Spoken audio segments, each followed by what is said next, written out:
Ooh.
Why does it seem so much darker than normal?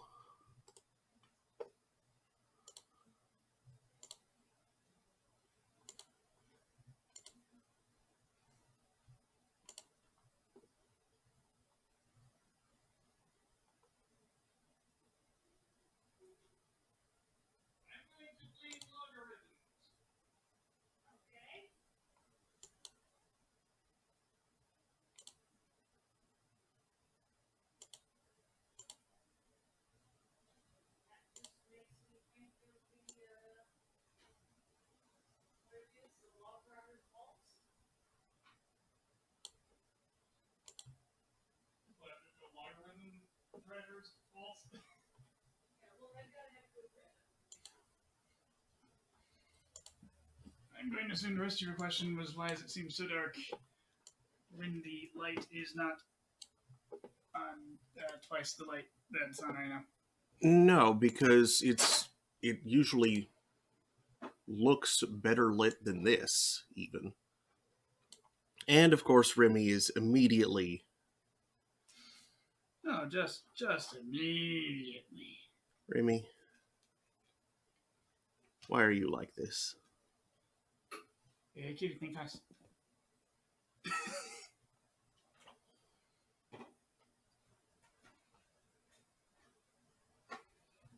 Man, cats are easy to distract. Yeah. Temporarily.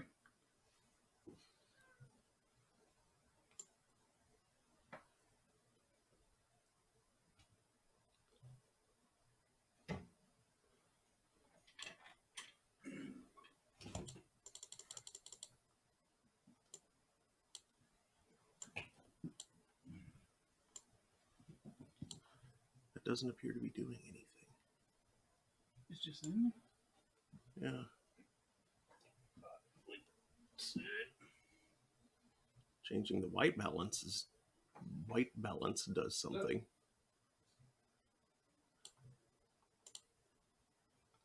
What you doing? Oh well, whatever. Yeah.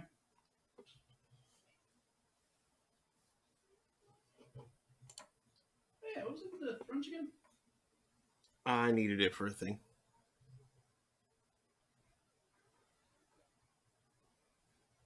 I knew that. I just forgot what it was. To punch some papers to put in a 3-ring binder.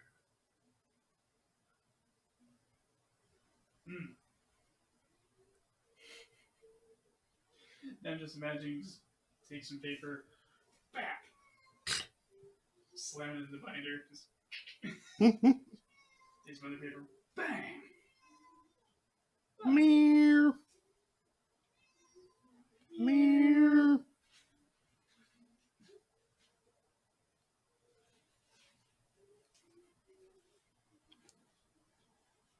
We gotta put this Oklahoma Living flyer in the binders. First, I gotta.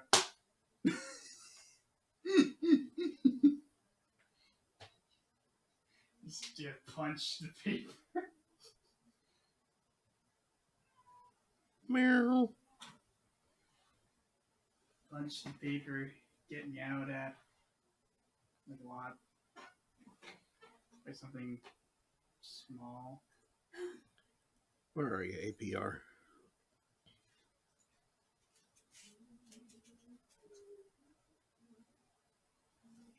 Detroit.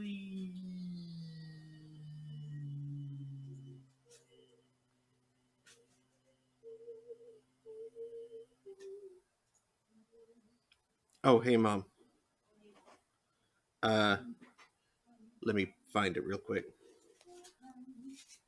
Oh, hey, where's my utility knife? On my desk. What is she running after? Crinkle ball. There it is. There's Oh, go get it. Go get it, baby.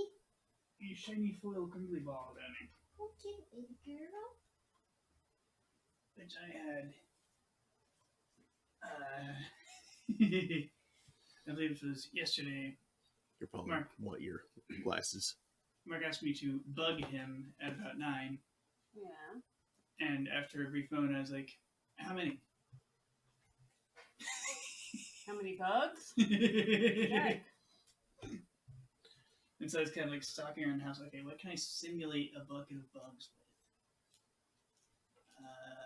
I'll just grab a couple of the cat toys on the piano. And inflatables. Then I tossed them by Remy, so Remy would be like, and I kill it.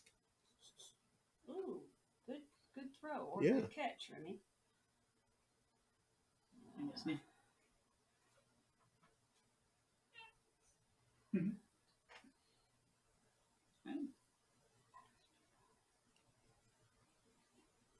Yeah, I don't like how wide her irises are right now. Gameplay mode.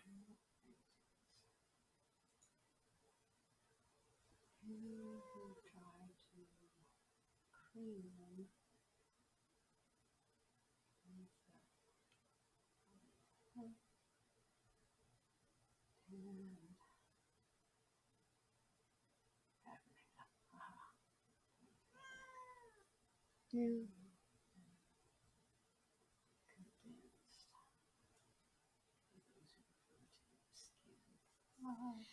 I'm not sorry for my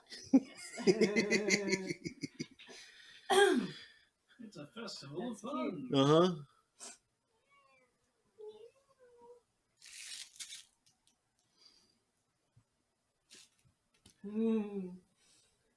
She throwed it to you. Watch out. Watch out. Watch out. Watch out. Watch out. Okay, well, anyway. APR has seen us, so... Capper.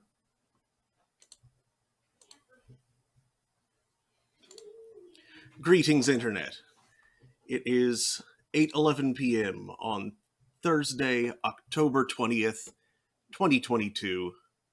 Welcome to Thursday Thanatopsis. I'm your host, Mark Amsrai, DJ Amstrak. That's Daniel. And tonight we're going to be continuing Sunless Skies. Lights, please. It's time to get spooky.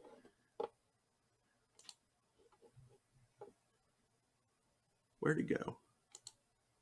Up. There it is.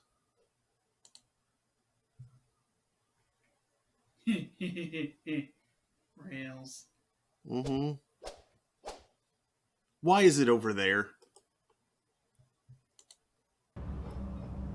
It's on the wrong screen. Hold on a second. Actually, I wonder... It shows up beautifully on stream. Well, yeah. Of course it does. Good job, X-Blood. It's capturing the game, not the screen space. But what screen it appears on is not part of the graphics settings. It is in some games, so I figured I'd check.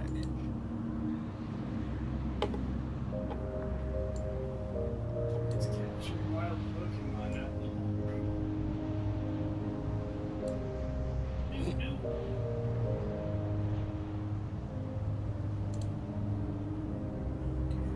Let's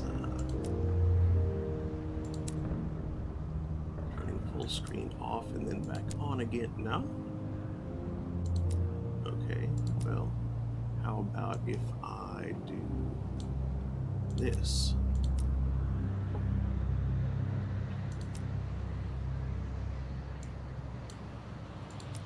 There we go.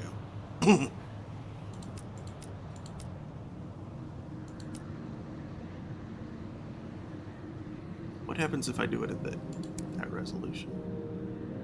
No change. Okay. Silver Green Edition.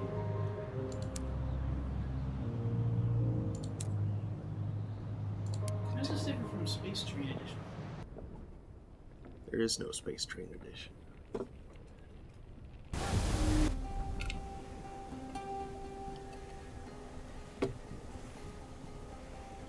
Unless you just mean the base game.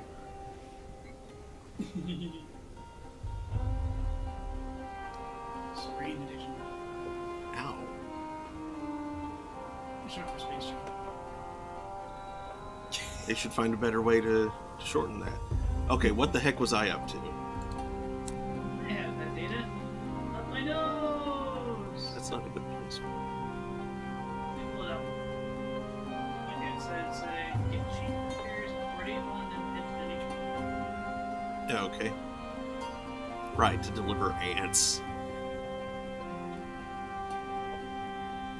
I guess we'll see what we ants. to deliver ants. Not to get ants. Someone wanted some ants? Yeah, a researcher. Yeah, it's a certain person who might want ants. Okay. Mm-hmm.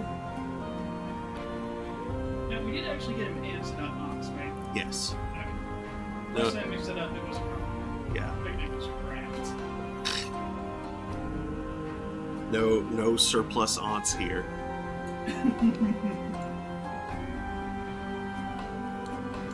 Okay. So, Portavon.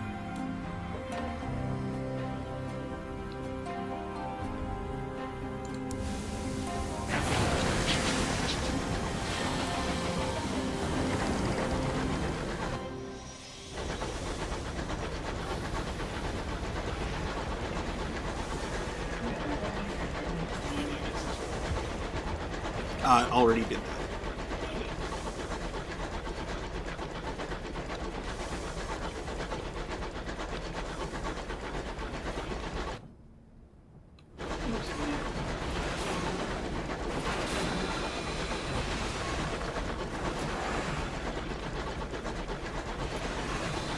Excuse us.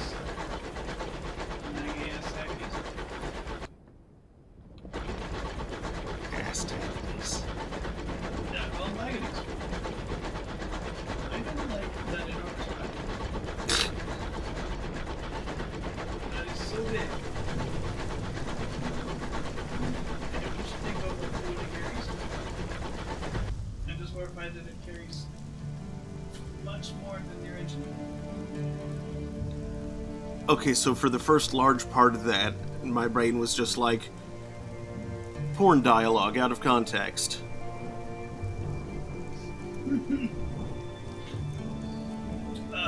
Up until the mention of my engine, at which point it's just like that kind of breaks it. Yay, I broke it.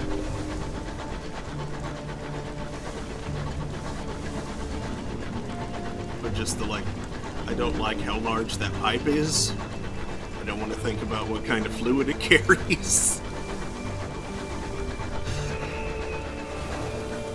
Which, like, that's getting a little strange, but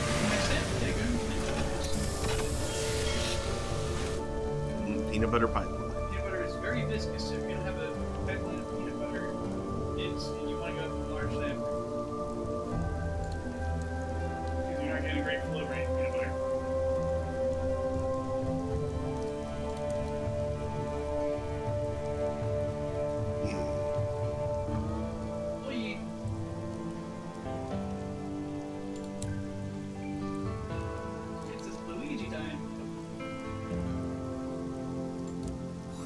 much of space.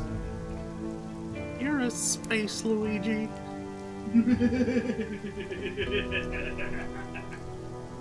I'm the green Mario.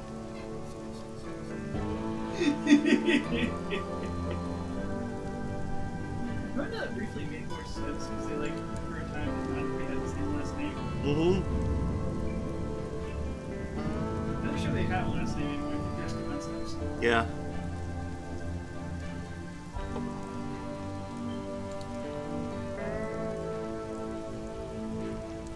Yeah, I don't really need to deal with terror right now. Mario and Luigi escape Elvis. Terror, yeah.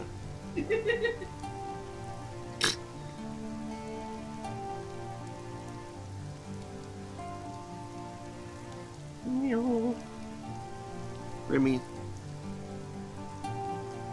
stop looking longingly at my desk. Would you mind lowering the thing?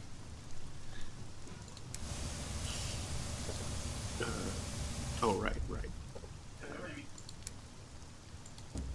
Something's about that.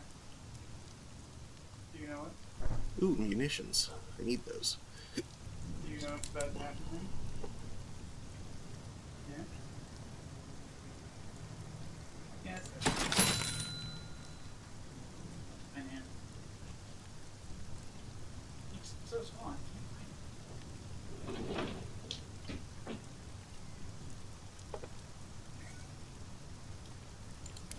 Also questionably dusty.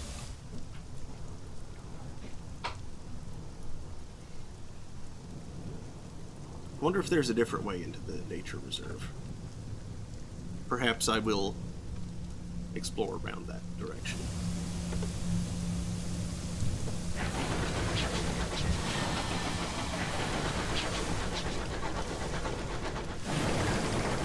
Oh hey, it's a...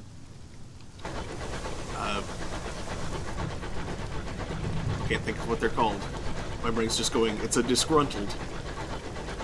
Yes. Yes, Those. those. One of the members of something called a Cantankerous. yes. A disgruntlement of campaign. Now, cantankerous sounds like it ought to be the plural of it, which, the way it uses it, it sounds like both the plural and singular are the same, but that should make the singular, or at least to my mind, it should be cantankerous, with a US instead of an OUS.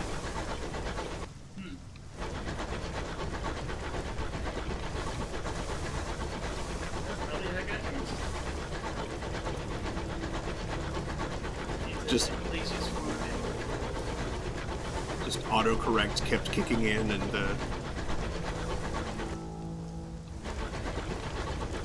know, you got like broken fours, antlers. yeah. Oh,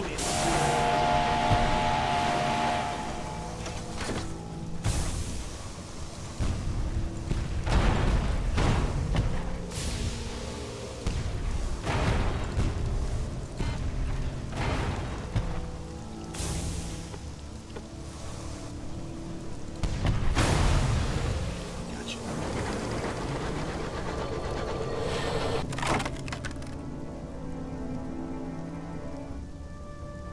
Explore the captain's cabin. Success. Gossip.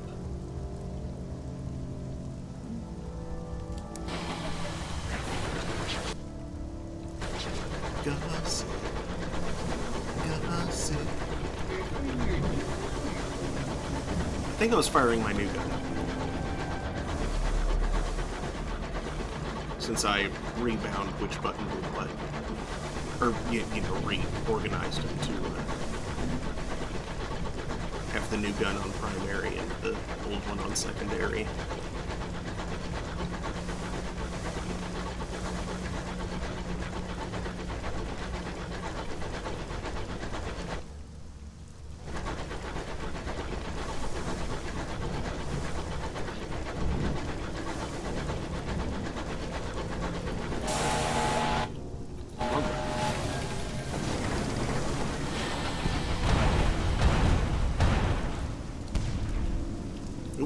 missed.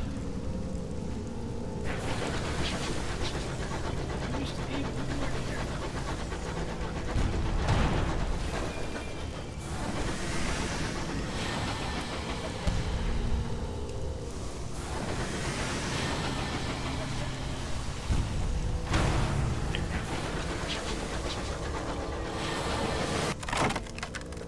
Loot the hold. 12 seconds. A small amount of cash. I'll take it.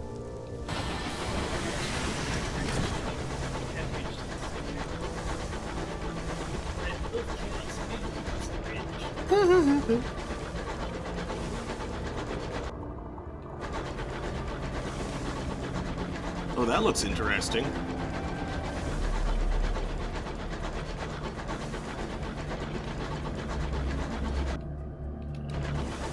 This is definitely heading into the nature reserve, though.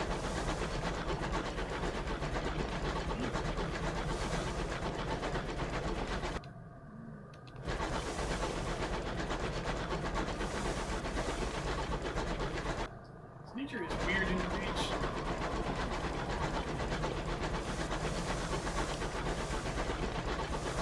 Oops. That was a thing. It's a little hard to tell what's solid and what isn't. It really is. Cost of vines. Which thing is the signal box anyway?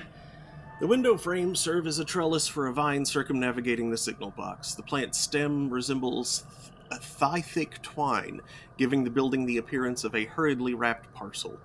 Inside, beneath a desk covered with rusted levers, is a luggage trunk. Captains in dire need can borrow from the cash inside. Yes, yes, yes.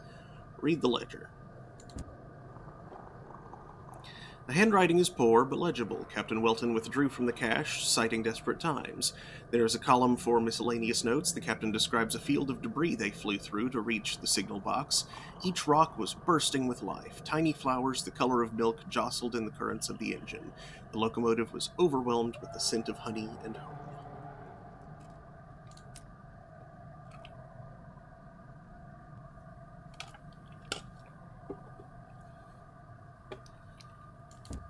Neat.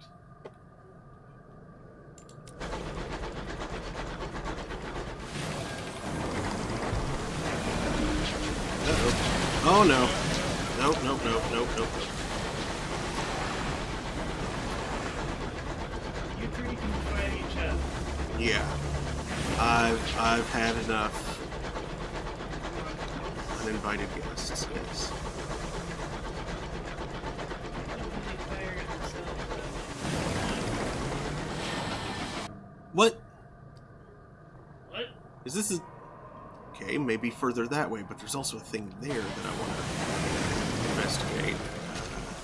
Let's see, maybe I can help out from a distance. Sure to see something.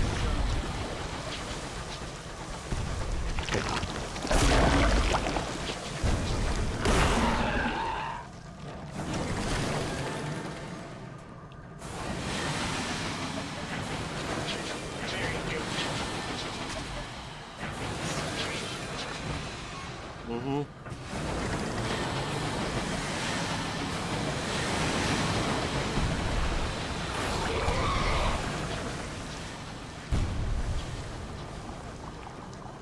Don't want to accidentally attack the other tackety. Don't want to accidentally attack it. Geez, looks like I was in the hole. So, hey Marauder, you want to help with the goo? Got goop.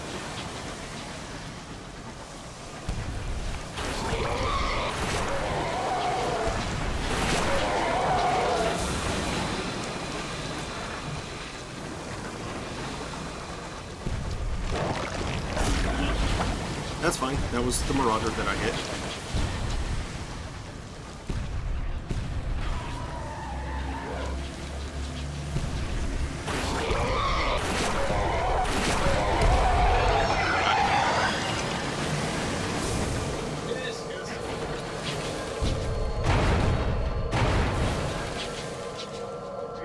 terrifying. Yep. Any kind of ammo or something? I don't know. Their stolen home bursts open under your gunfire. Thousands of wriggling guests spill into the night, glistening like the ooze from a blister after it was lanced. Sure, let's lose some terror. Continue your bombardment. Excessive, perhaps, but satisfying. Your guns thunder, reducing the writhing guests to a spray of pulp. Your crew cheer. The guests are a regular actor in Skyfarer's nightmares. A daily check for foot-long eyeless slug things is conducted on most engines. It only takes one for an infestation to begin.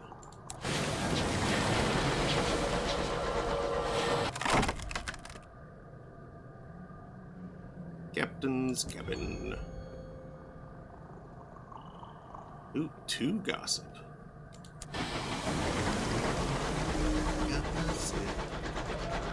Gossip. Seeds. Solitary settler lives in this modest homestead. She's not much of a conversationalist, but the enticing smells that waft from her kitchen are convincing. She has recently enjoyed one of its frequent unpredictable harvests. This homestead's gardens and fields burst with unlikely vegetation. I do need seeds.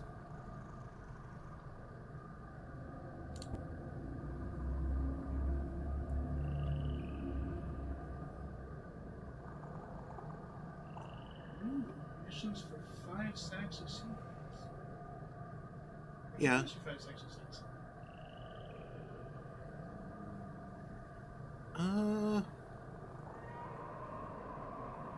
I also still need munitions, so I'll trade supplies. And then I can more easily restock those.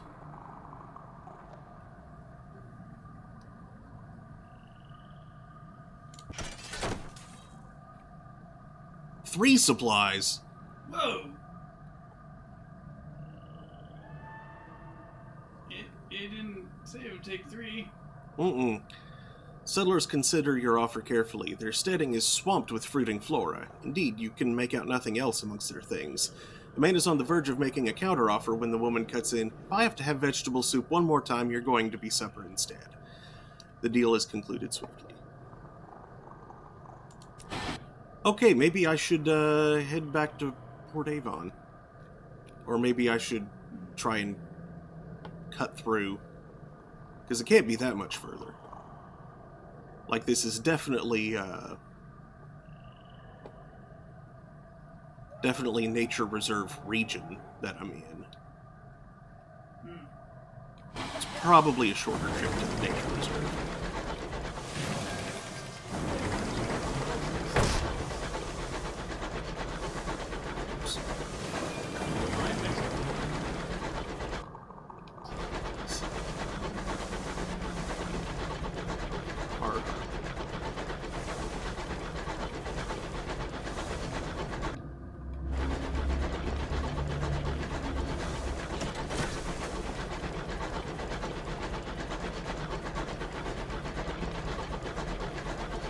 Wind.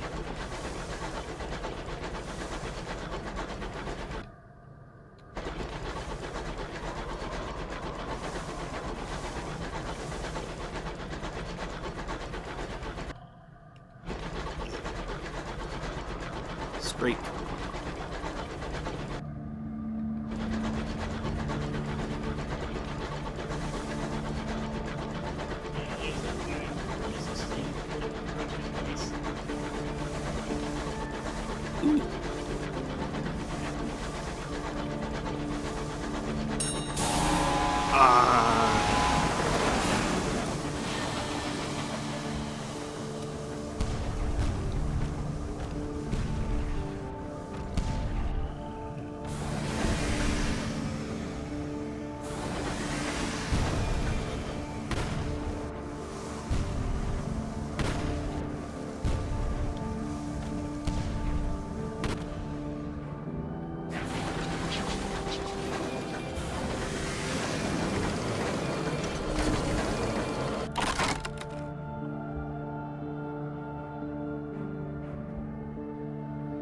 That's not likely, so let's just repair.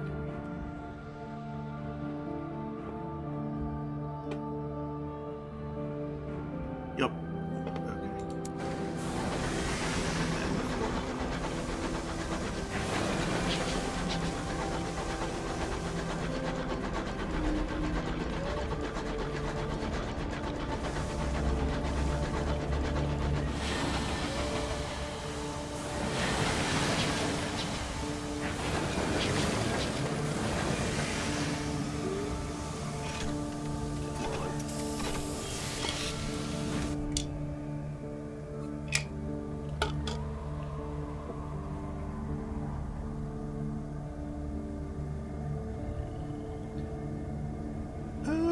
Sure, let's join a hunting party. That sounds like it'll get us supplies.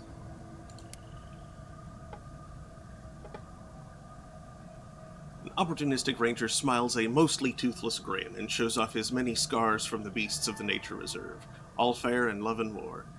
What threat can a few unruly animals be to an armed group of the sky's finest? 50% chance of success. Or I can reduce terror. Let's just reduce terror. Along with a few of your braver crew members, you set out into the depths of the nature reserve for a bracing walk and a quiet picnic. The fauna around here is shy when not being hunted. It doesn't even try to steal your scones.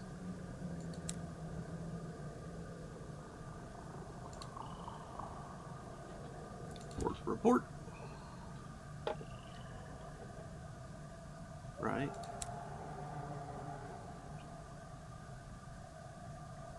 Liquor previously impounded goods. What?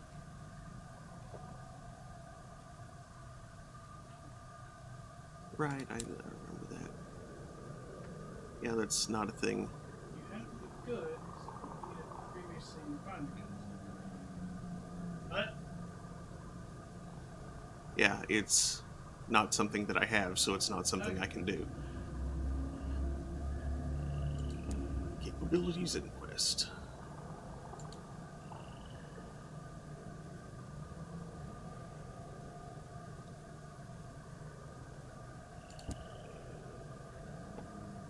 Hand in the wings of a chorister bee. They are in pristine condition. You are thanked for your efforts and asked to wait while the company sorts out your rewards. It might be a couple of days. Later, the phlegmatic researcher calls upon you. He hands you the envelope of sovereigns. Hideous creatures, choristers, he says, fidgeting in his chair, but I cannot accept that it is only by chance their wings are so exquisitely articulated that they generate song. 300 sovereigns. Neat. Ants. You are thanked for your efforts and asked to wait while the company sorts out. Yeah. Phlegmatic researcher invites you over for tea. Marvelous creatures, he says, passing you an envelope of sovereigns from the company. As far as I can discern, they only seem to mind when a human is about to die. I wonder what it is about us.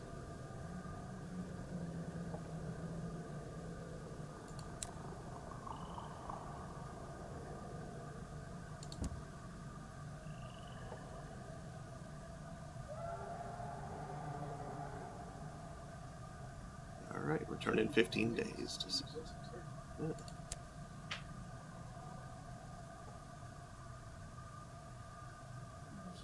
Bird.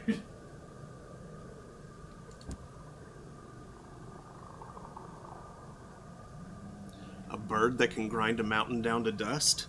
The scientists waste no time on manners. Surely its beak would wear down faster, unless it is some kind of magic beak made of something harder than diamond. Is it a magic beak, Captain? A magic harder than diamond beak? It quickly becomes clear why the romantic ornithologist works alone.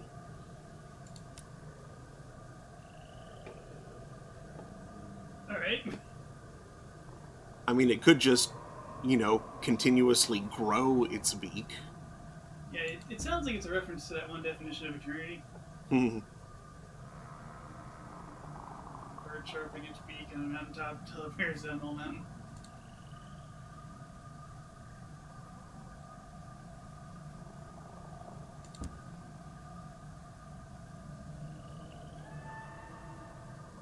That's nothing new there. Sure, let's take a quick trip. Ooh. You delve into the reserve together. The birds sing around you, the flowers offer sweet perfumes, a pleasing breeze tumbles through a glade and whistles around a mountain bend. 2 sky stories. Perhaps not. Bizarre. How bizarre. Do, do, do, do, do.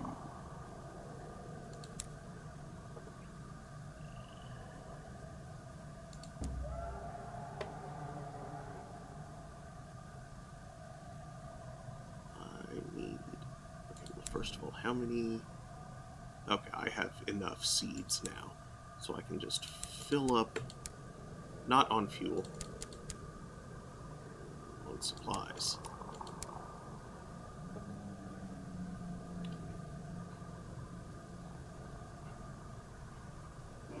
Supplies. Okay. Maybe now I can see what's off to the west of here. Find a back way over to Titania, maybe. Link that back up.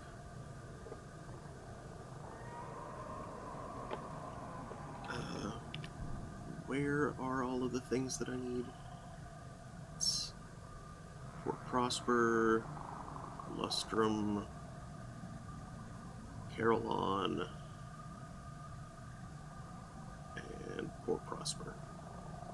Okay, so all on the opposite side of the region.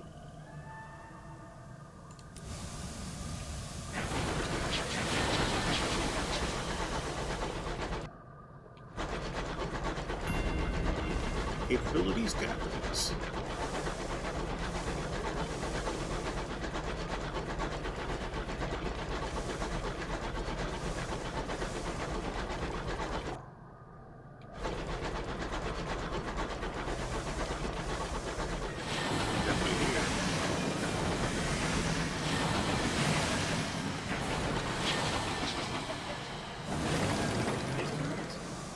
Requires mining. Oh! In Rosewood. Yeah, I think you're right.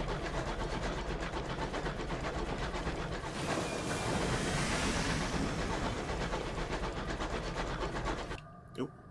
Nope, no way through right there.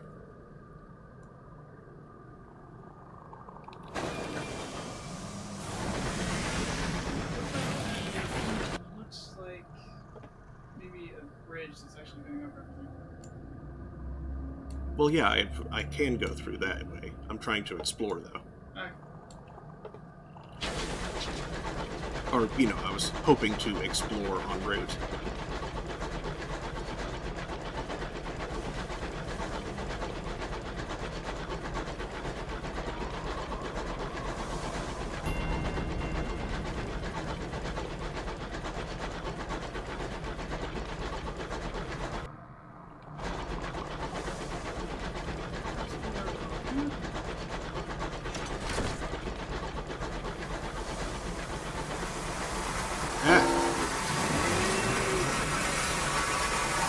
Please ignore me! Ignore me! Good.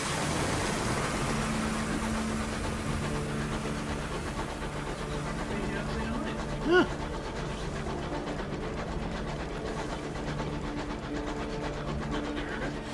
I thought so too. I guess they have business, though. I guess I'm not near their hive, and so they don't feel threatened. Oh, there's a horror up there. Oh, maybe.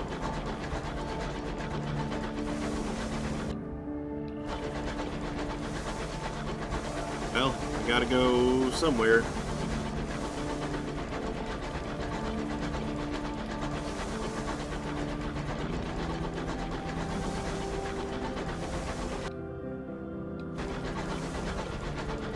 So let's push through.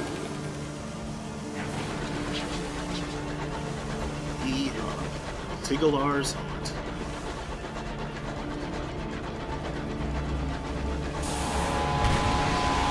Tigalar's wonderful things. Starman and Explorer, gee, I wonder how they got that way. Yeah, we'll just leave him to install over the place. Yeah. There's another one.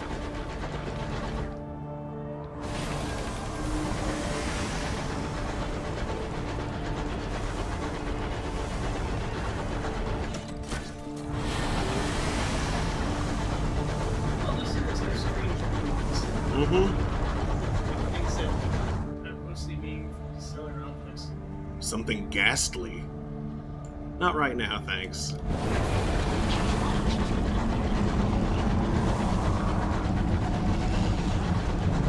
Oh, that looks like a whirlpool of some sort. Oh, I don't like that. I really don't like that.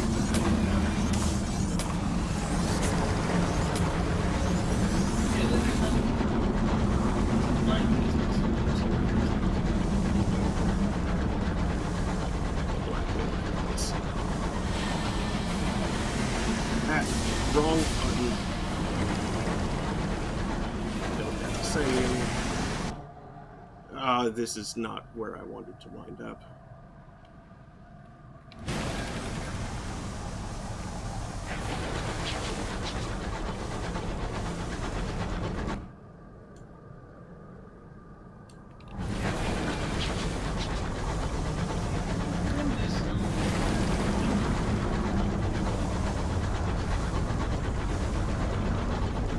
Back to the nature reserve.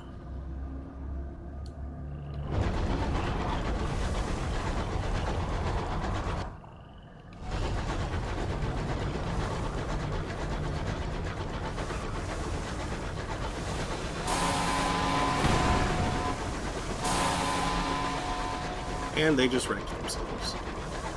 Because they forgot to check themselves.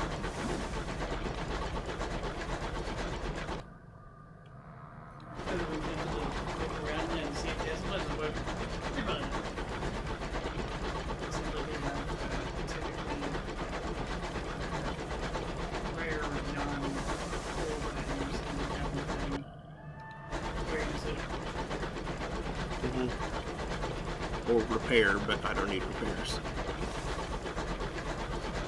In spite of the monstrosity, Yeah. It didn't hit me. she ran immediately. Mm-hmm. A reasonable course of action based on that. Yeah. Now, like, if I had had more fuel, well, mostly if I had had more fuel, then, you know, maybe I would have tried to deal with it. So, what was that crazy fake text about something? I think that was that thing that I was flying past when that creature appeared. I think your flying pass was 7 times larger than the engine. Sort of umbrella wing. Oh, no.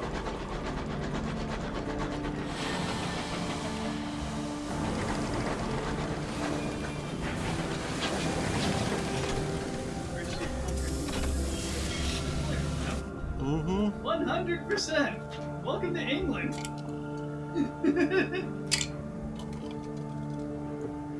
England's all about conquering things and then preserving their treasures. Mm-hmm. You know, to keep them safe. From England. I mean, From people like England.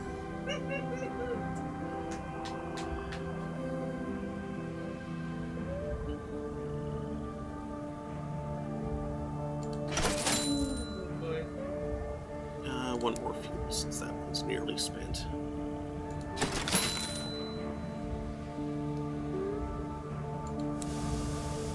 Then, yeah, onto Titania,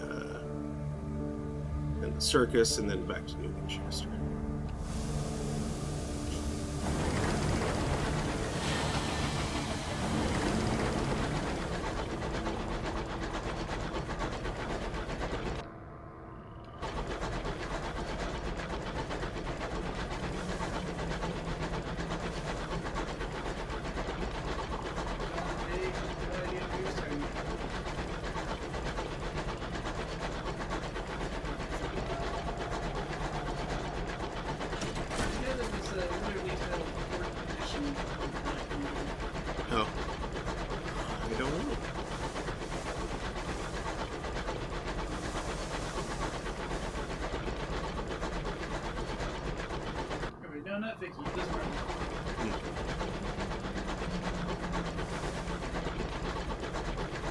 Maybe a capsule between two doing it there.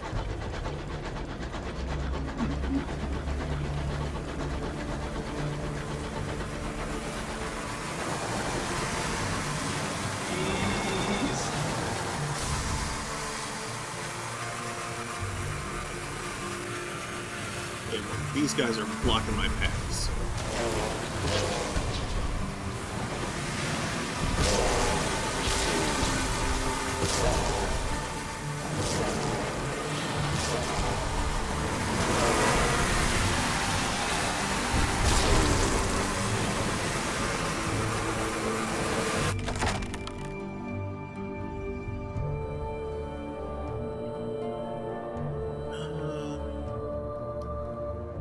Sure, I'll just take the XP.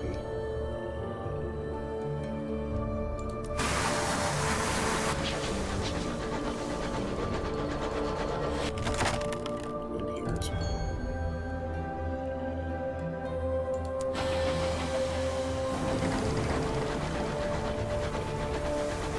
More bees. It's more bee time.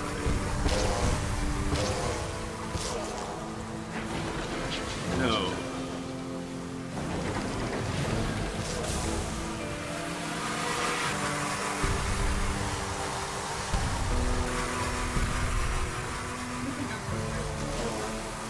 Oh, they were.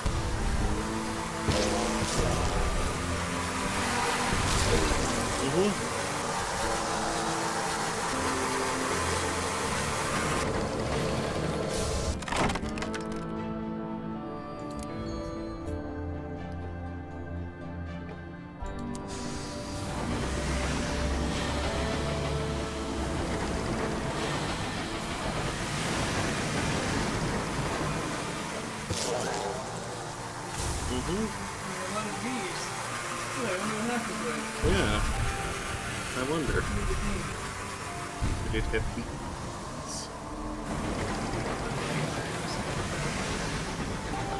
Yes. Stingy bees.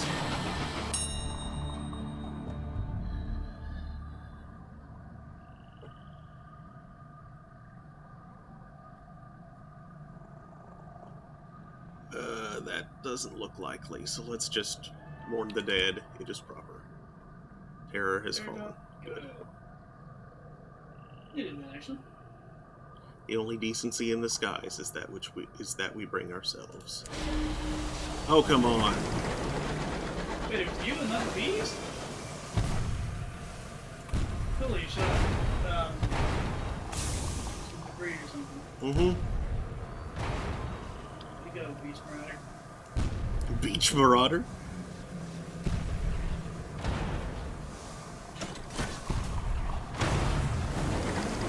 I mean, tell me that already. It's okay. Maybe from a few feet further away.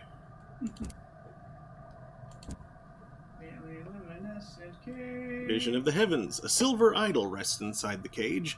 4 wings extend from its hunched shoulders. Made from moonstone, your navigator says in a hushed voice, to amplify the light of the stars.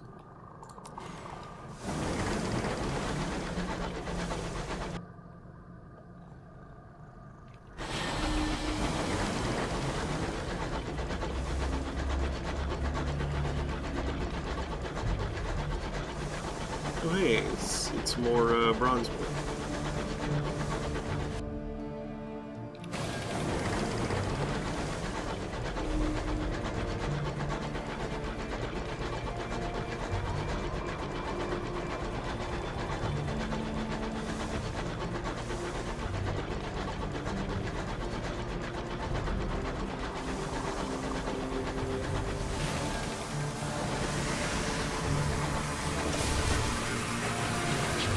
There are bees. Damn it.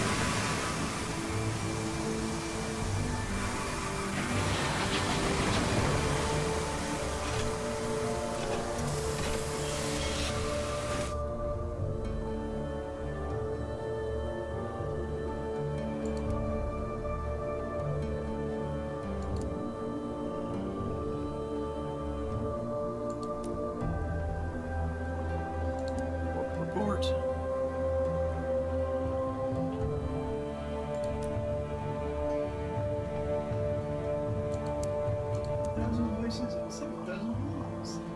Nostalgic crockery? Nah. Don't really need that. Hey, mate.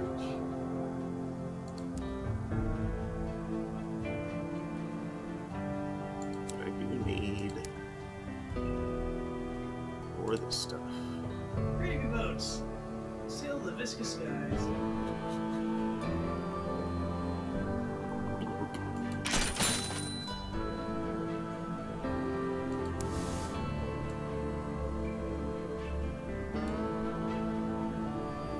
And do you have stuff to drop out here? Nope.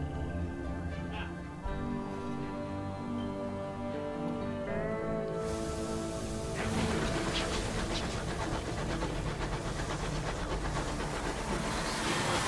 Mm-hmm.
What?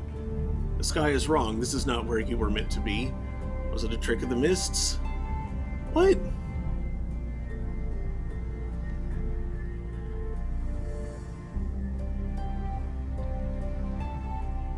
Locked when you have ears of terror. You have not earned the wrath of the storm that speaks. 37% chance of success. Well, fuel is cheap, so That costs a lot of fuel. yeah. Okay, then it was. You've gained 5 terror against mastery. You pick your way back across the sky while the hours tick by and your crew grow fretful. Eventually, your chart and your surroundings align again. You continue your weary journey.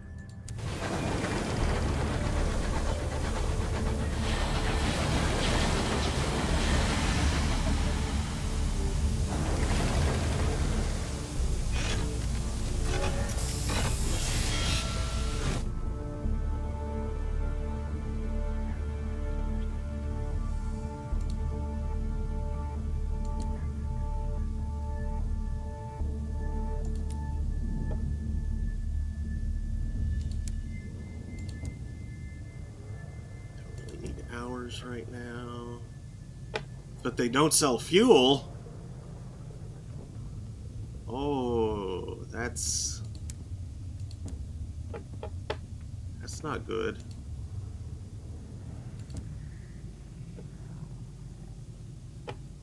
I had best book it back to Winchester.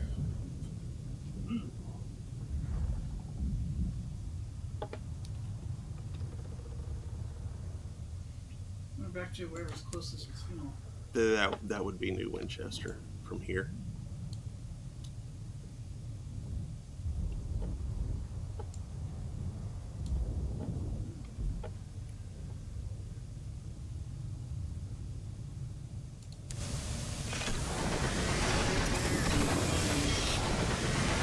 Yep.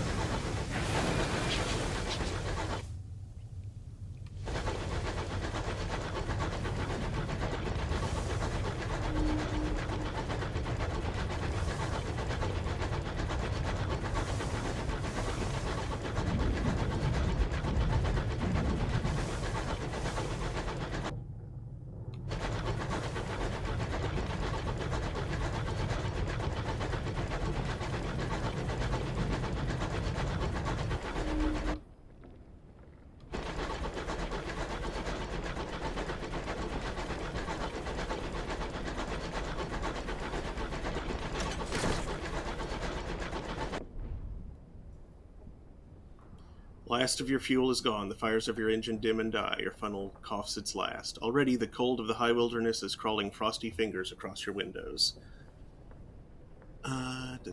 Scavenger supplies. Can you find enough that is flammable to coax your boiler back to life for a few more hours?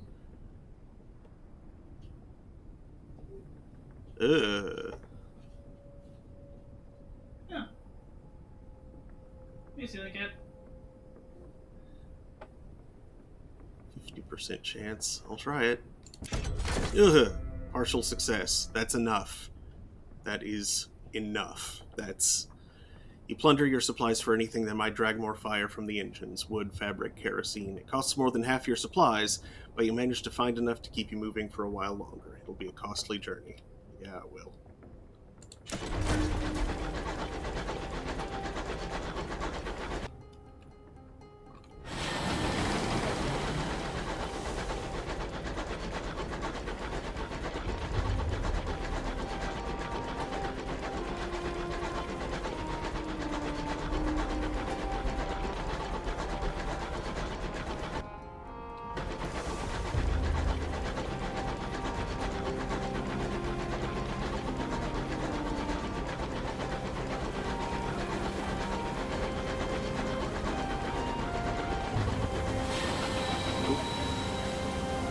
I wasn't quite lined up. There we go.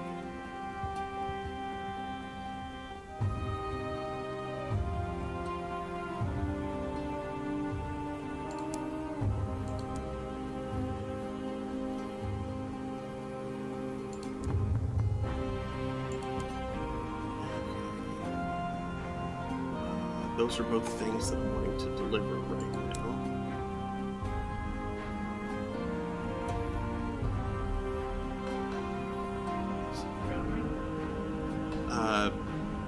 Prosper and Lustrum.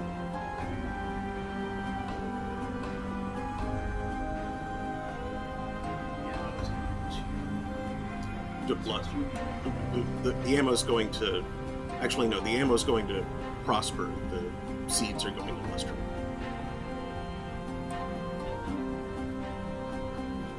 I don't have honey. The honey is there's honey for Carolon. They want, but... Not Carolyn. No, yeah, Right. I need 4 more so I can... And you could have had some for all the bees you killed. Yeah. You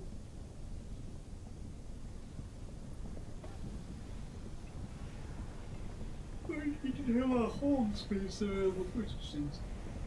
Well, that and my odds of getting it were low.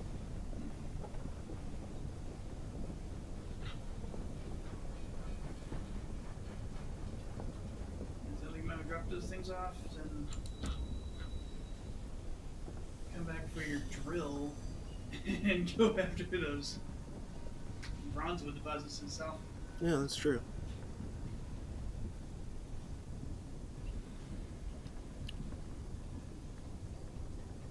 Yep, and I only need 3 more of those, so I can shift 1 over there.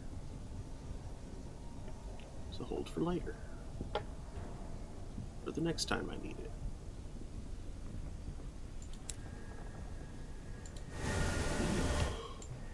Okay, you can Catherine.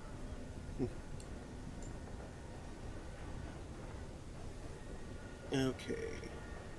Lustrum the south way.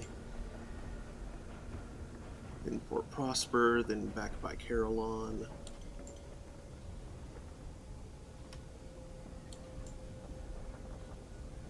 Should also stop off this way to do those things.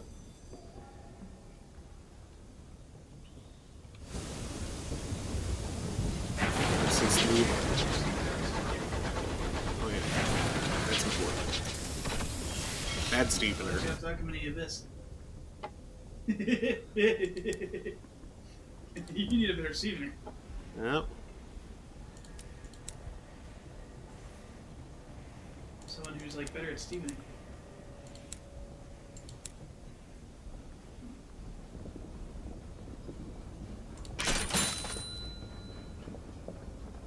Okay, that should do.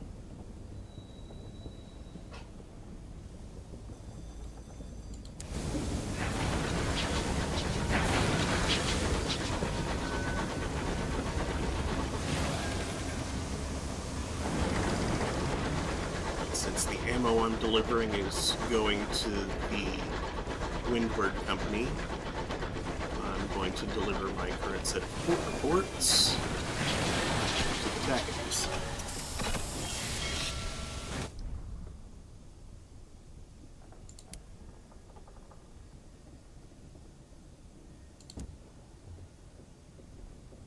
$400 sovereigns.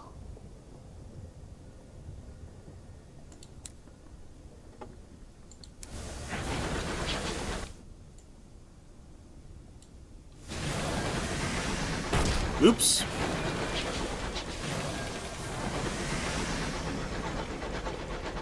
I thought I was headed under that.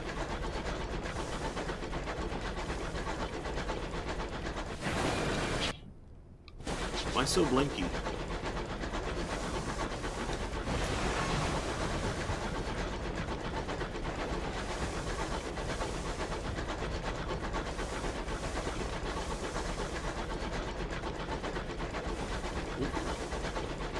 Salvage. Of course.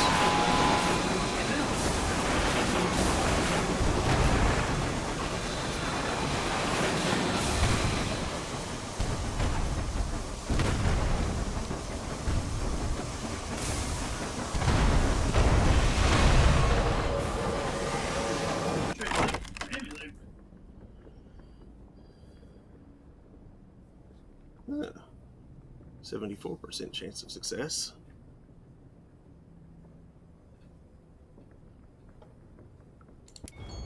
Let's see.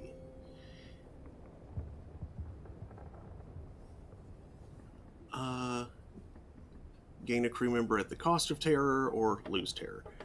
Explore the core. At last you find a cabin barricaded from within. It holds a crewman who seems lucid. He begs to join your crew. Your own crew aren't sure. What if the Star Madness seizes him? I don't really need more crew right now, so I'll just take the terror loss.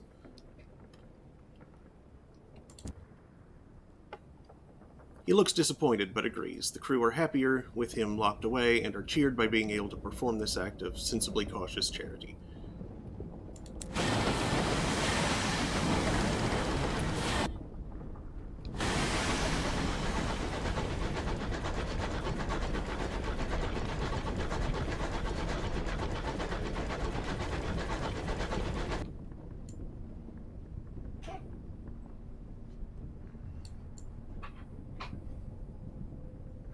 Actually, considering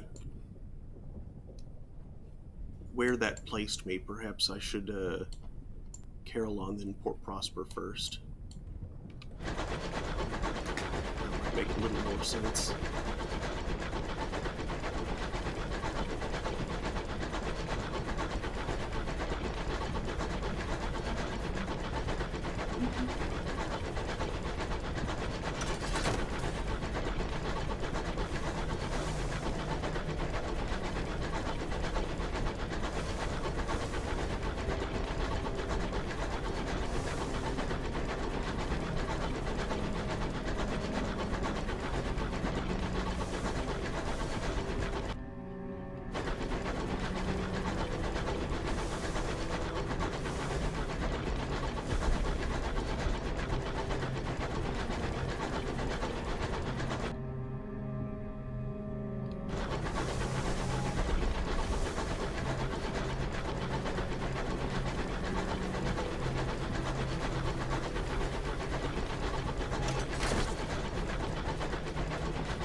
if they do that.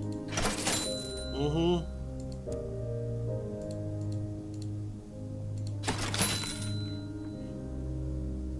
And just imagine the captain just kind of walks across the port.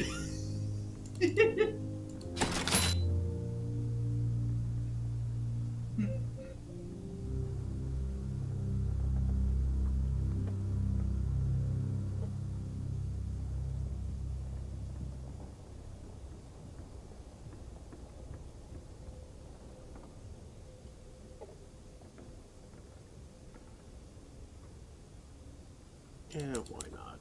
It's a good deal.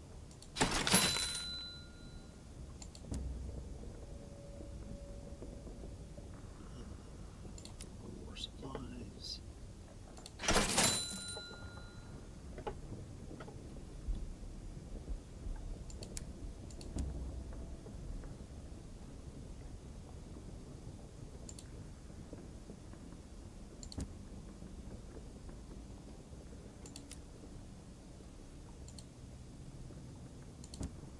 Report.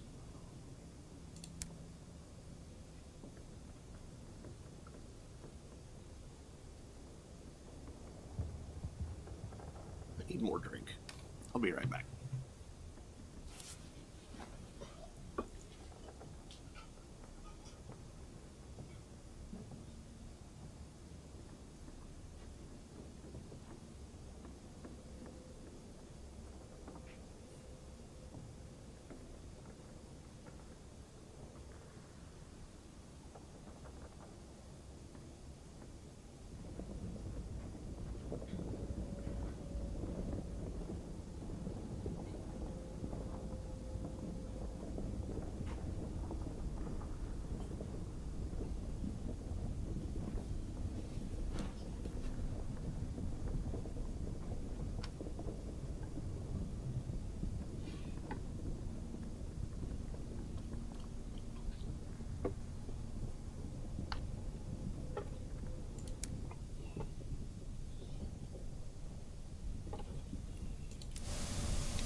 The wreck gleams with frost. Its windows are dark, its engine silent. Perhaps something of value lies within. Frost has locked them, but a pry bar makes an effective key.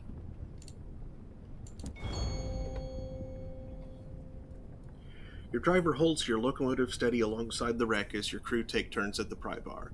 Eventually, the bay doors are sufficiently parted to permit the spryest of you to squeeze through. Soon they return. And what's this they have found? How pleasingly it rattles. 29 sovereigns. Newly minted coins fall with a heavy thud from the upended sack. Bright imperial sovereigns. Her renewed majesty's many faces glare up at you.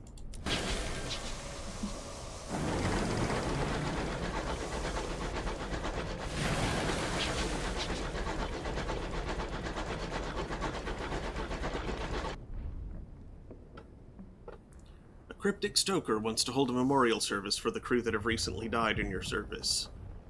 Who? People got squished, but I guess maybe. I mean, lost a couple of crew this way, Matt. Yeah, but we've had this event since the last time we lost crew.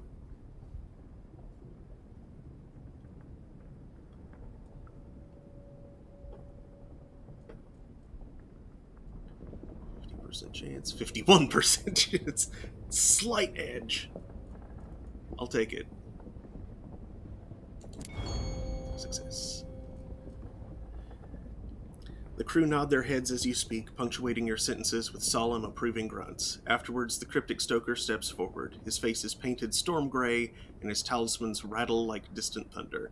He delivers the ceremony in a dozen different voices. He speaks of the duty of the living to remember what has passed. The storm that speaks has noticed you. Ah, the cryptic stoker is related to the storm that speaks.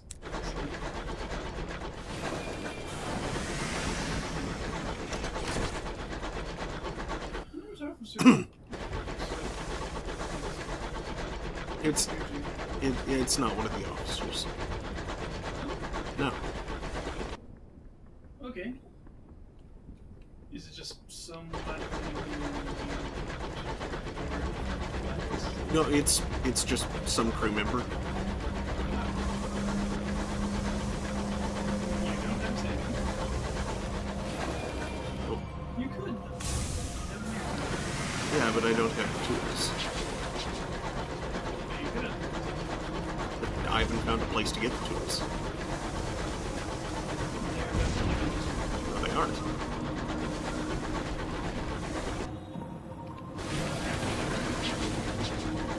Not any time we've looked. It would, but it wasn't there. Nope. Because of the icon that shows up for a save.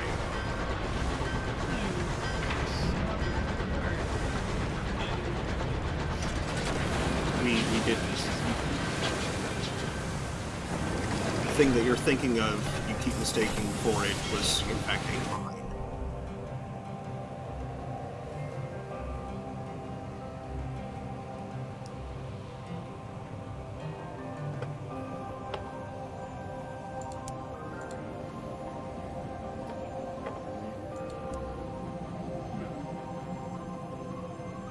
Hey, Rosewood. That's they to deliver Brunswood.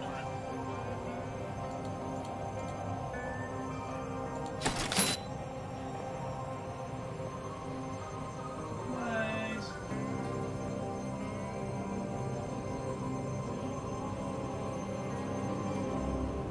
Bargains available. Literature.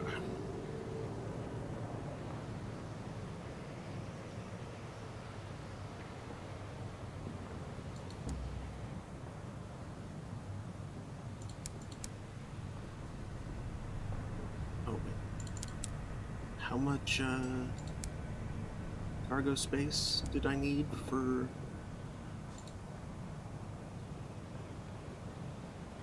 Six spaces. I have...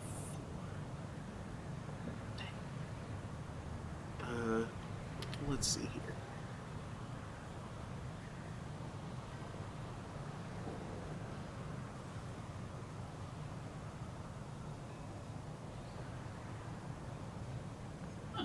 Looks like you have more munitions than you did. Yeah, because we found some, remember? You could sell one supply.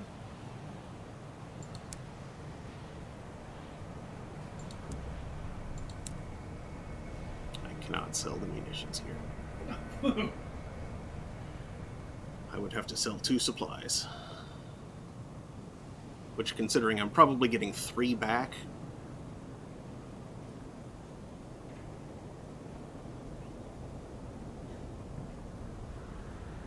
Or I could sell the 1 fuel.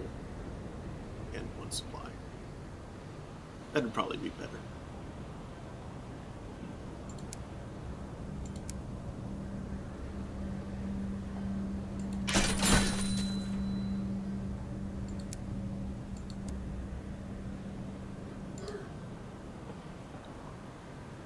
Accept your points. Thank you, Captain. Here's the balance of our agreement, and, as promised, a requisition order for fuel and supplies. She casts another glance at the incomplete clock tower. Given the apparent state of construction, I'd recommend you visit the worksite. There may be an opportunity there. And thank you for the pleasant conversation, Captain. The sky can be a lonely place. You enlivened it. I have included a small additional sum in your remuneration as a token of my gratitude.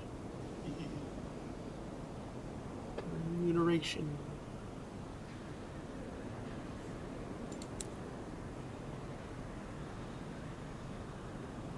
They plan to call it the Albert Clock in memory of the departed prince consort, but there's a way to go yet. The roof isn't finished, and the clock neither ticks nor bongs. You can see the fastidious inspector up among the workings with a spanner and a can of oil, showing the workmen how it's done.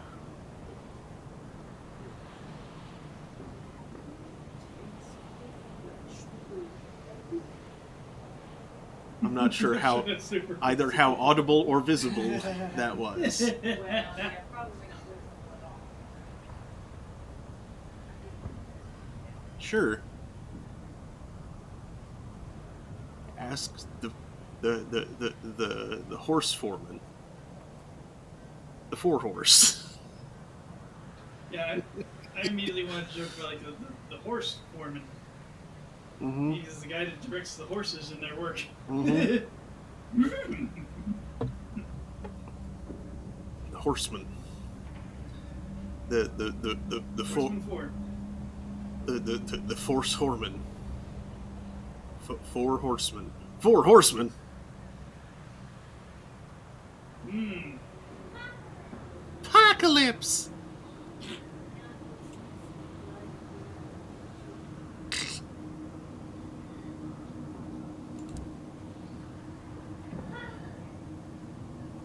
Bronze wood, the foreman wheezes bluntly. One consignment. They sell it at Trader's Wood and Polmere and Plenty's, I hear. And a gourd of chorister's nectar, too. This bunch of work-shy ingrates need constant shouting at, and my voice is giving up the ghost. Some nectar should have me bellowing again like a champion. Carolon's your best bet there, or Titania, the flower town. We'll pay like.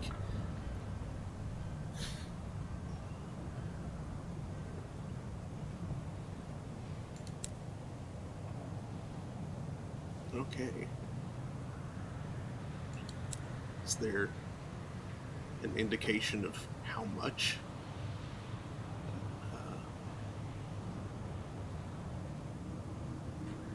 Or is it just like a It sounds like he needs one each.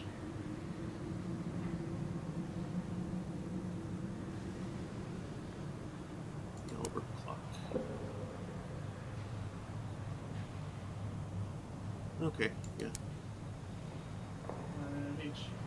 Each. Google gobble, Google gobble.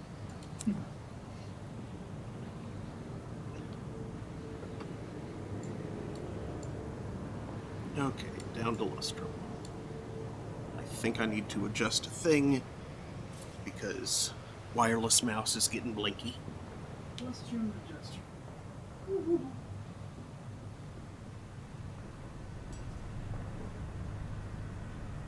Right then, you copy this.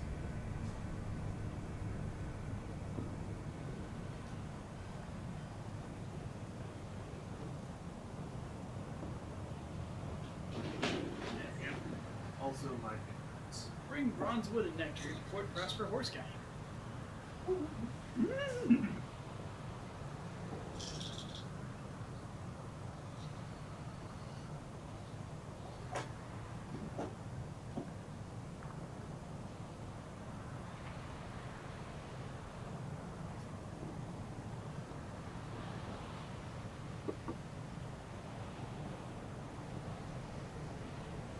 Something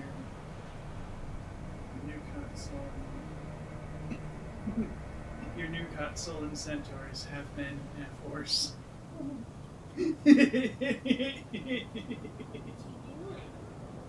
I was taking hydroxyzine and sending you a message about it.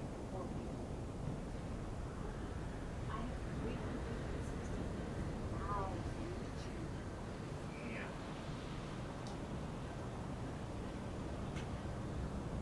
I really should figure out something to do with those. Like you could.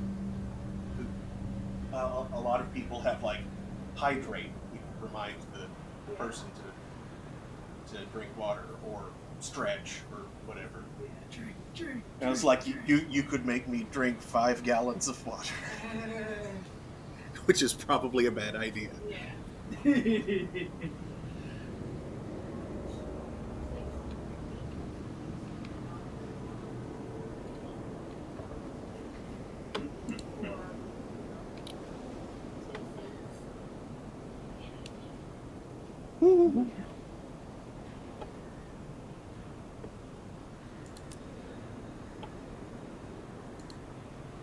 Yeah, it would be nuts. It'd be like 3K. Mm-hmm.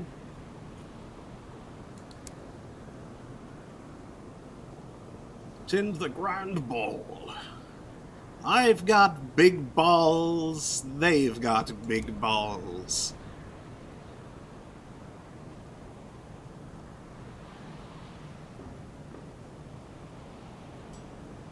Candles illuminate the great staircase that sweeps up to the residence of the Windward Company, which has been chosen to host this season's ball. West Enders promenade in their finest. Hoop skirts and starched collars predominate. White tie is the order of the evening. A few East Enders, mostly actors, have secured tickets, but most are servants if they are seen at all. The orchestra is playing the score from Victoria's first ball under her throne of hours. Fill out your dance card. You dance with dignitaries, diplomats, and duchesses. You have barely sat down on one of the little benches at the side of the room before you're whisked up again for a waltz or a quadrille. A hand presses against yours, cool breath brushes against your cheek, formal shoes pinch into your toes. Starlight dances over the glass roof, casting silvered shadows over the assembly. A lantern is lit before the British flag until soon it is the brightest thing in the room. 3 visions of the heavens. Parsimonious chairman is out on his morning constitutional. Eastenders steer clear of his route. Westenders track him down to make entreaties.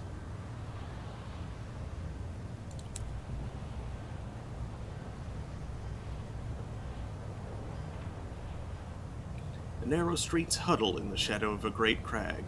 Banners display the stony features of her renewed majesty. I think I remember that. Can't take a factory tour today.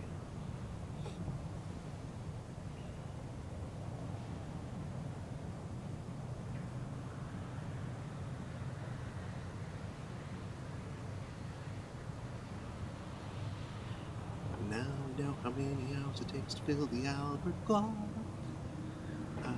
Sorry, just popped into my head.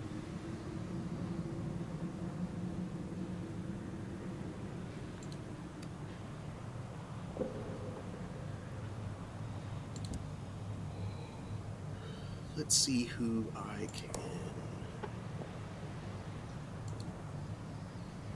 offer passage to.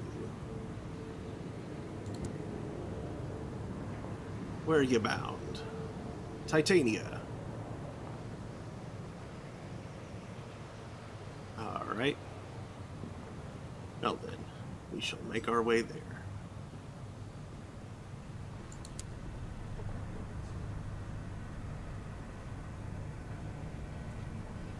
Yeah, so you just quietly sitting, just quietingly He's nervous.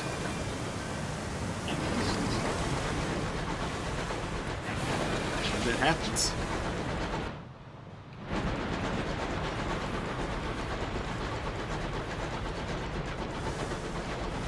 It's gonna be some wet nerves. That sounds far more unpleasant than it actually is. Yeah, it sounds like It's like, yeah, imagine an advanced version of game modification where like you put this like a piece of cooked spaghetti down an arm or something. Wet nerves operation. No. But I mean, like, your nerves are wet if you think about it. Yeah, they're supposed to be. Yeah. See, everything inside is supposed to be wet. Mm-hmm. Your bones are wet. Yeah. You got wet bones. What's it doing?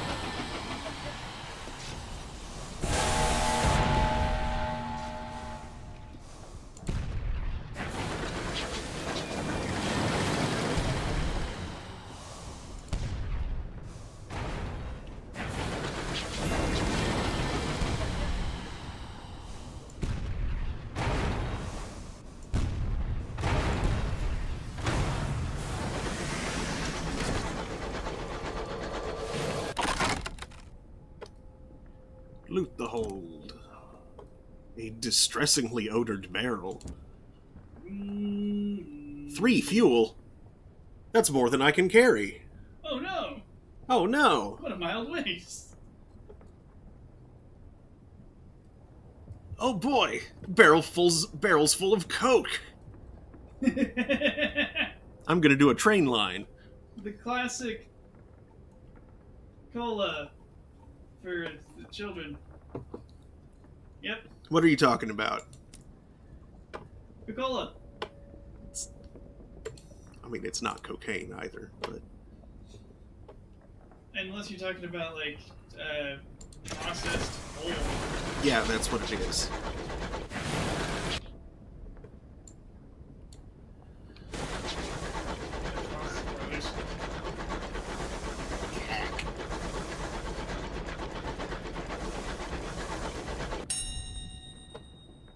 Read the ledger. The handwriting is poor but legible. Captain Shake withdrew from the cache, citing desperate measures. There's a column for miscellaneous notes. The captain details various damages done to their engine and the causes.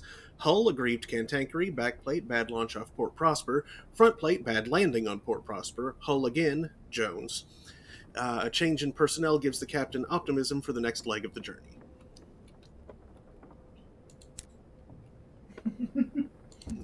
I got a second point of hull damage. It's just Jones.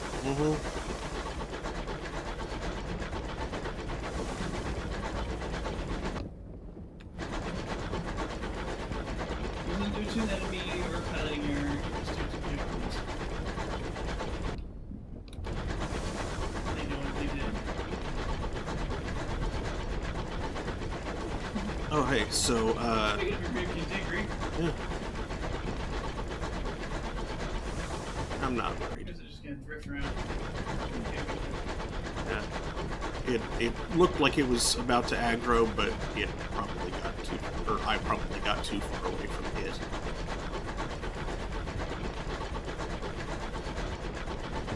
Unrelatedly, though,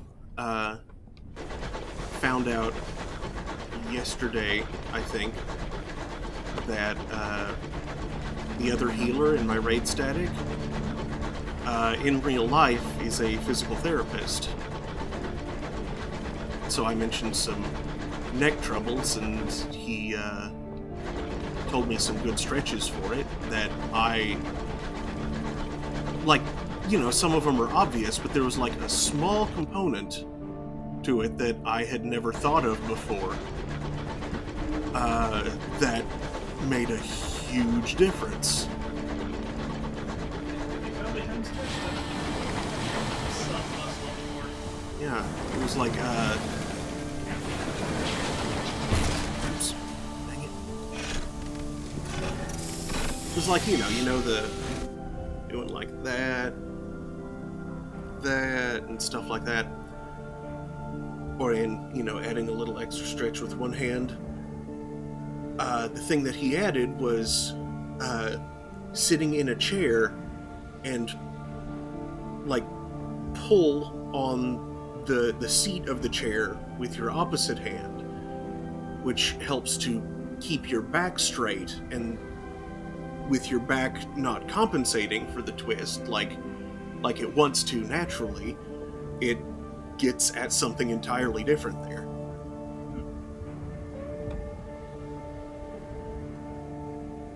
Yep, muscle isolation can be key when you have tension hiding in weird places. Mm-hmm. Like the piriformis muscle. It's a tiny little muscle in your butt that can eventually build up a bunch of tension and start pulling on your neck. Stretching it is weird, but can prove very effective if you haven't done it.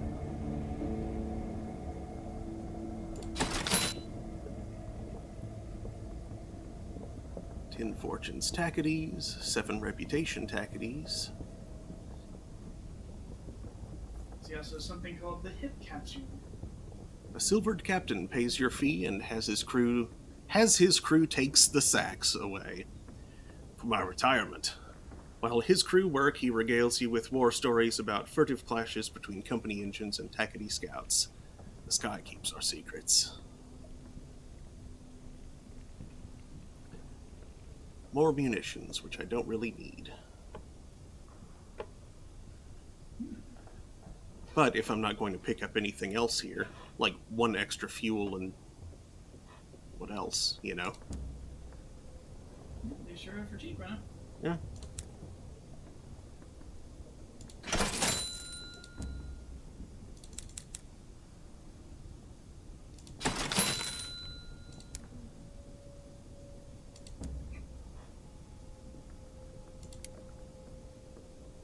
Right, a port report.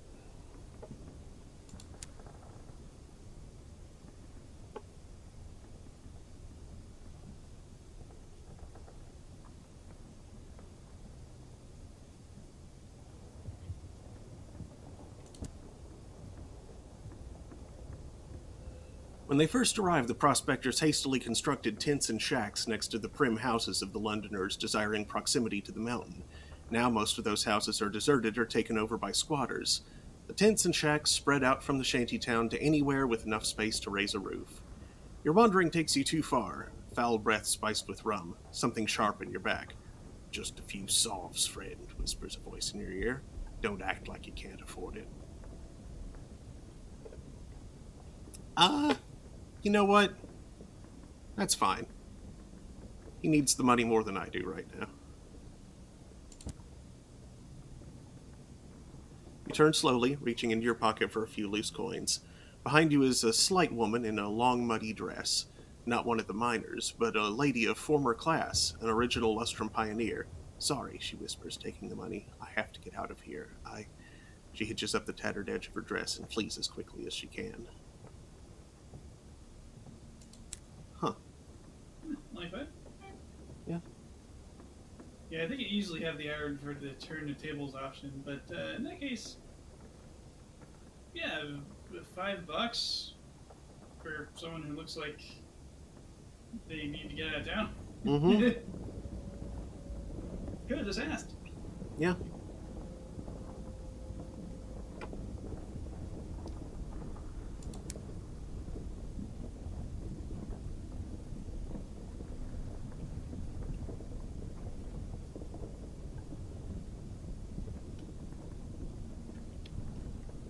Wait a second.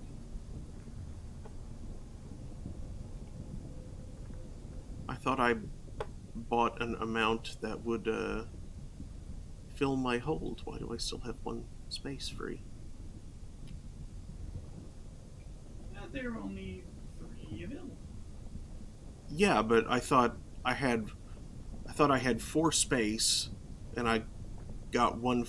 Did I not get the 1 fuel? You might not have gotten the field. You're on 4 and 5.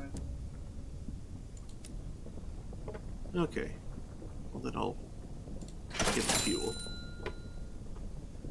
and then we can set out. Let's see. I like the derpy face that kind of makes there. Like,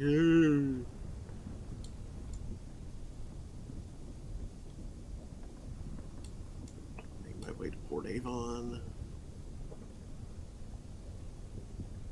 Maybe I can get those clouds since that's the direction I'm facing.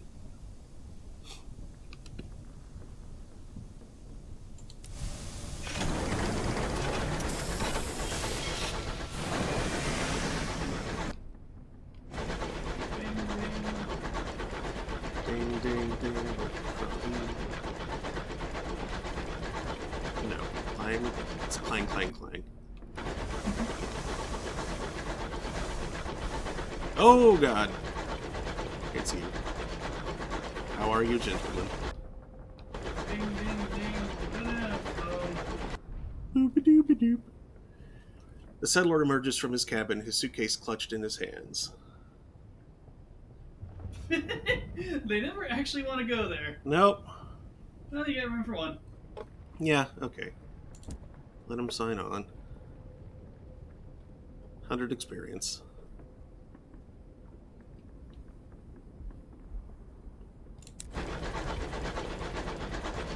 What do you see for once? I don't know.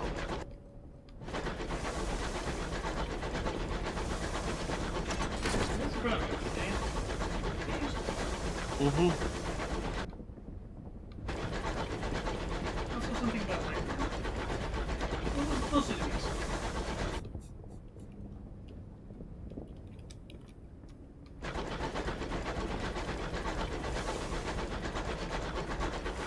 Beeps.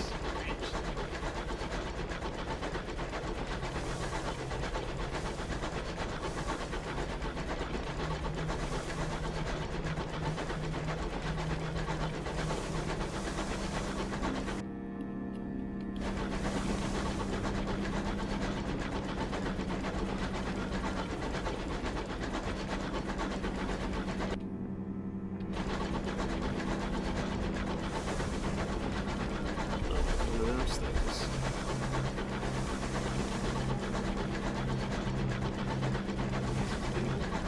Yes.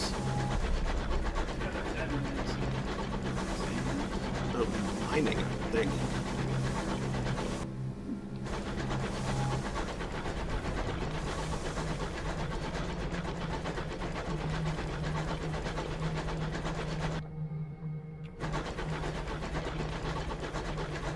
So I think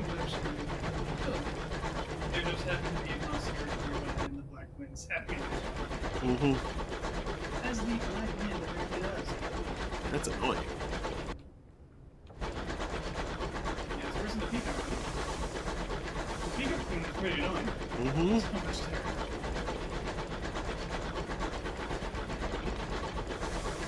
I found a dead end. With nothing interesting in it, unless there's something over in this corner that I just missed. Like your Joe track right here.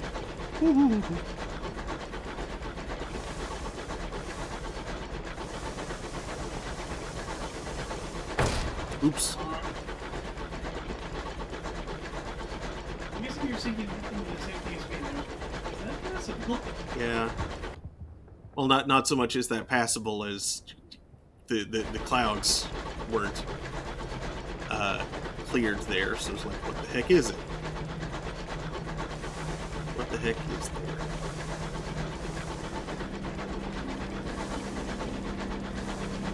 What is that? I don't know what that is.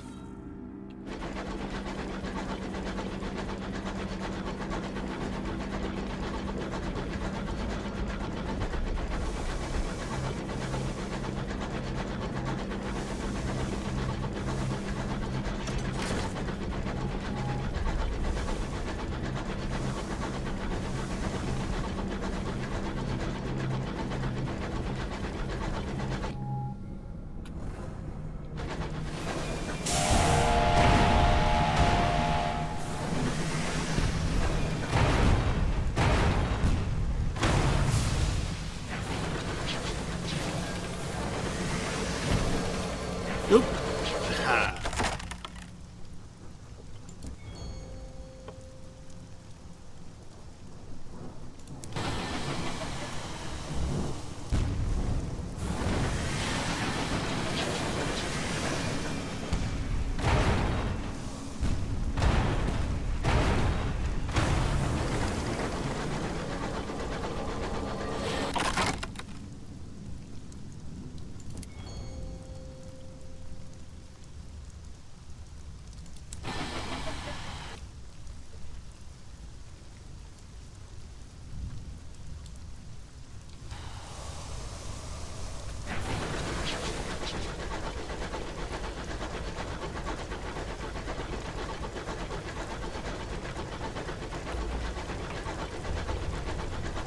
Time to wreck the shop.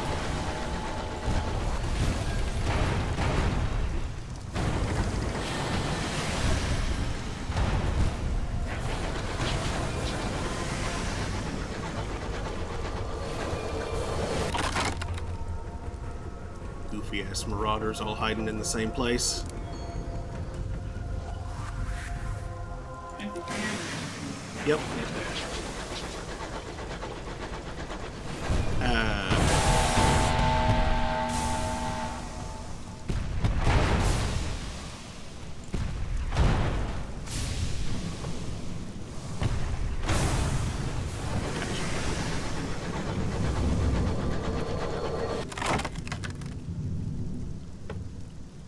Loot the hold.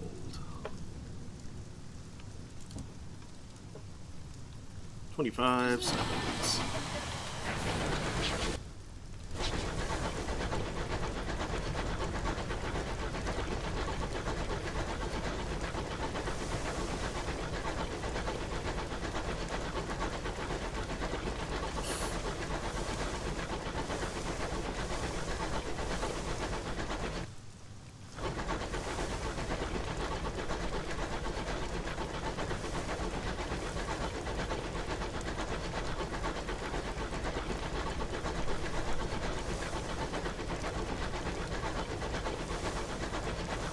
But it's not blocking the...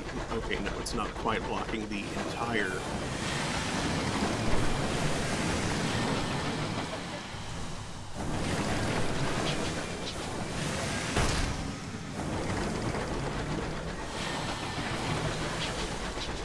Annoying placement, though. Yeah, that is way down more than me. Mm-mm.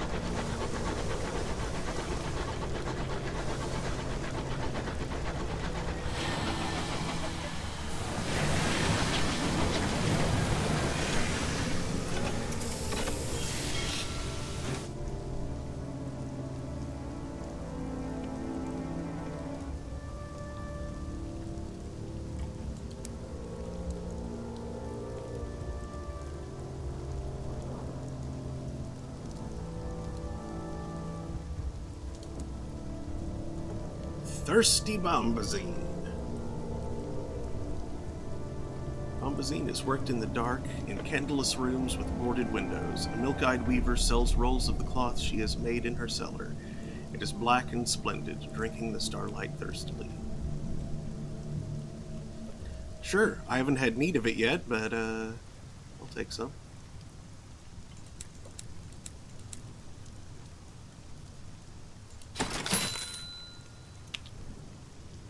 Sounds intradasting.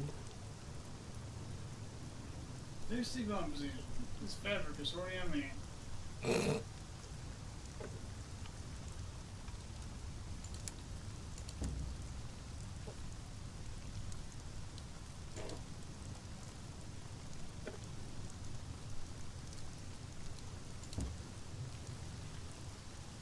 Might as well. Sure, why not?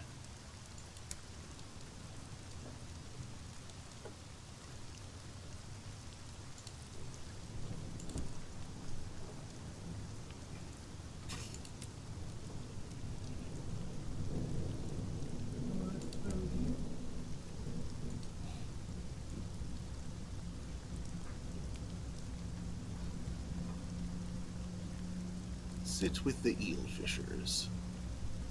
Their terror has fallen. You watch as the fishers snag their wriggling prey, heave them onto the rock, put an end to their thrashing with eel mallets.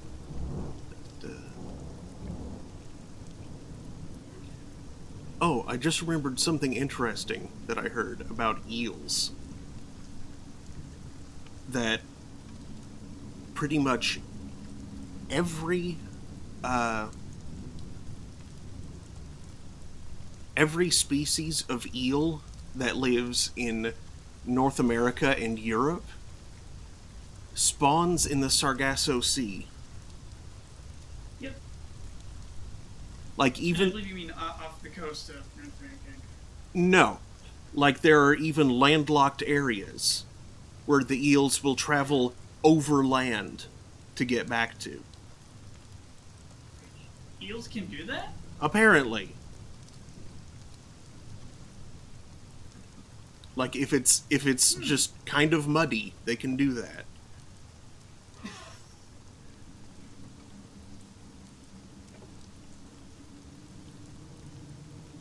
They can climb dam walls. Man. Yeah. That's what I said.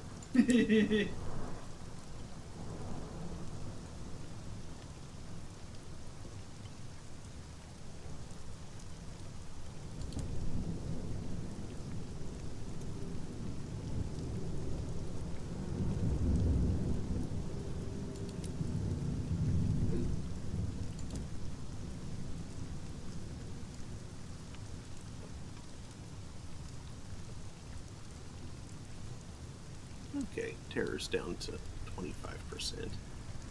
That's probably good for now. Ooh. Oh, thank you.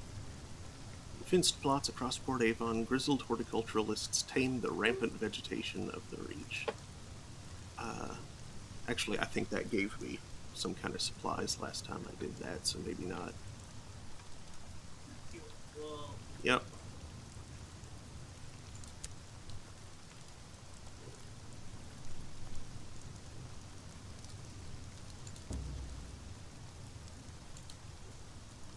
These, and my hearts still show success. All is well. How they soar, how tragic, how solemn, like the most rampant visions of Turner.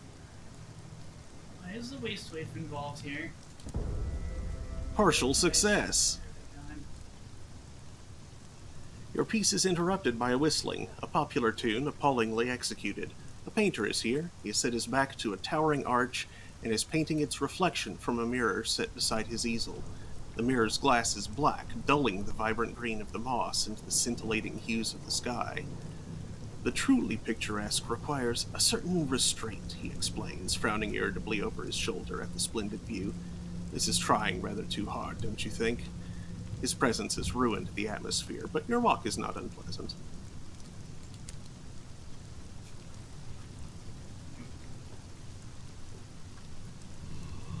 Okay. Okay, well, since I no longer need to visit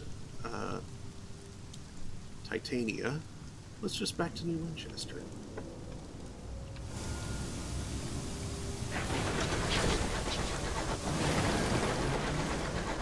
Perhaps pick some more prospects. Perhaps pick... What's a word that means more that starts with P?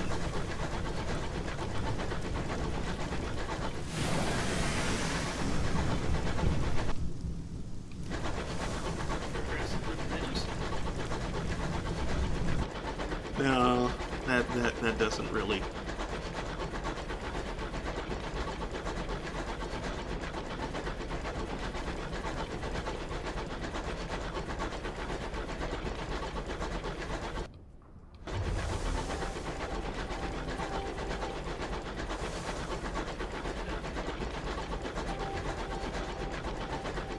Donut doesn't start with a P. I said Oh. I heard donut.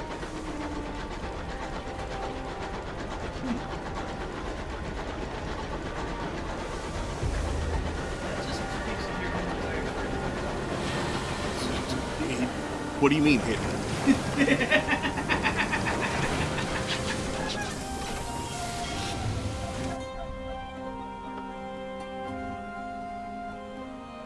Alright, Ozzy. What? I didn't hear what you said. I said, alright, Asahina. What's the hina? Alright, Asahina. The ultimate Showdown. spinner that she is. Character from Dr. Roach. Ah, She likes donuts. okay. 5 sacks of verdant seeds for Titania. I may have that already. Yeah, there's maybe like in your train's pants. And 3 sacks of verdant seeds for Port Avon. Ironic, that's where you first got verdant seeds. Uh-huh. From. Now, I don't think I have that many altogether.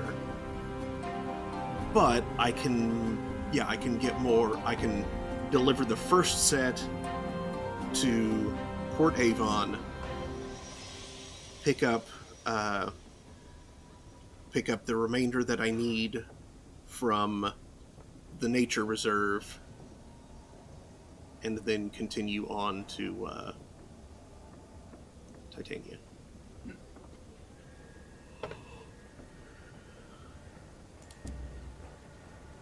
Yeah, I only have 3.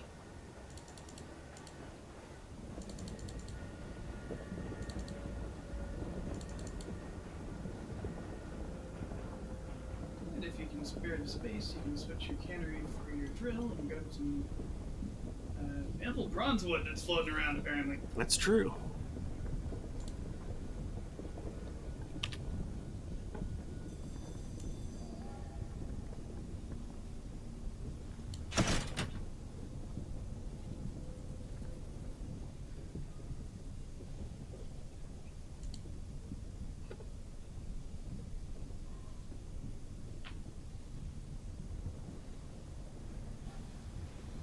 That really doesn't leave me a lot of space, though.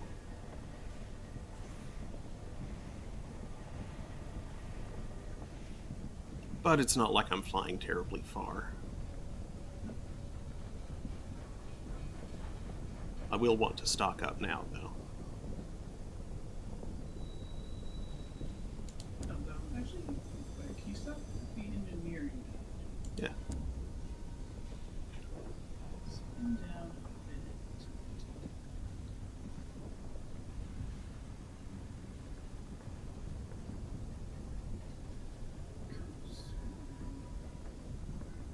You're at the bottom? Mm-hmm. Come up.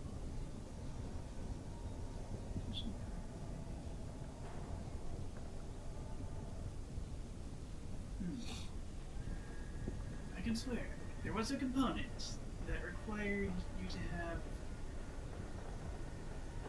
some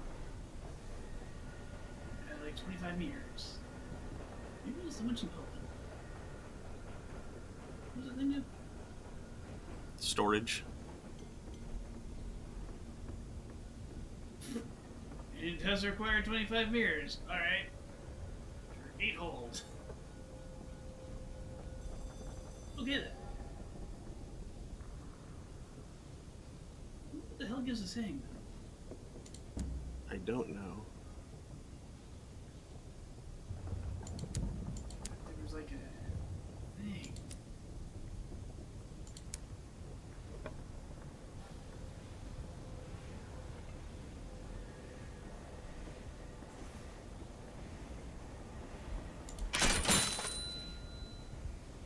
Alright. Should deliver port reports as well. I'll deliver them to the Windward Company this time, since they've fallen a bit behind.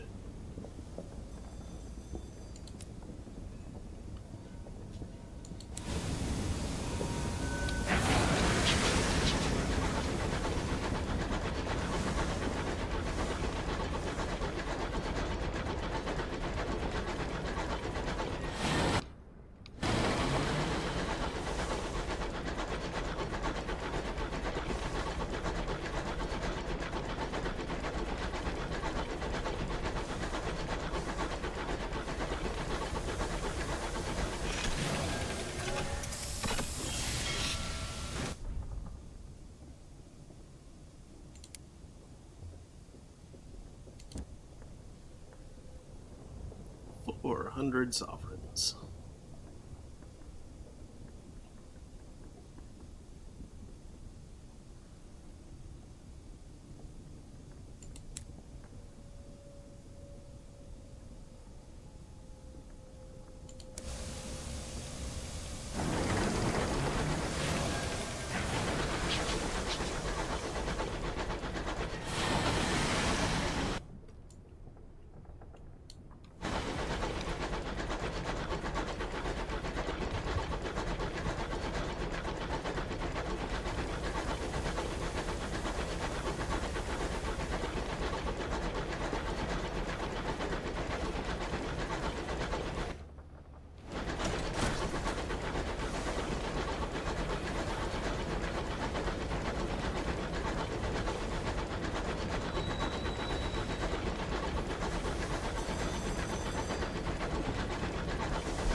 Isn't that the same card?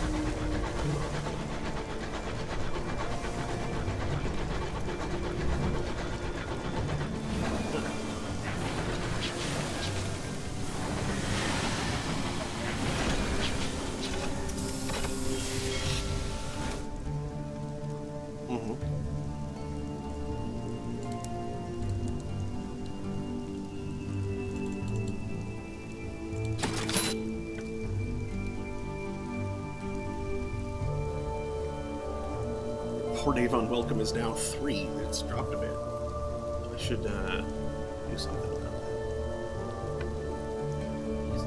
Yeah, we may as well go ahead and get that last roll of bombs in.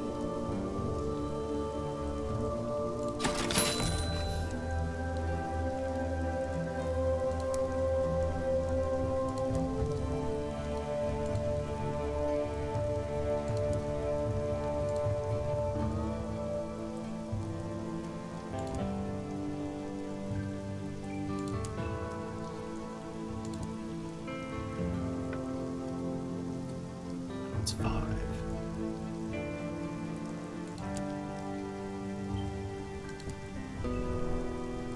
Now it's 7. That should be fine.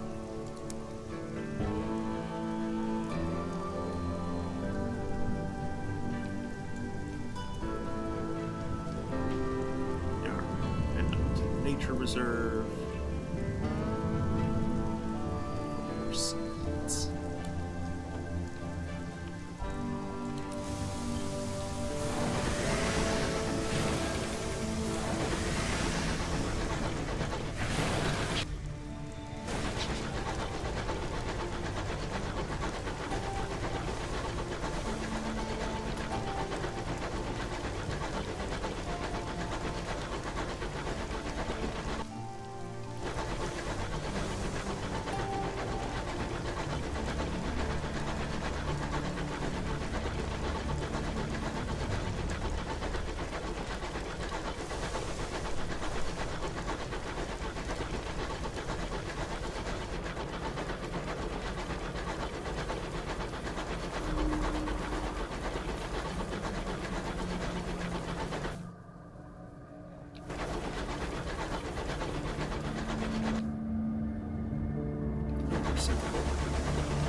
I remember it well.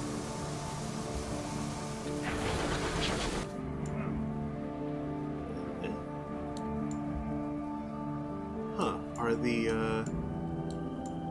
those things not around anymore? I don't think they ever said. They might have. Yeah, I remember like something illustrates something great. Yeah, this is where that one that practically Okay. blocked, yeah.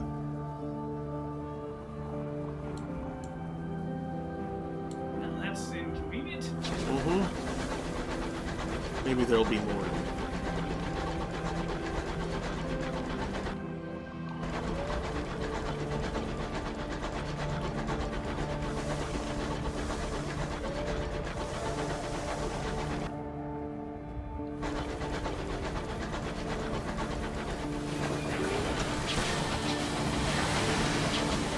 Or maybe they're still there and it just doesn't stay on the thing.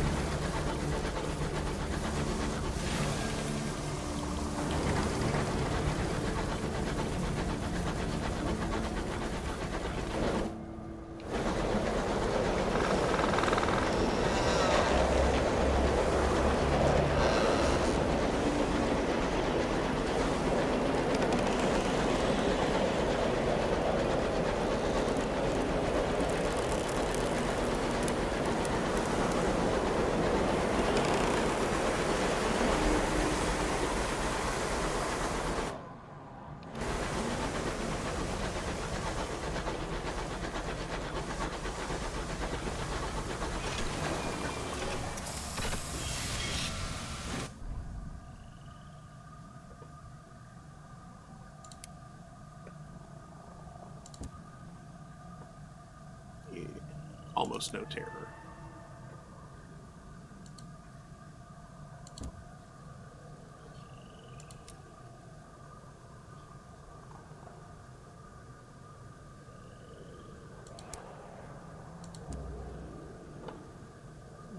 Don't really need souls. How many of these do I need? 5. It's more than I can carry.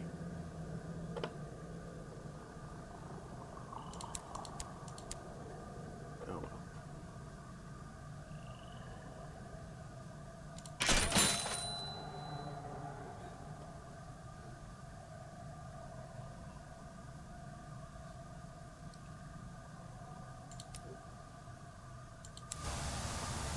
Always come back for more.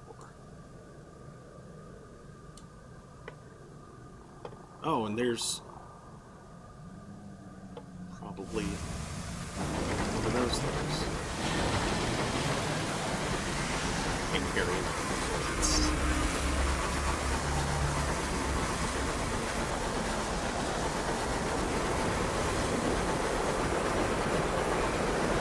Oh no, it's just...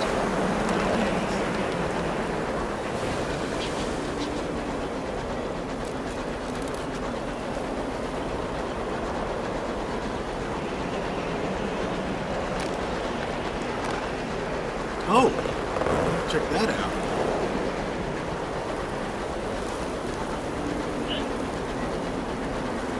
My supplies are growing.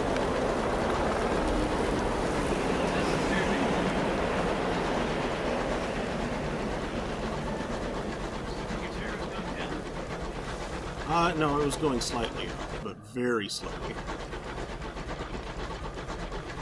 That was weird. Uh-huh. I didn't blink. That was weird. Willie Answer.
Error is down to 1%.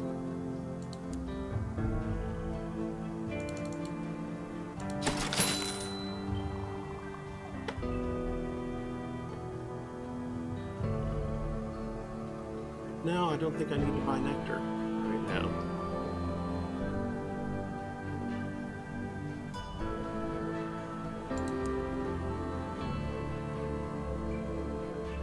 In fact, I don't think I need to buy anything. I'm just gonna head back over that way and use my mining drill on that trunk of bronzewood.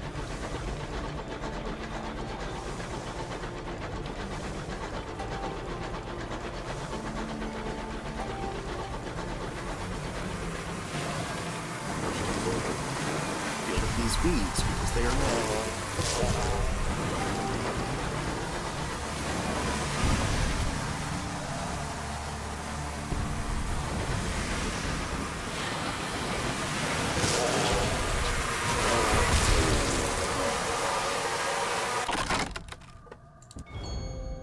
Yay.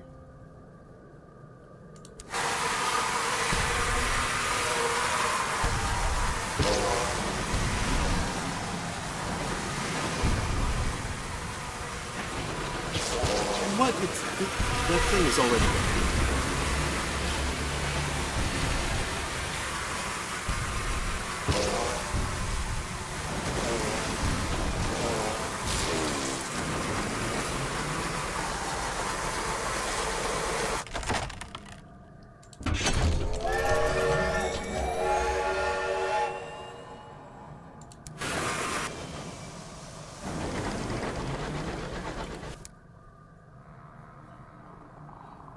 Okay, take a facet.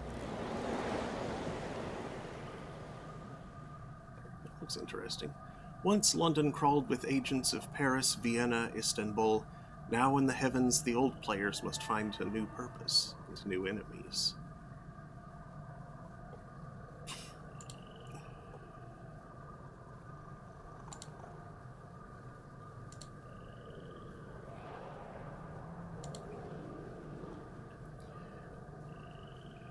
Veils and mirrors would definitely give me the biggest leg up right now, I think.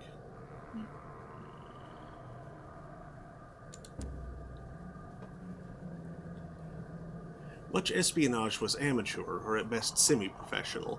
There were few trained agents. Instead, you were an asset, recruited for your temperament and position. Who was your target? Foreign powers? You worked secretly to keep London free from the machinations of her ancient, jealous rivals?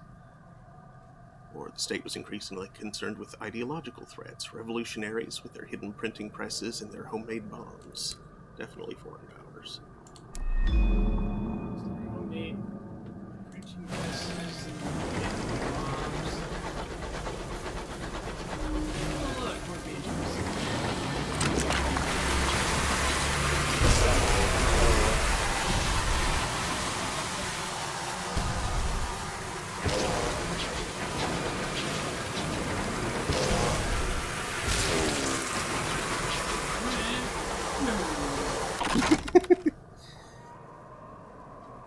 Such a farty death cry.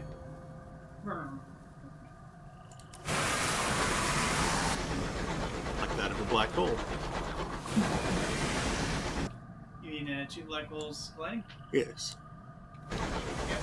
Biggest anticlimax in the universe.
Write a port report. I think I may have forgotten to write a port report in Titania.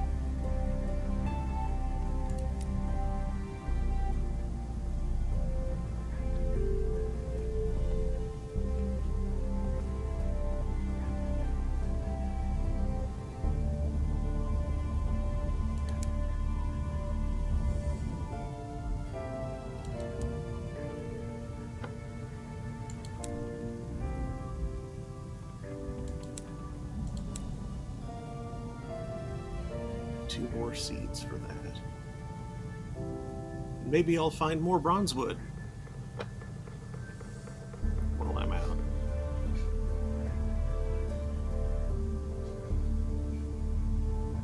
Don't need to buy anything new here.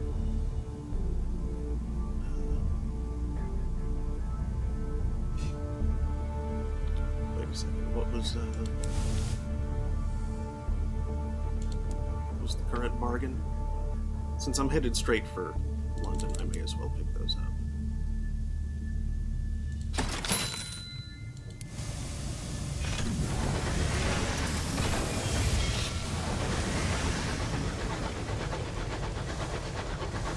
It's unlikely to find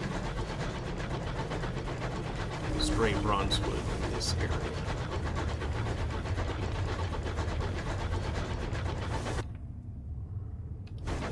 Something okay.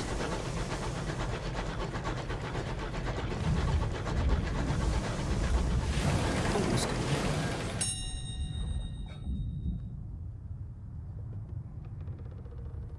Trade a sky story for supplies? That sounds like a good deal. New customs spring up quickly in the high wilderness. One of the most widely observed insists that a good story must be repaid with gifts. Sure. Your host is eager to hear of your adventures in the sky. Before you leave, they press a heavy bundle into your arms. Cool.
Crockery for Port Avon.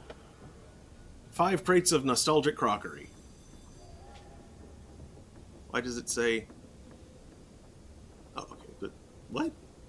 Why does the seed mean they share power? London's erratic admiral is a tactical genius but perilously fragile. Unless his daily routine adheres to exact specifications, his inspiration abandons him, and the loss of his tea set in a recent engagement has rendered him entirely ineffective. His Batman, currently recuperating at Port Avon, seeks an exact replacement. He will pay 110 sovereigns for each of up to 5 crates of nostalgic crockery. Cool. Someone was selling that in mass. Yeah, they were. Where was that? It wasn't Port Avon, was it? No, I don't think so.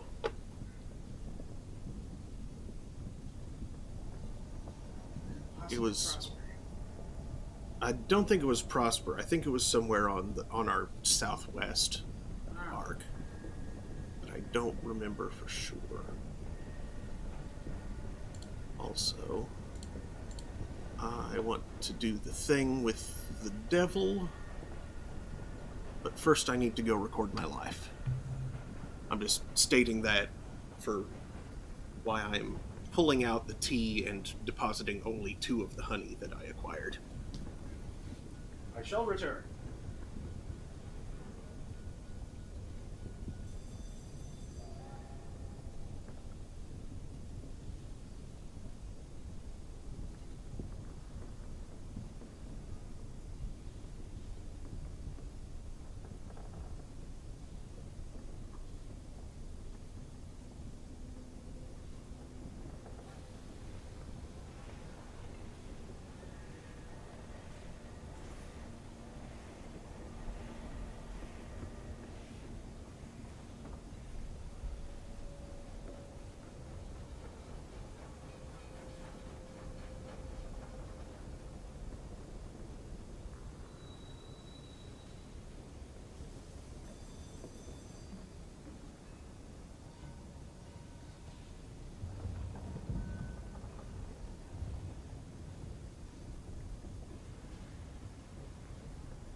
on some things here.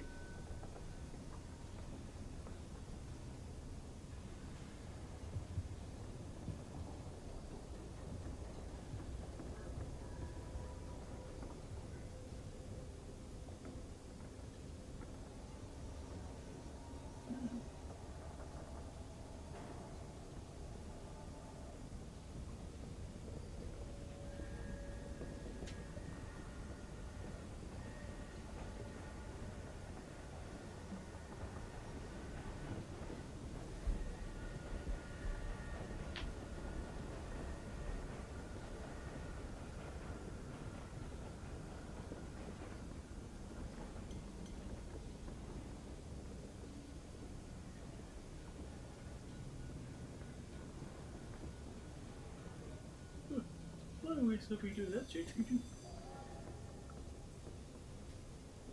Keep on listening to Sky Beast here. Let's check in something that's possible to get home.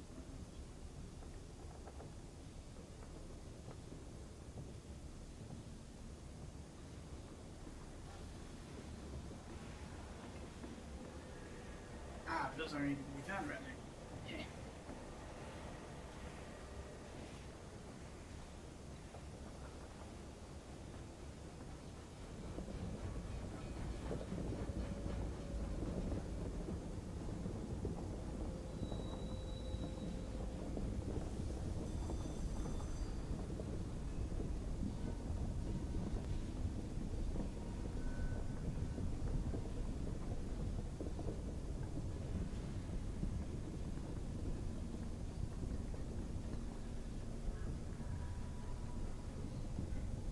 Ew. Something known only as wormlings.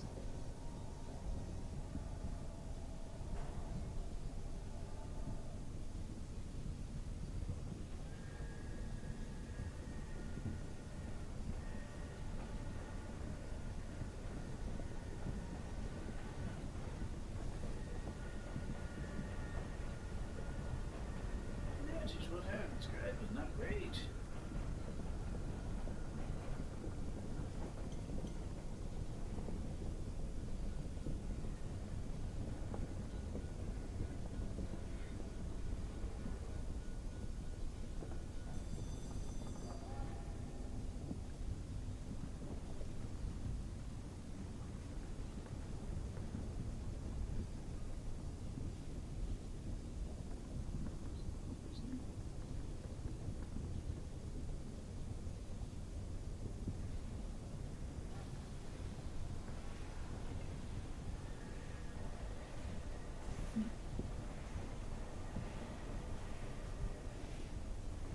Yes.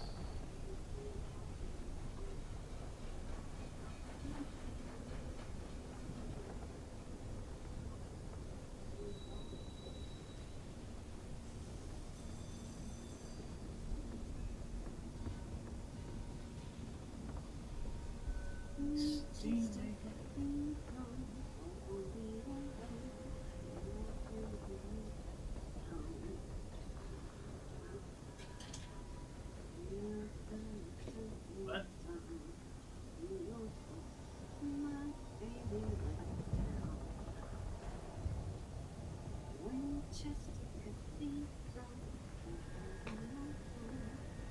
Sort of No, it's not good if you want a to. novelty song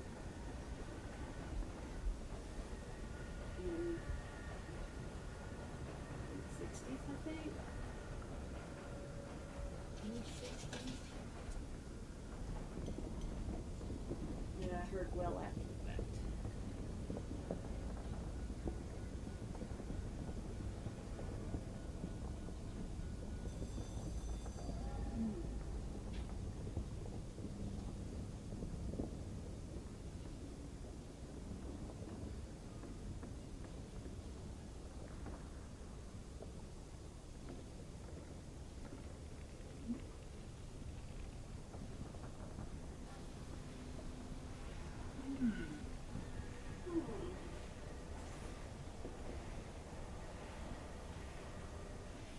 I'm looking at stuff and learning things.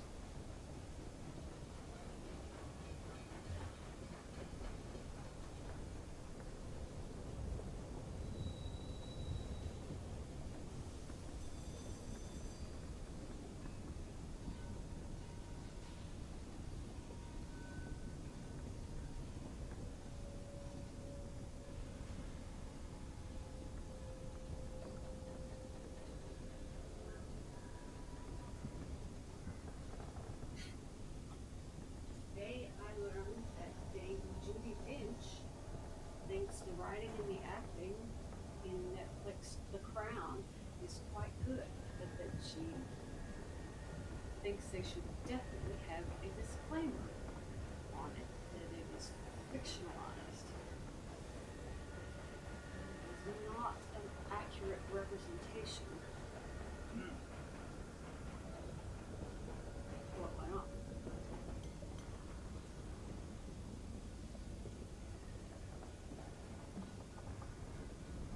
I love how there's a gun.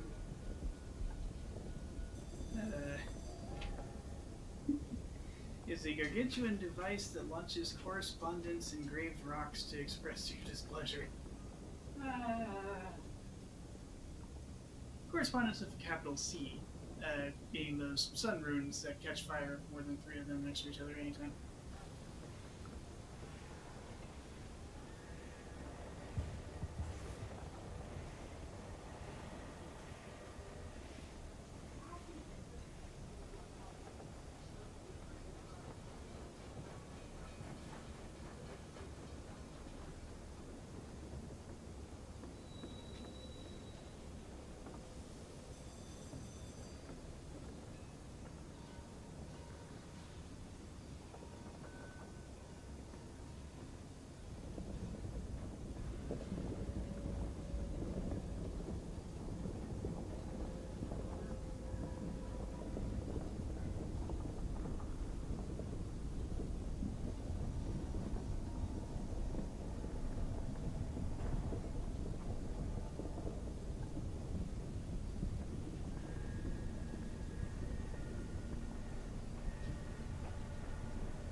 I do believe we can improve our bet.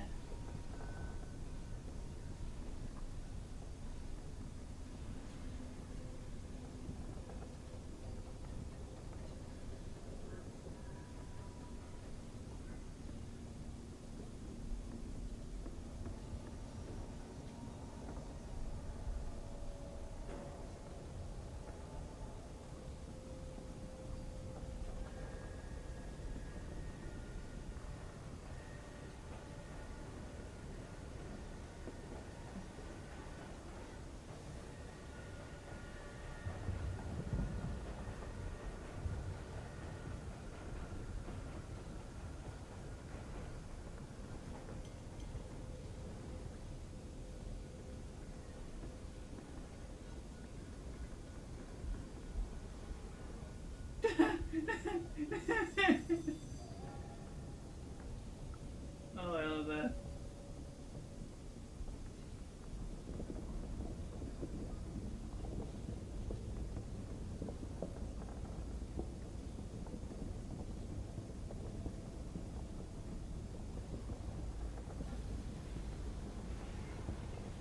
For God's sake.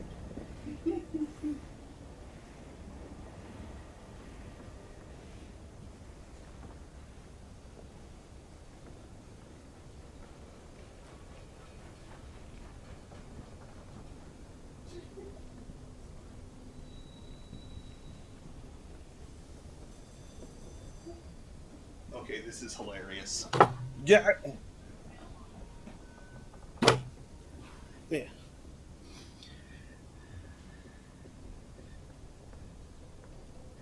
An attempt to make a Confederacy promoting right wing superhero movie has reportedly ended in disaster after $1 million in funders' money has gone completely missing. The Daily Beast's Will Summer reports that the planned movie, called Rebels Run, blah blah blah blah blah. Film's trouble started when Day, whose given name is Theodore Beale, decided to use a Utah-based firm called Ohana Capital Financial to hold the $1 million he'd raised in donations for the movie in escrow. Beale went with Ohana because it was a rare financial institution who would do business with him given his long history of unabashed racism and sexism. The trouble, as Summer writes, is that Ohana appears to have been a sham institution set up by a con artist. Ohana was the creation of James Wolfgram, a self-described cryptocurrency billionaire who posted pictures of sports cars that supposedly belonged to him on social media, he writes. But in fact, according to a federal indictment filed last month, Wolfgram's wealth was a sham. The sports car pictures, for example, were pulled from other websites. Wolfgram's business also sold what were billed as high-tech cryptocurrency mining rigs, but those too were a hoax, according to prosecutors, with their screens just running on a loop to create the illusion of mine.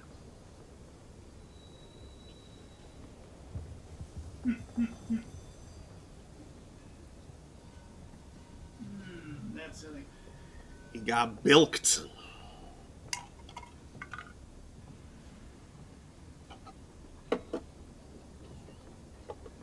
Okay.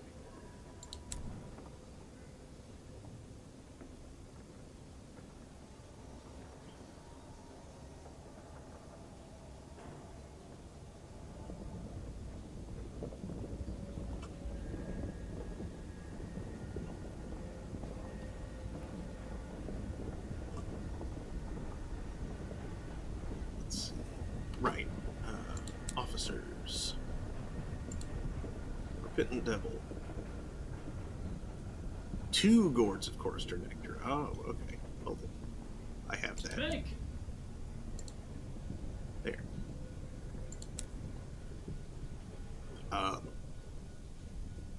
Wait. I guess it's there. 2 caddies of dry tea. Damn it. To the bank.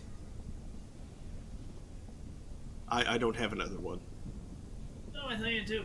No. I got to at some point, but I used one for a tea party in Port Avon. Oops. So back away those go for now. Maybe.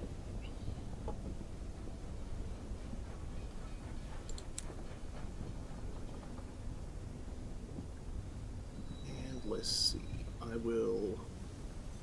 I'll start with Port Avon so I can offload the crockery and then make my way back up round.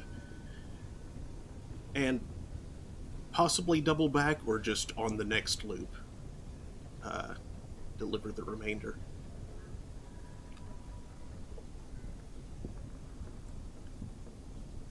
But for now... Also, because I might be engaging my opera knowledge a little bit. Mm-hmm. If you happen by the circus, I believe you're in a position to improve your back. Oh, okay. Oh, because I can afford a better scout from, yeah. You can indeed get a better back. Okay. Can I get the best one? The, Absolutely not. Okay. Because that, what was it, the space rat? The Ratronaut. Ratronaut, that's right. It's That's delightful, but you need a moment of inspiration in a condemned experiment. That's rat. I definitely don't think I have a condemned experiment. The Intrepid Cavi is also excellent. It requires a steering enigma. Mm. If you remember what level of thing that is. It was certainly a high-level one last time. I have a moment of inspiration. Tale of Terror, Savage Secret. Also, those Sunrings I was trying to remember, they're currently called the Correspondence. Capital C. That's right. It's the... yeah. There's a gun that shoots rocks that are engraved with them. Because of course there is. Yeah, that just sounds dangerous for everybody. It's a weapon. And yes. Think rocket launcher. Think large explosion radius. Yeah.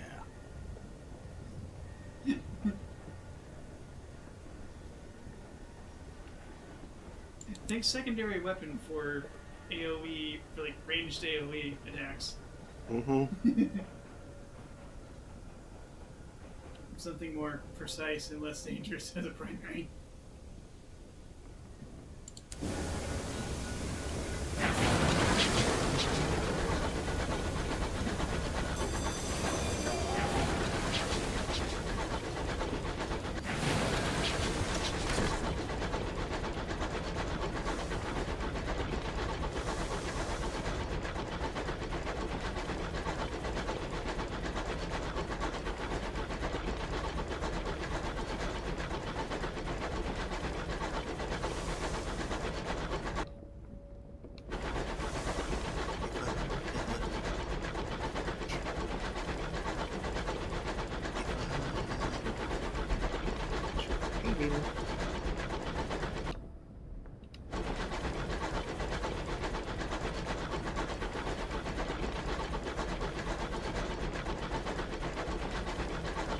That's not easy to cover.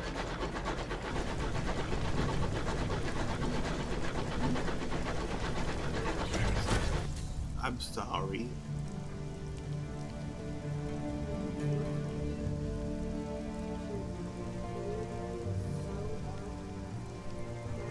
Mm-hmm.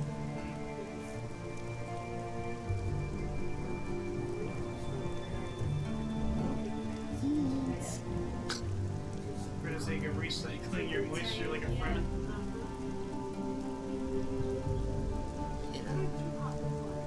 Yeah, I was just going to ask you, grab a Vince and set him up here, or set up here with him.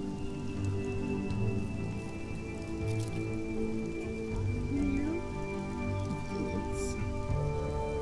Question mark underneath that meows.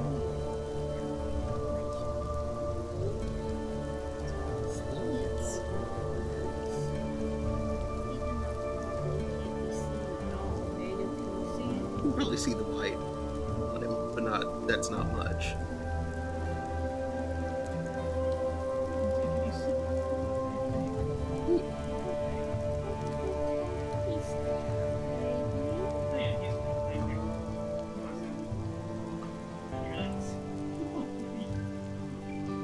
It's a sweet Vince. It's weird how he'll curl right up, practically in my lap when I'm sitting like you are, Mm-hmm. up in bed with him warming up. He'll lay next to me when I'm laying back, but he won't do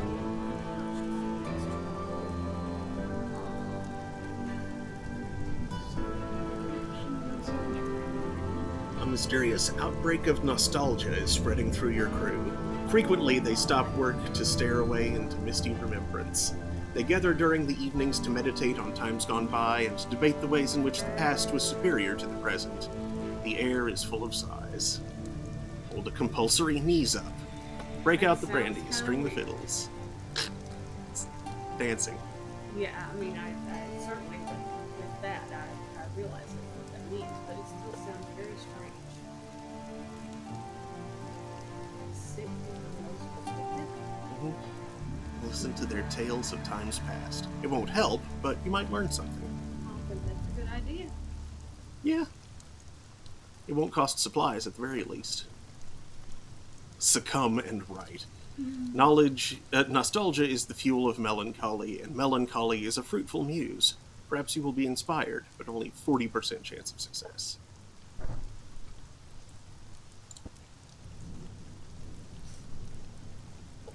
Nostalgia has lifted the veils that normally hide their hearts.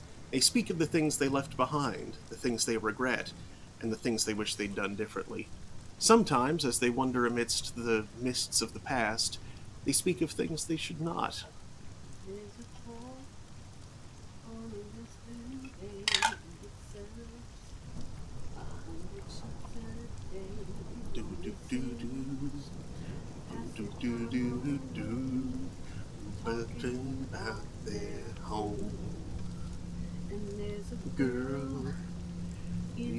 Oliver Town, and she works, laying steel down with a brandy, fetching another around. She's searching whiskey and wine, and the sailors say, Brandy, You're a fine girl, such a good wife. You would be such a good wife. my Lover, my lady, is the sea. I wonder if she serves brandy. I'm sure she does whatever they ask for as long as it's their answer. So. That really is quite a plain song, but I've heard it so many times years and years ago. Yeah, One of those Excel greatest hits by the original artists. yeah. Now, The, I have only heard it because of karaoke. oh really? Yeah. Okay.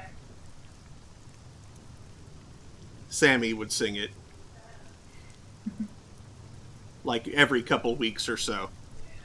He had a set of like maybe half a dozen songs that he'd go through, and like he couldn't really sing at all, but you know he seemed very charming and like he was definitely enjoying himself up there. So it wasn't, while he wasn't a good singer, it wasn't unpleasant to listen to him.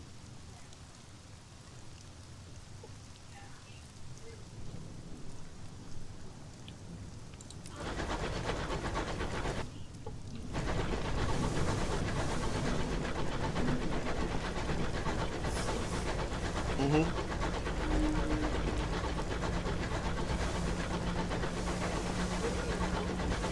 Yeah. Right. Yeah. No. Oh, no. Yeah. Yeah. Now I will say Sammy had a bit more talent than William Hung. Okay. Okay. Chief, on the other hand, was about on par, but at the same time, he was just having a blast whenever he was on the mic. So same deal. And apparently he tipped really well too. Mm-hmm.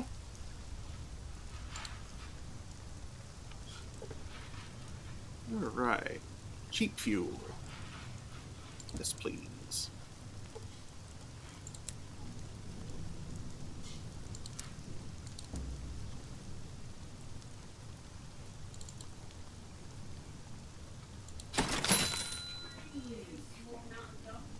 Yes, please.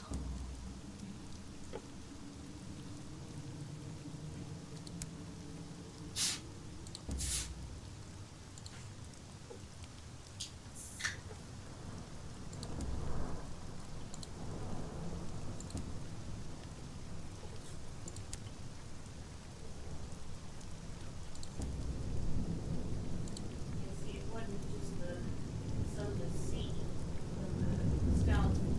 Yeah. That's all. Mm-hmm. Visit the allotments. Hey. The contents of the allotments are unlike familiar vegetables, but it helps to look for the similarities. That bulbish squash is too lumpen, too spotty, too purple to be a marrow. Thank you. But it is more like a marrow than it is like a cucumber.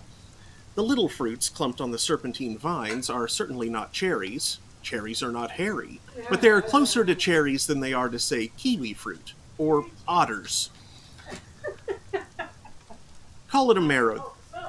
Call it a marrow, then. Call them cherries. It helps, somehow.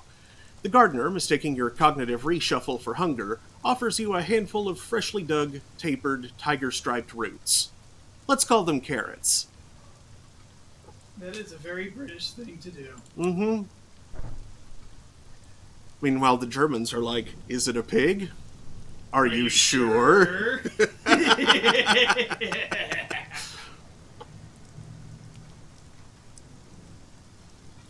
It's like the English just go, yeah, sure, these are carrots.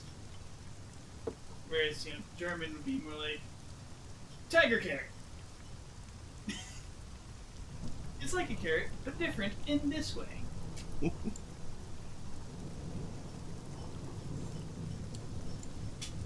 Let's see. I think I will take the long way around this time to hunt for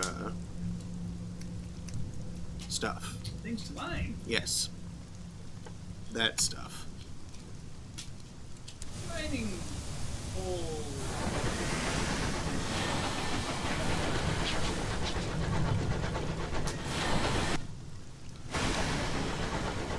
Keep an eye out for GT. If you want.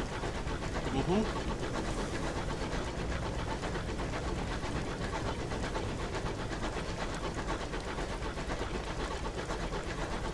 The horse guy wants nectar and love. That's right.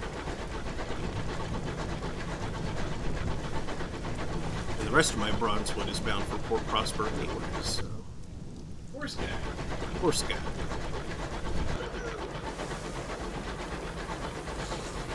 Horseman.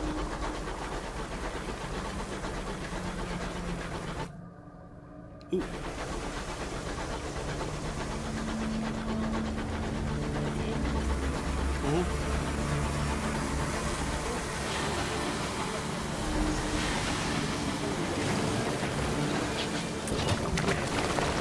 I'm not sure about that.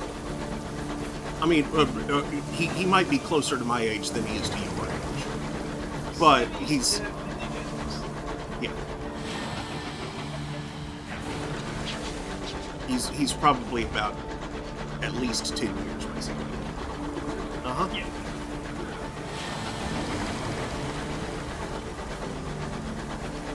Yeah, our fingers tend to a very wild age. Yeah. Not that I would exactly call Sammy part of the friend group, but, he's definitely a friendly acquaintance.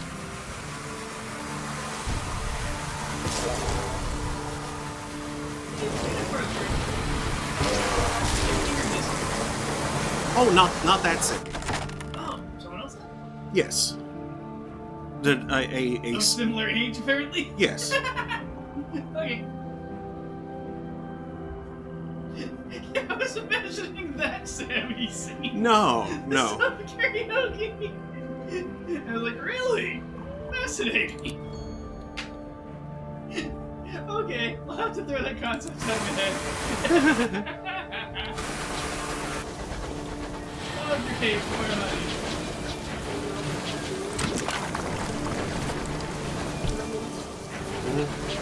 Yeah, the way the like so many the German word for a whole lot of animals is like a something pig. Even if it's not readily apparent what resembles a pig about it.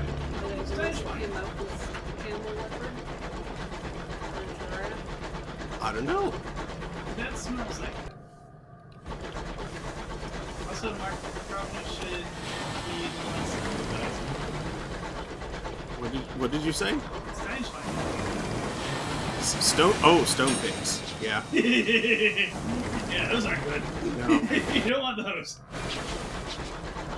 You know how much Mm-hmm.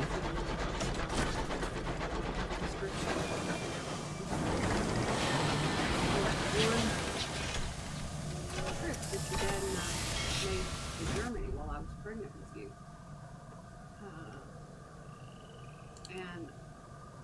And I asked Pat and Phil, are there any old cemeteries nearby? He says there are no old cemeteries in Germany. Mm. Since they don't have the land to let dead people lay there for long periods of time. Hmm. So Oh yeah, that's apparently a thing in most of Europe. Like, Yeah. Graves are rented. yeah.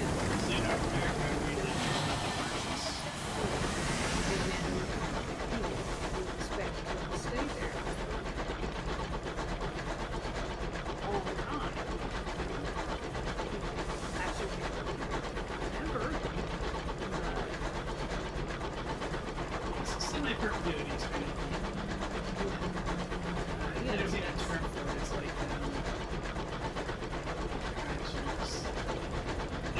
purchasing future care. Yes. Something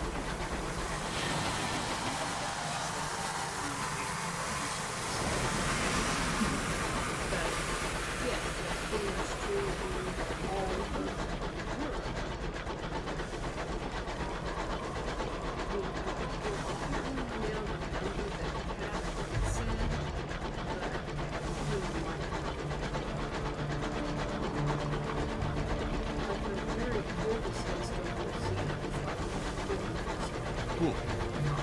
Yeah. Now, I'm sure there are, like, historic cemeteries that are preserved because for their age. Like, right. Well, I mean, like, I know England has cemeteries with hundreds of years old gravestones. And England's way smaller than Germany is.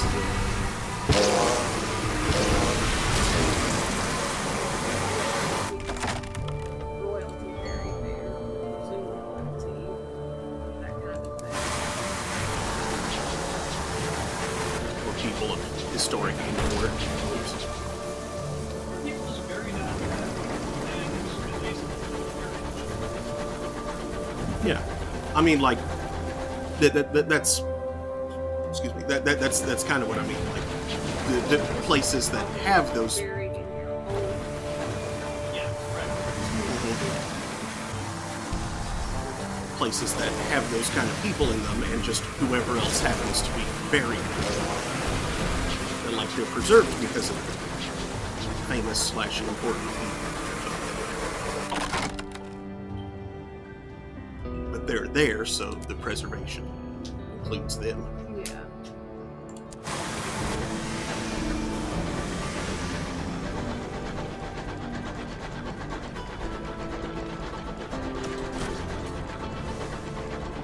That kind of reminds me, though. Red Bard posted a couple of photos from England because she just spent the last year doing her masters out there. I don't know exactly what it's over yet, but I and several other people have been saying would love to hear about it. Would love to, even if reading it would be too dense for a layperson to really get into, would love to hear, like, a presentation on it or something like that. And but yeah, let me find the tweet real quick. Search.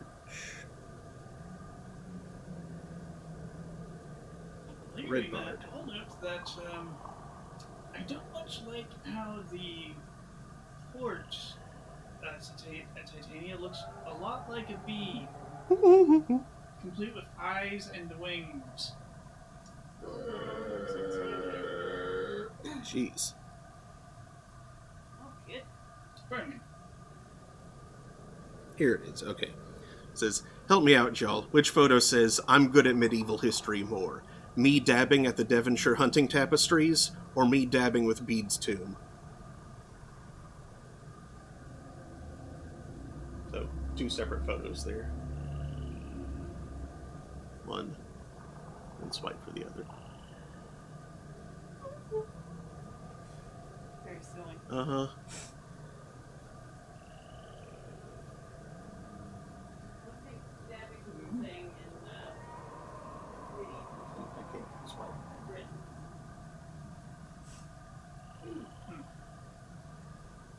That'd be cool if you were dabbing. Seriously, why dab no die? I don't know. Why plank die but not stupid dab, which always was done to begin with? I think it lives on ironically.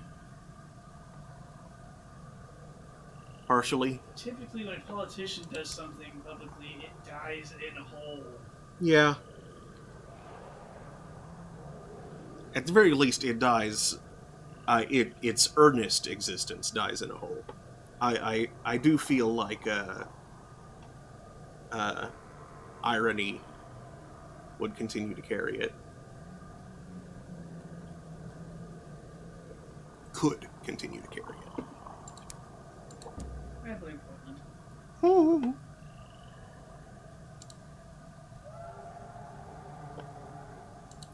Not enough time has passed for there to be another thing.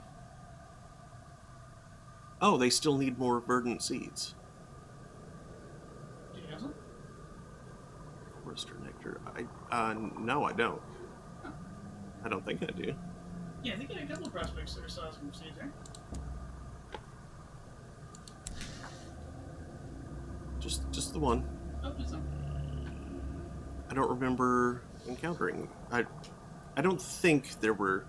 I would feel very silly if there were seeds. No, I think it was souls at Port Avon, or maybe it was souls at Failbetter and Stainrod.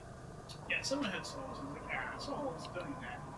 Yeah, I don't really need to buy more honey because I'm getting plenty of that. Yep, we're after tea. Mhm. No. It makes you. I mean, yeah.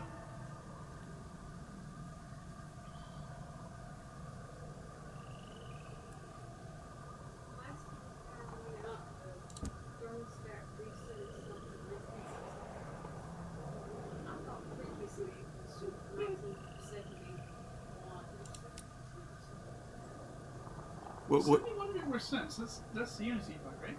That's what I was going to ask. How did I only get back to 66? It's like even before. I'm confused at that, actually. I wonder if there was an overflow. If it just like did some math and had a freak out. Okay. Up to the circus.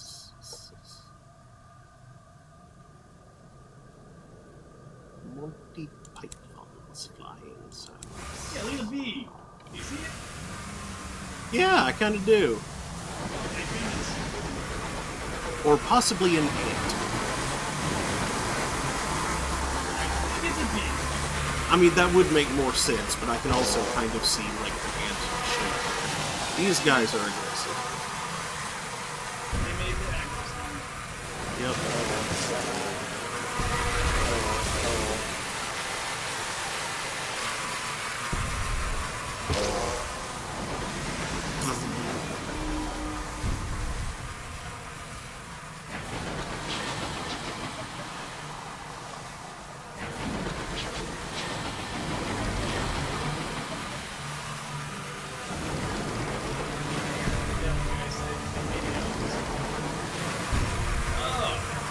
Yeah, because bees. This giant flower has a good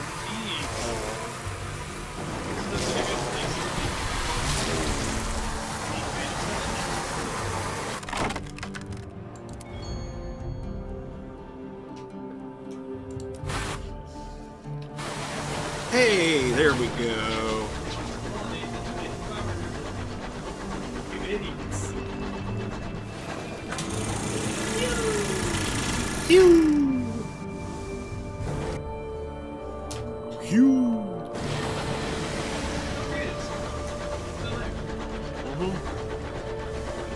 Probably won't be the next time.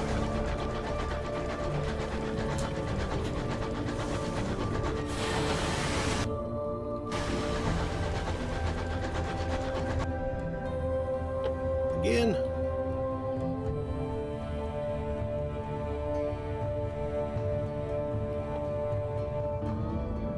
Let's press on. That takes an awful lot of fuel.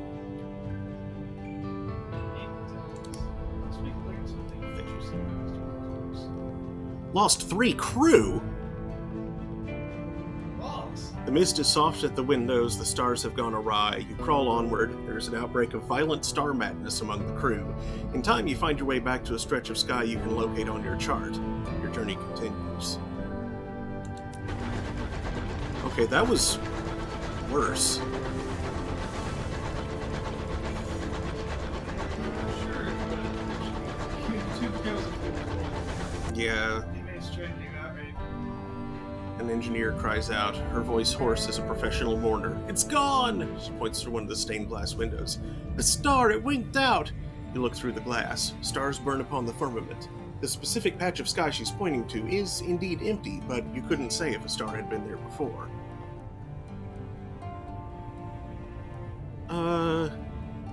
Yeah, I have enough supplies to last. Assuming that's, one supplies.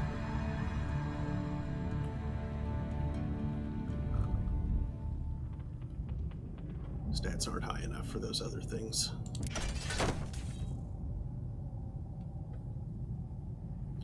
The prospect of brandy provokes a ragged cheer. Soon the crew have rosy faces and broad smiles. Your locomotive resounds to a lusty, if approximate, rendition of How the Sailors Lost Their Z's. No one looks out of the window, though. No one looks at the stars.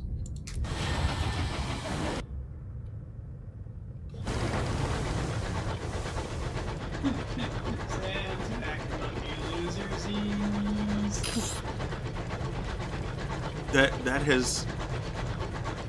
That's a heartburn, man. That has nothing to do with sleep. You actually didn't technically get Likely. because that meant to play it Yeah. Oop. Hello. Hello, Bruce.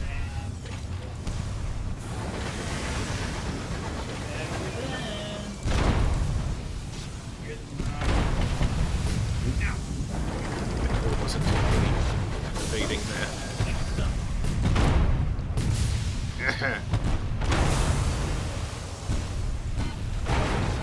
Maybe I'm not throwing these cards. Yeah. Ow. I'm not saying shots prematurely and he completely failed to take advantage of this angle. Loot. Cabin.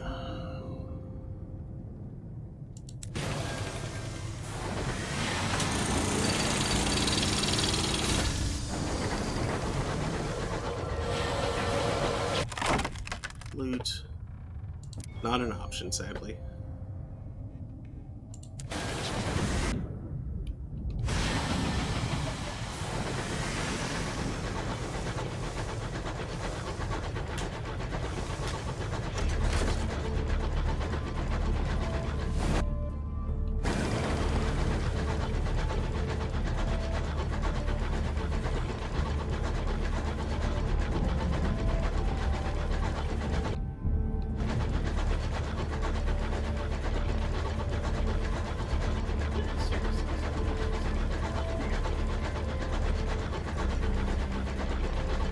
I think the circus sells supplies, but not fuel.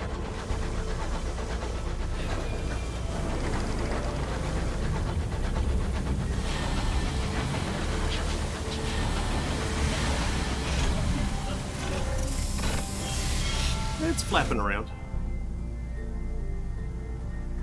Oh, hey, replacement pro. Not likely. Let's just drop our terror a bit.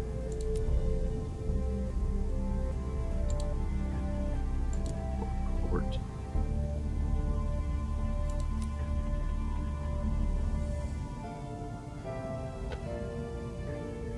Usually if you change your guys and respect to artists when you get riches.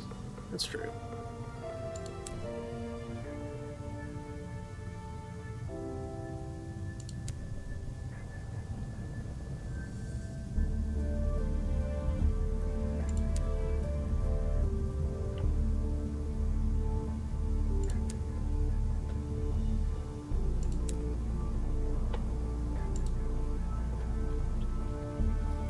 %. Chance.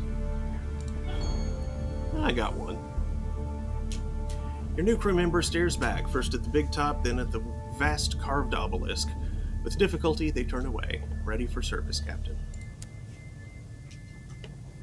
Okay, let's switch back.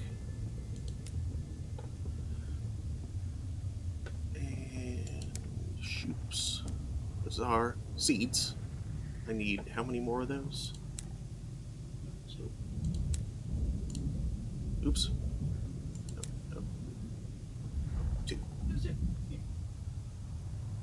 Although, actually, I think I have... Do I have more? No, I don't think I do.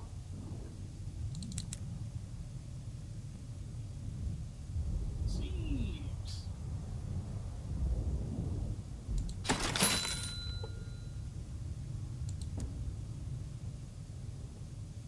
Oh, good supplies. Yep.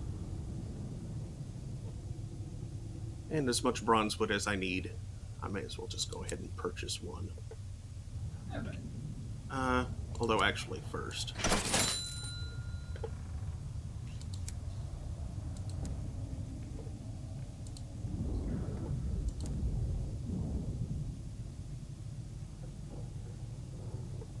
stop it. What the heck? Charity is a crime, the punishment is severe. Is this prison? Mm-mm.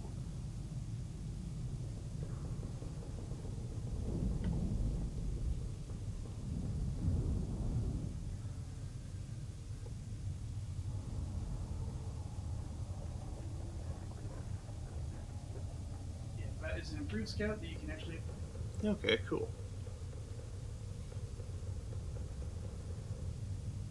It nestles in the crook of Mr. Menagerie's neck, burbling happily. Its eyes gleam with pale fire, like one who has looked too long at a star.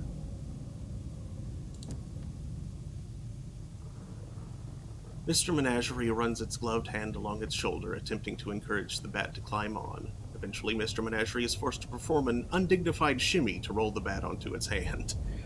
As the bat is passed to you, it looks into your face and squeaks. Its pupils shine like cut tourmaline.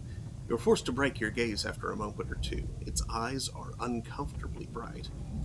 Mr. Menagerie begins to gather up its things in preparation for the next leg of its journey.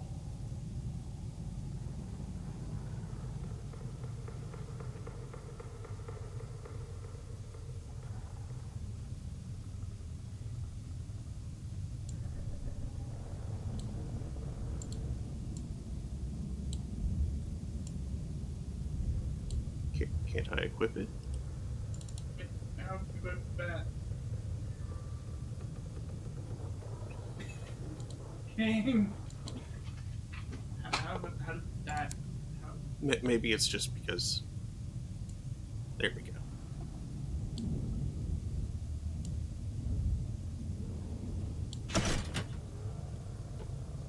Bat. New bat. Unfortunately, old bat is taking up space in the hole. Oh well. I don't know how to sell it. Okay, well, back to New Winchester.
What? Yes, again. This again. Fine, more brandy.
Yeah, worst case. Thank my bat.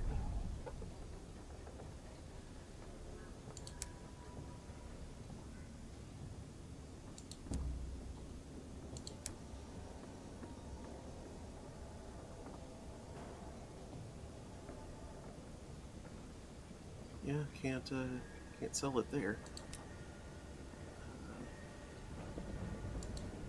Out here.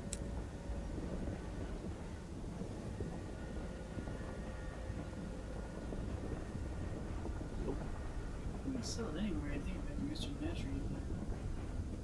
There's not really an option there Yeah, I didn't see anything for selling. because it's not really a shop, or not a normal shop.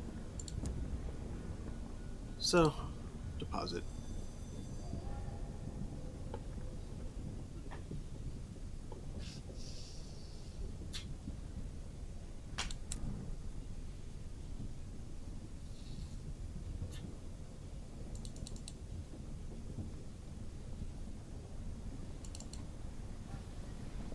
Oh, wait, that's brain.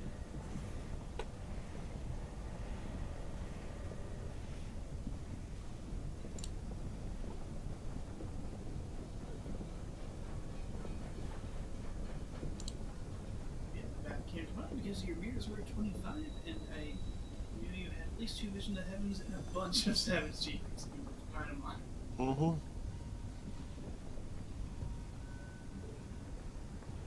Apparently, if you've been a Kickstarter backer, you'd have access to the Cyclopean Owl.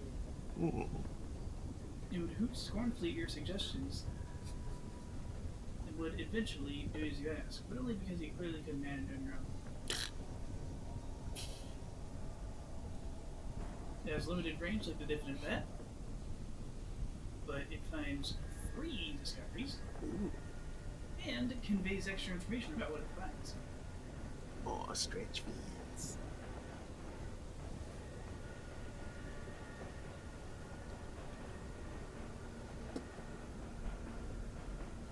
Scouts are either cautious or bold, diffident or inquisitive, oblivious or concerned.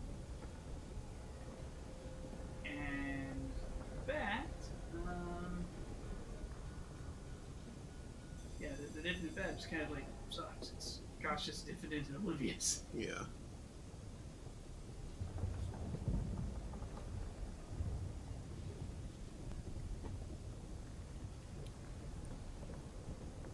Alright, not, Your bat is at least bold. I'm not too far off from being able to upgrade to the Pelennor. The tribe of Cabby is bold and discerning. And the Retronaut is bold, inquisitive, but oblivious.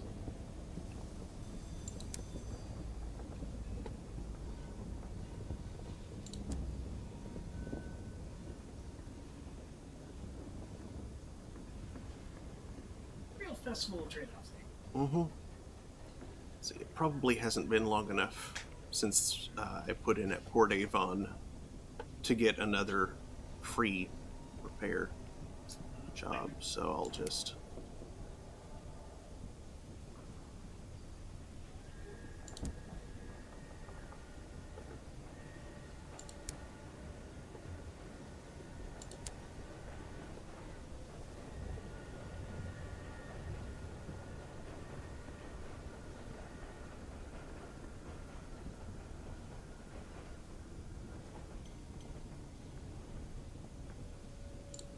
Oh, and also, you were right about saying you can't even do it. Okay. I mean, I think you actually can, but you've not been. Mm.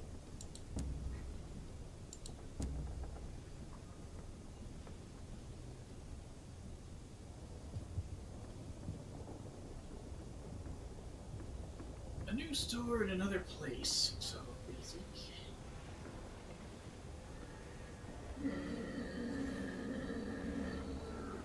Jeez. Sorry, I've been pulling on this enhanced caffeine here. It's, Isn't it lovely?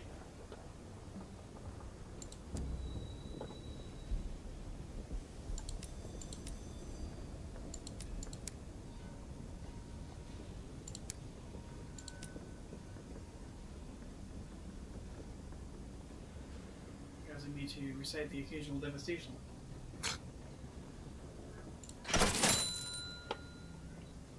Okay, back to Port Avon.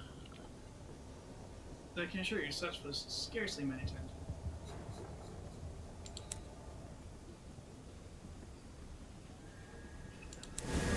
Thanks, guys.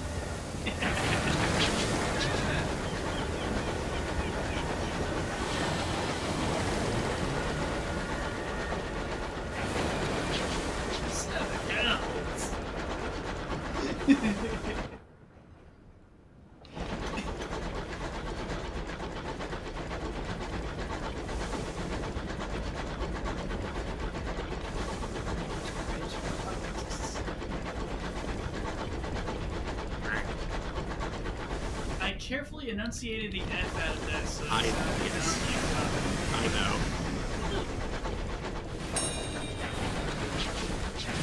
Fuel is good.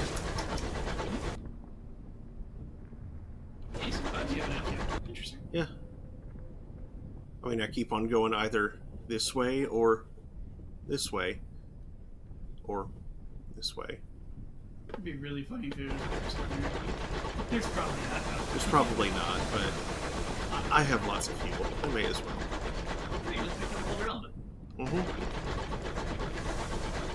Let's shine a light and see if we can actually get some XP from the day.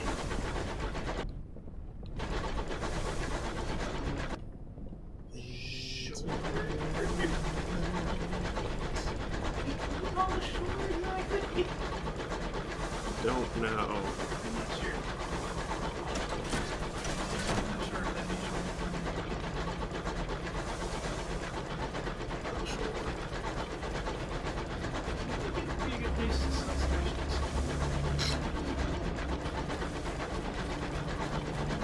These are real wild and full of lush green frogs, curtains. It's curtains for you, Doctor. Lacy, gently wafting.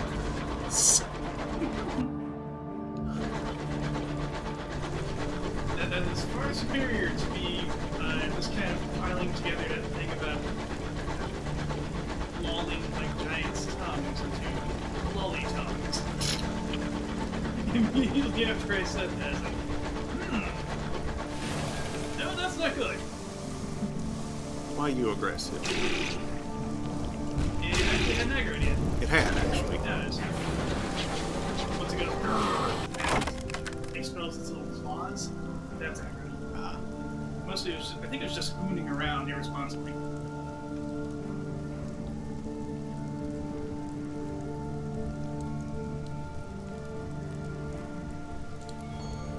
You may lose crew? Distressing.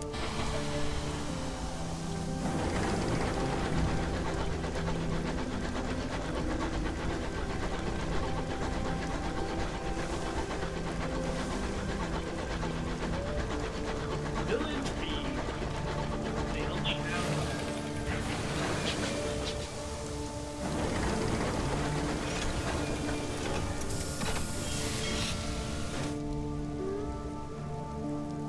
Oh, hey, Mr. Menagerie, how are you?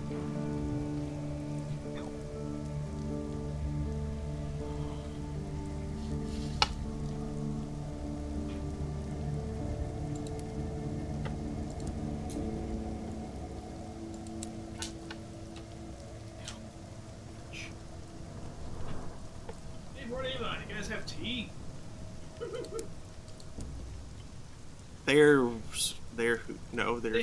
They're buying the crockery. Oh, they're also buying part. No, they're the ones who are buying crockery. They're the ones that we have the Ah, prospect you're right. for. Yeah, what a crock.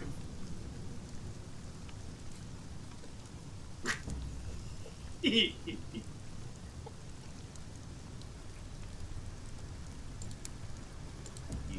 bowls of souls.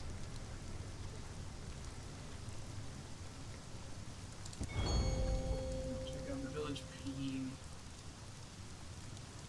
Another uncanny specimen. It's one half of the village inn.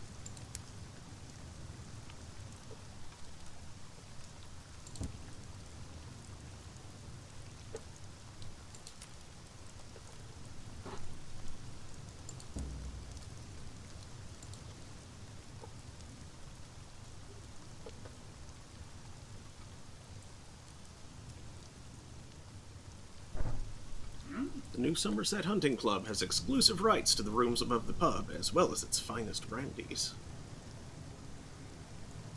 Recruit the Rat Brigade. Oi, down here! 3 rats glower up at you from below a table where spilt beers trickles down to form a rat-reachable puddle. Chief Engineers who increase veils by 6, iron by 2, and affiliation villainy by 1. I must. You know what these guys cost? Absolutely nothing. The smallest, most scarred rat is called Cinders. She introduces her companions. This, she indicates the rat wearing goggles, is my second, Petronella, our mechanic. She gestures towards a rat with glossy fur. And this is our agent provocateur, Albrecht. The rat inclines his head. We need a locomotive. These battle-hardened rats are all that remain of the Rat Regiment, a mercenary company active in the early days of the Winchester War. Used to be a dozen of us. Best sappers around, says Cinders. Now look at us. Her whiskers twitch. Time for that later. We'll pay, sir. Rat Brigade. Look at that. That's legit just like a photo of a rat right there. Yeah, it's like some programmer's pet. Probably.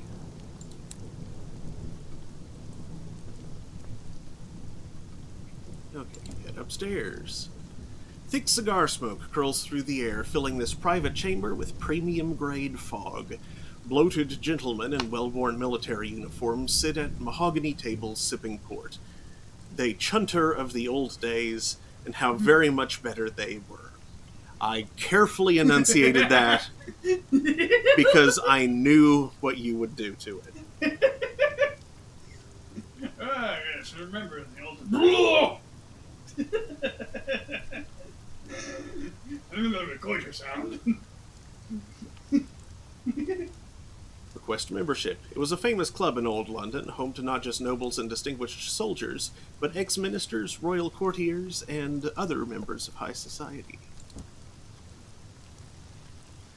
A stout veteran gives you a polite once-over. I suppose we could countenance an application. Of course, membership is not a matter of mere money. No, no. He directs your attention to the trophies. Most are old and musty. Neath creatures, deer, foxes, and a bear, all hunted in the members' now long-distant youth. Perhaps if you could help decorate our walls with some impressive local fauna, we can talk matters of first payment, and then membership. Of course, we could hunt the beasties ourselves, and we will, by thunder we will, but the fire is so warm, and there's port left in the bottle.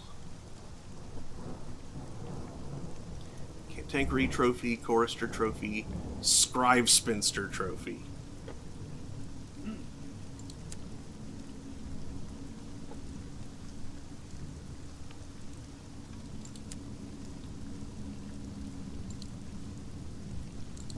Appreciate an amount of spider.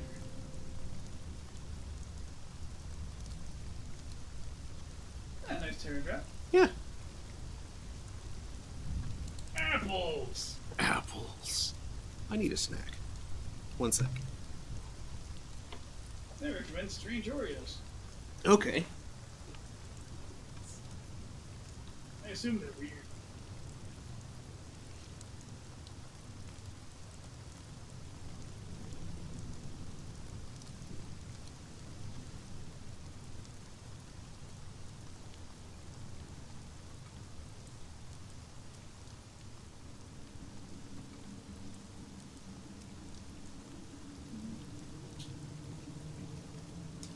Those weaker than they're supposed to. They're said face.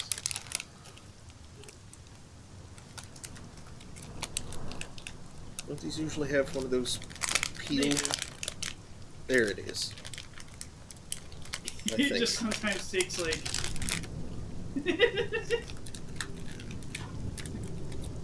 It takes a strange touch to even locate them. Yeah.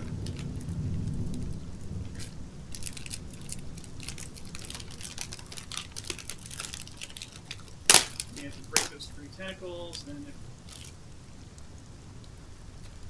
I'm a tentacle.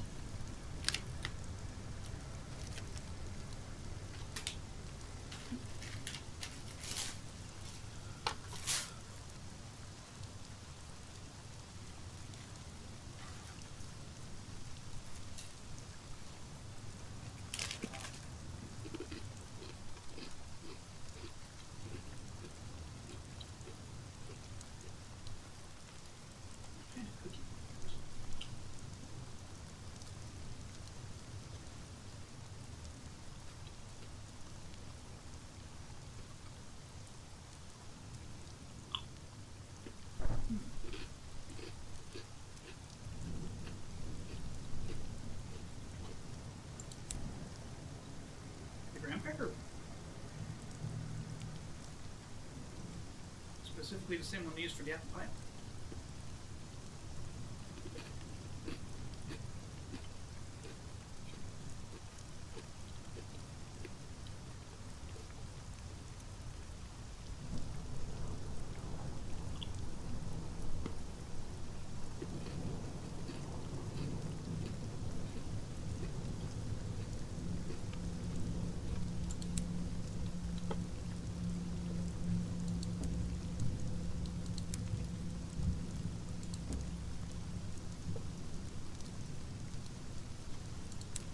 Shawarma and stuff.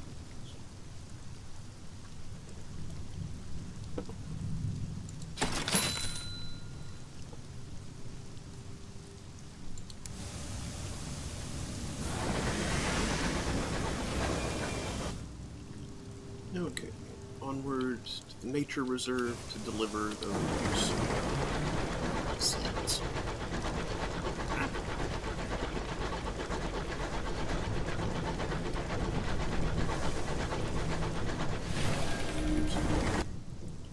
Say ass for that. Ass! Ass! That didn't work. Yeah, what gives? You think, like, say ass corresponds. I'm starseed. It's donkey your butt.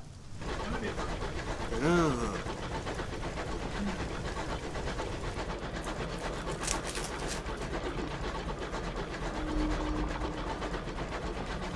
I'll do research this later in Discovery.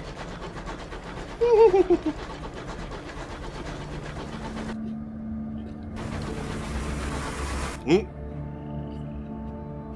Gonna need both hands for this. Report a bug. Yeah, I found about 20 of them. Doug Matt.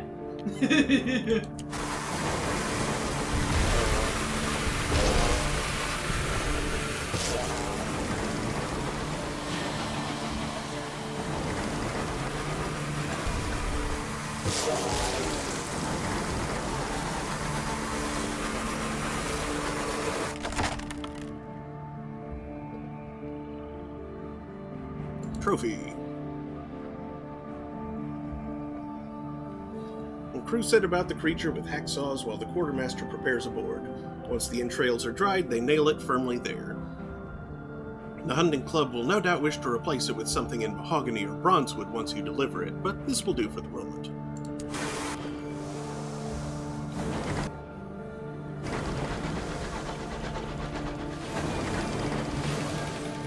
The Hillcrest Lodge. That's not a lodge.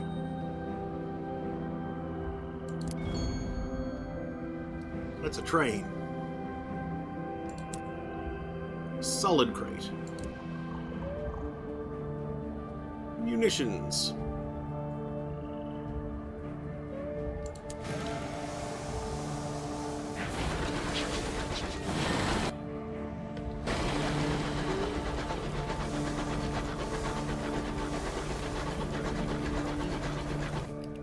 Probably me.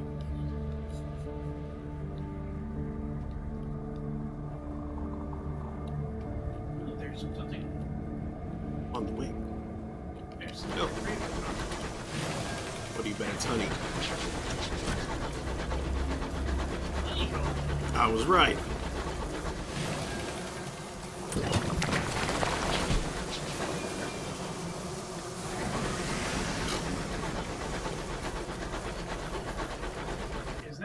that's what it's necessary. That's what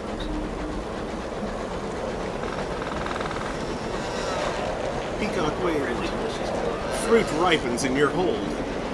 Appropriately delicious growths. I'm in your hold.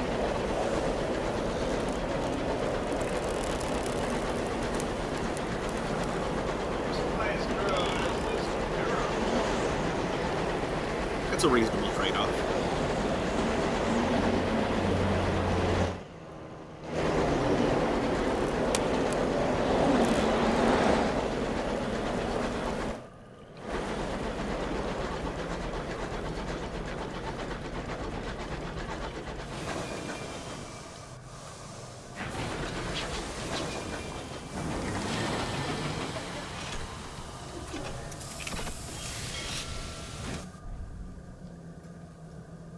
They're after me milky loods.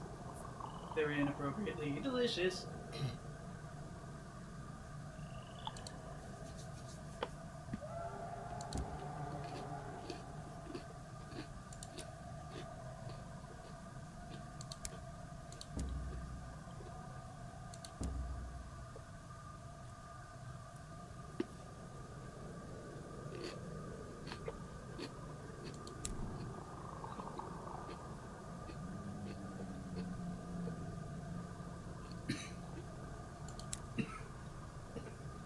Ooh.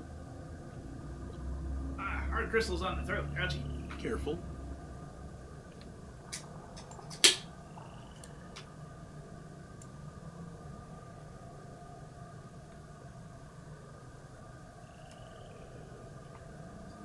Even better equipped, I'm not sure I want to go that way.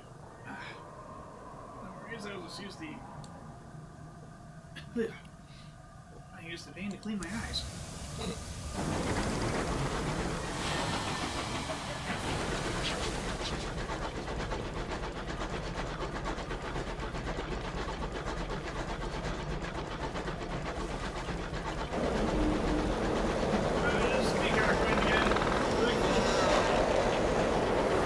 I don't like food anymore.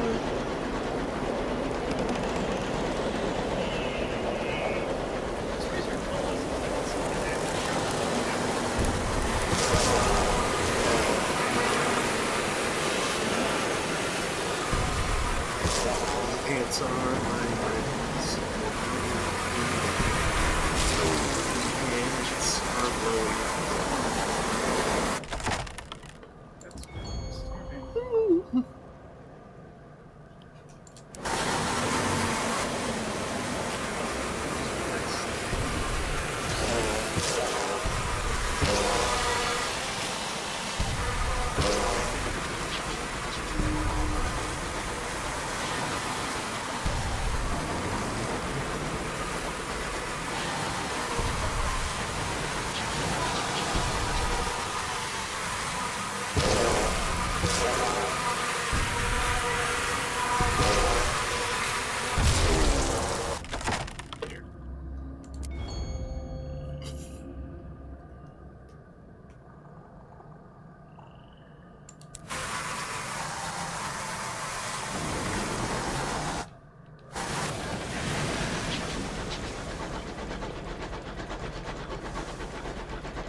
Oh, you're a menace.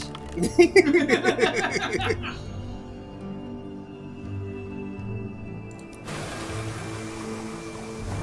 stopped when we were coming to the rescue, but you shot them, and you used them as a shield.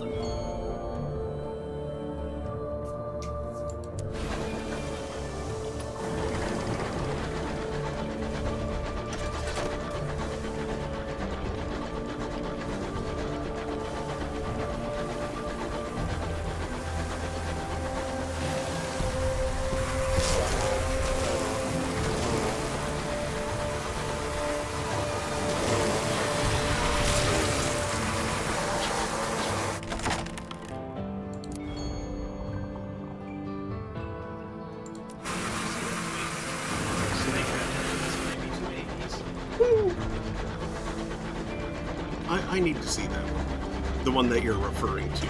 Not that there's one actually with that title. The one you're alluding to. There. That's... Sky Captain, what is this lot of these?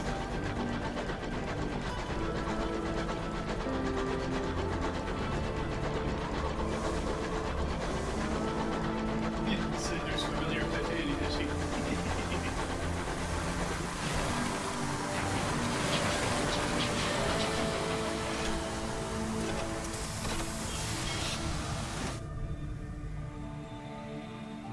Here's the art exhibition back.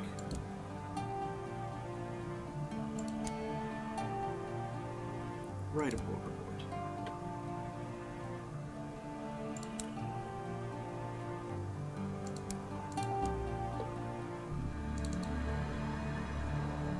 The seeds.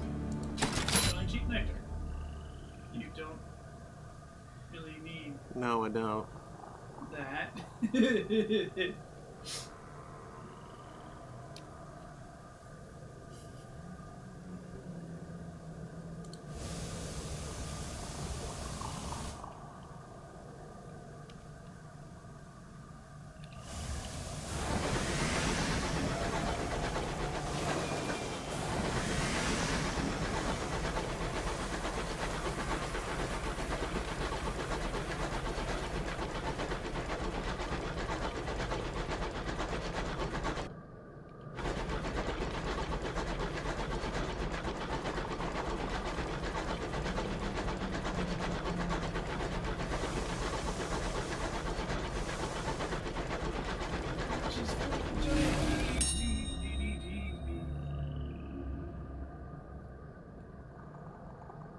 Let's do the simpler one.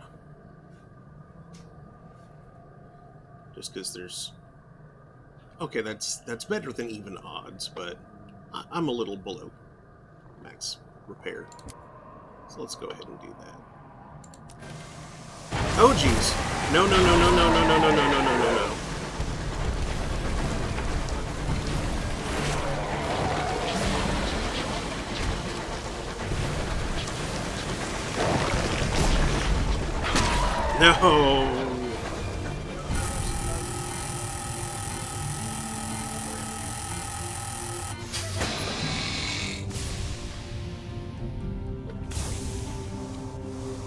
You assholes.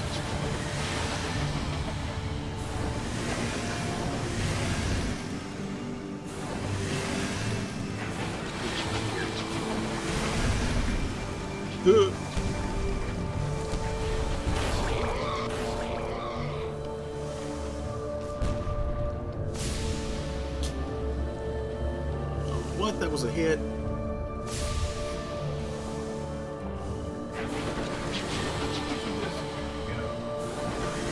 I've landed so many hits against them, though.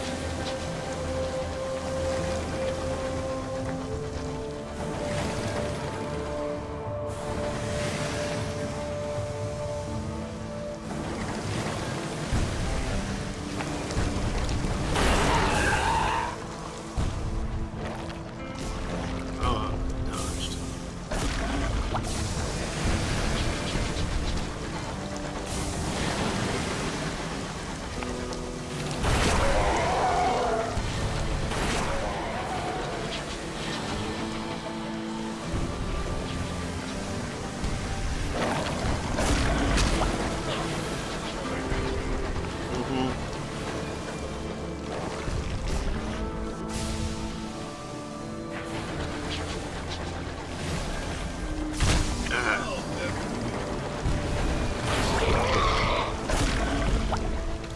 Plus, at this point, I'm probably already infested anyway. May as well finish off this bit and maybe that'll scare them off.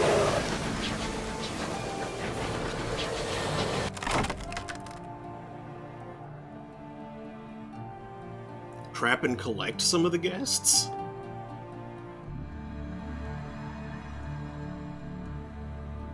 Enough can be used to create a weapon. Ugh. Ugh. Let's lose terror.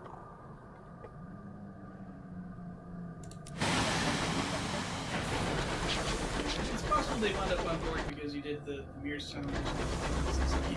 Yeah. Ooh, might just.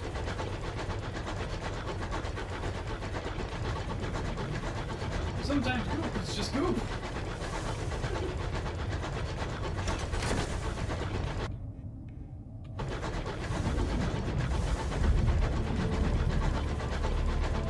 Unfortunately, that's stuff.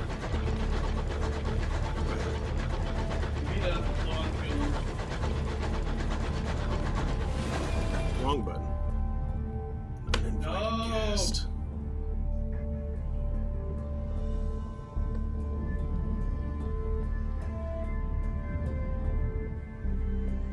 Oh, this is bad. Respect from yours? Can I fix that here? No.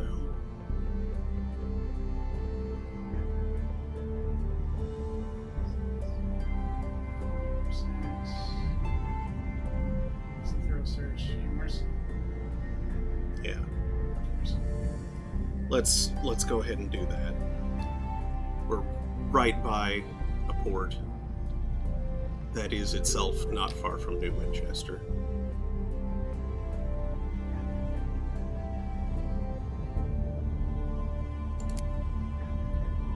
Failure. Oh yeah, because the odds were low. You strip plating from the hull and use it to block the aft passages. It's no good. The guests just find new ways past your barricades. For a while you try to plug the defenses, but have to give up before you do irreparable damage to your hull. The guests slither into crannies and corners all over your engine. When you find one, you dispose of it, but you are sure they're only biding their time, waiting for more of their companions to find them.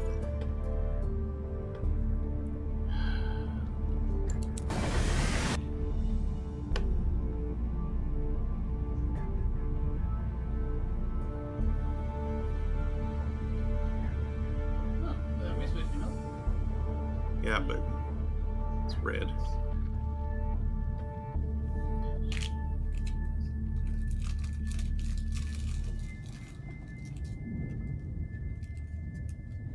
Alright.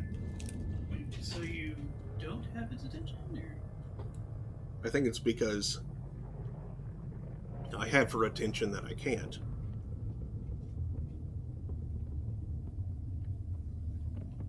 I guess you have to use the curfew then.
Oh, cool. Seeds. Mm-hmm.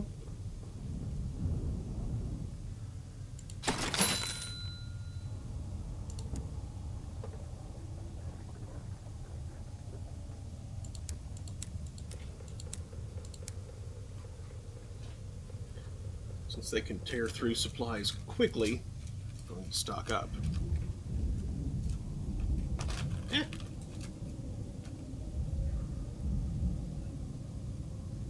Did I get 6? You might have like the wastewave event show up. Which you know. And or something like cause you ran out of gas, in which case you'd need to burn some supplies for gas. Mm-hmm.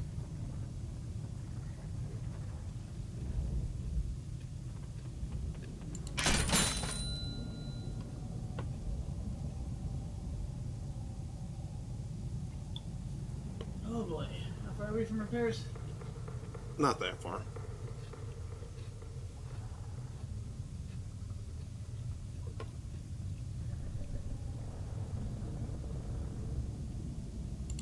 Let's go ahead and buy one bronzewood while we're here.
There we go.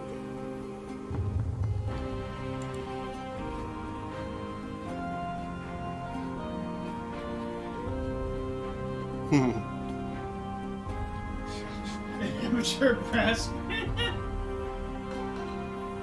The guests are sufficiently despised that associations of volunteers have formed at major ports to evict them from visiting locomotives. There is no charge. The guests are a menace to shipping. The association's workers gather outside your engine, sleeves rolled up. They've brought an amateur brass band along. The guests, a volunteer claims, cannot abide the tuba.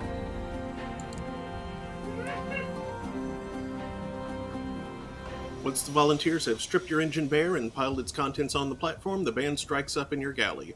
Soon the guests begin to squirm frantically from your engine. You can't blame them. As each emerges, it is scooped up with a shovel and popped into a steel bucket, which is then rolled away to destinations unknown.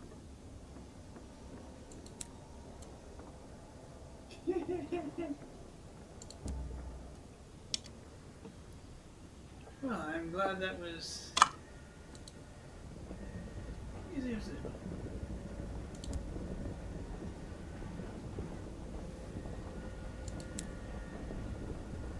Indeed. More seeds for Port Avon.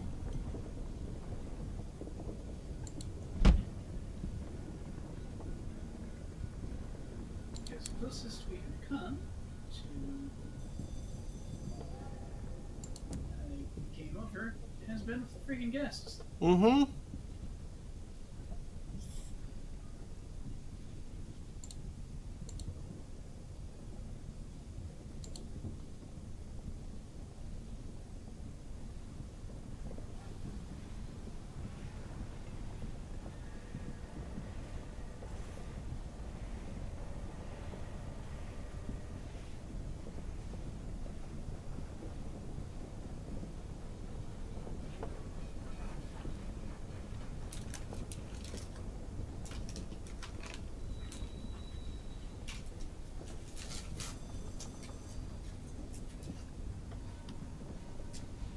Okay, now if I sweep back down the other way,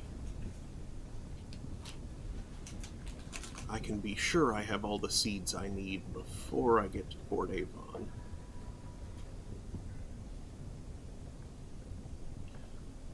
Or I could swing up the other direction and see what's around that way.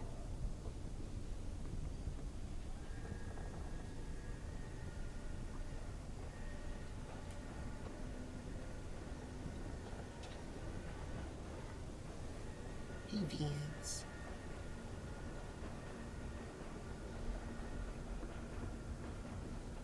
Also, you're sitting on 2.3k.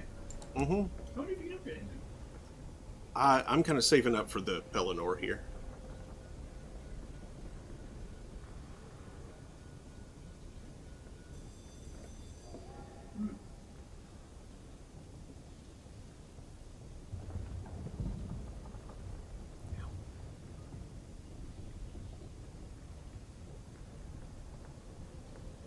That would be cool, though. Someday. Which is the icon for the auxiliary slot? The lightning.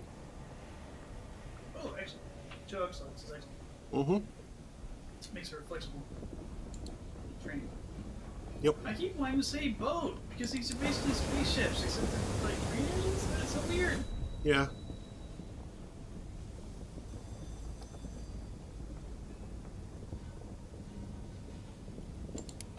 What does this say? 5,000 sovereigns for that. Now I need to keep reinvesting for a while yet.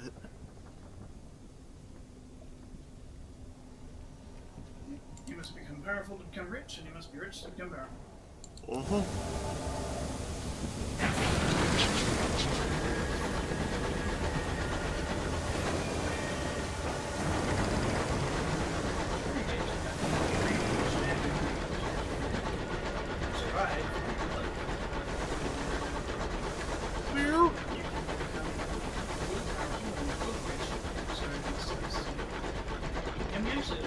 Mm-hmm.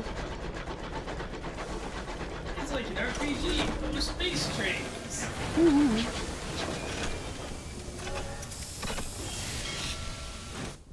And less turn-based combat.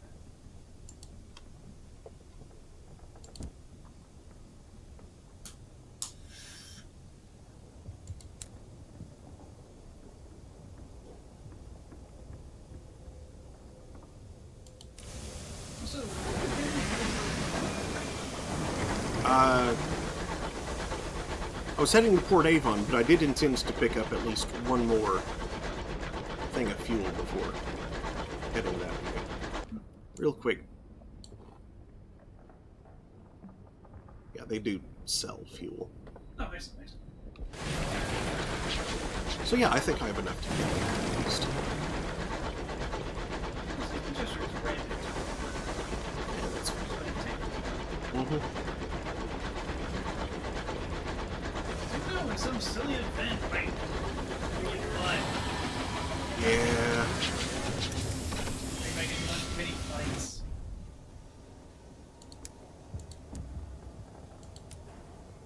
One of them indoor-outdoor commands.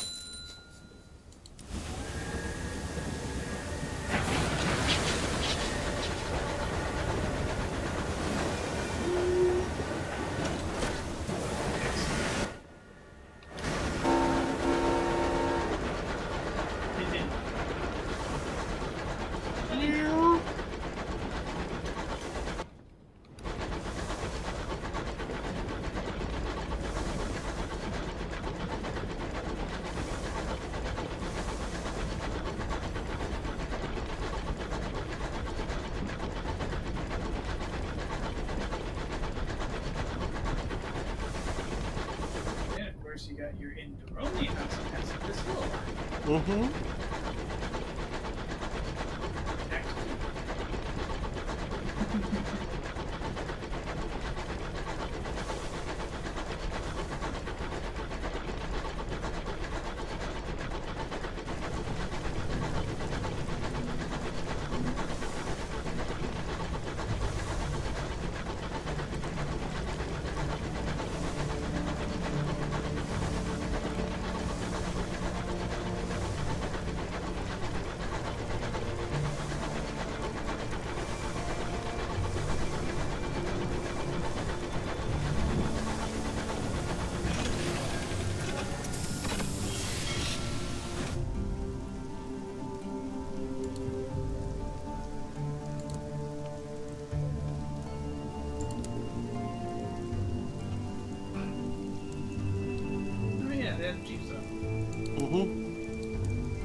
asking for munitions right now, so I'll not bother with that. And instead, I will purchase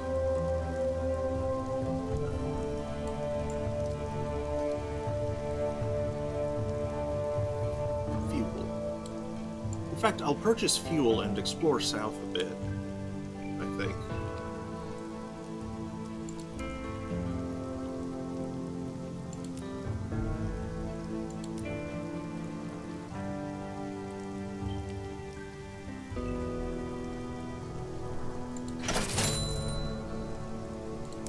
One more supplies, just to be safe.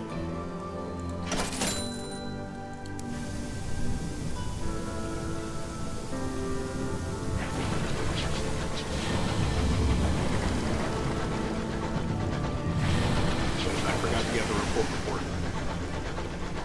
I think.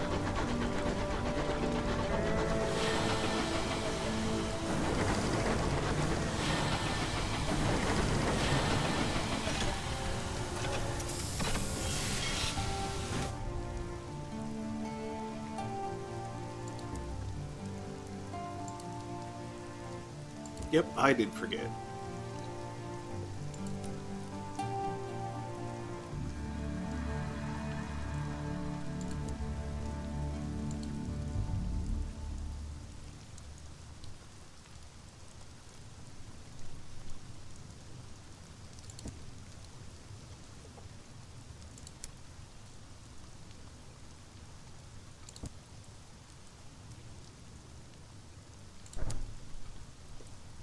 Okay.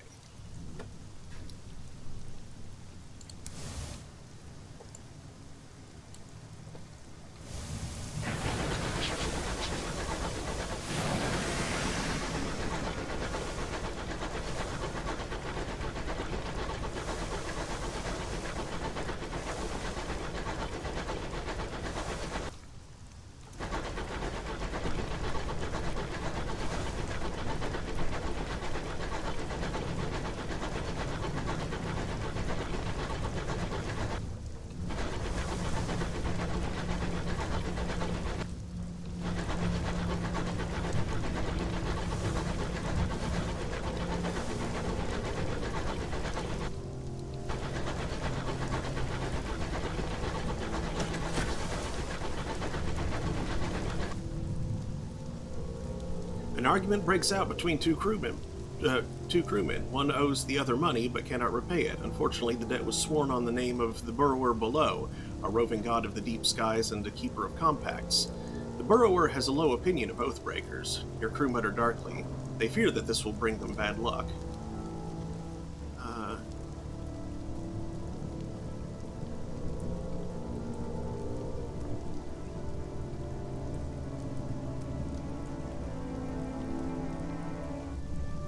Take on and pay the Oathbreaker's debt. 50 sovereigns, yeah.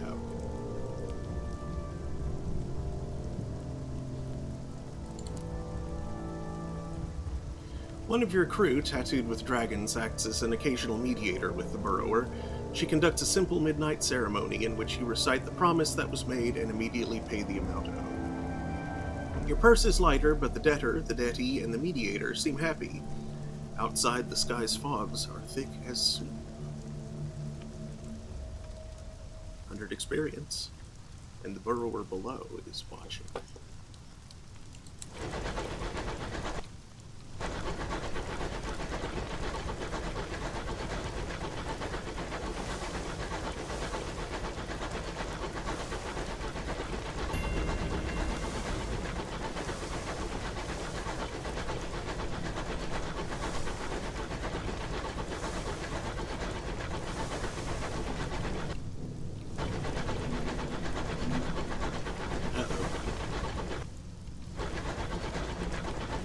Things are getting kind of red and glowy down here. I think I'm approaching a horror.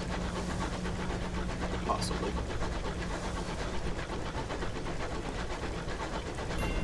Traitor's Wood.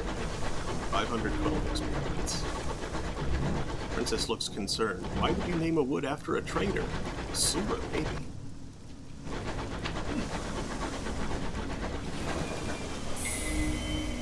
report.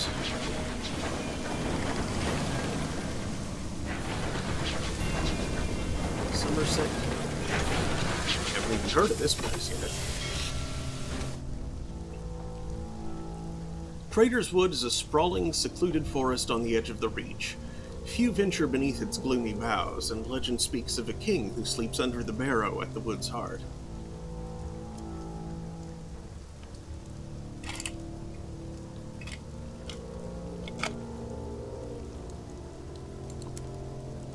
Let's take a look over here first. Tea. Cheap tea.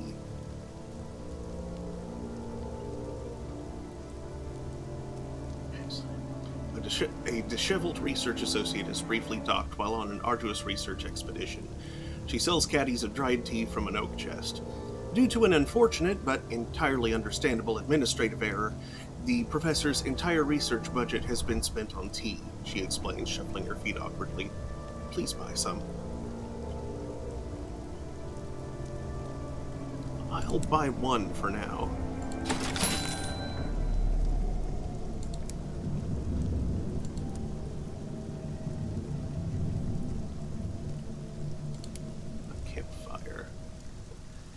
Three figures draped in scholars' robes huddle around a campfire. They are arguing about kings. A banner in the colors of Somerset, London University's most respectable college, gleams in the firelight. As you approach, the discussion dies. One of the scholars, a woman with a fierce expression, stands up. Only scholars should be here. Are you one? Origin academic? No. Affiliation Academe 3. You have 1. Can I do anything about that? Establishment, Bohemia, Academe.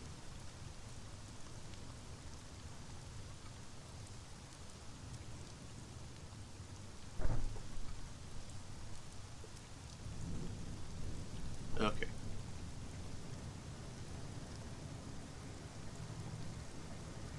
No, wait, it was giving me that affiliation even though I didn't have him equipped, as it were. So maybe the affiliation just sticks regardless of who's actually assigned to any post. The wood is vast as a felled giant and fathomless as a great ocean.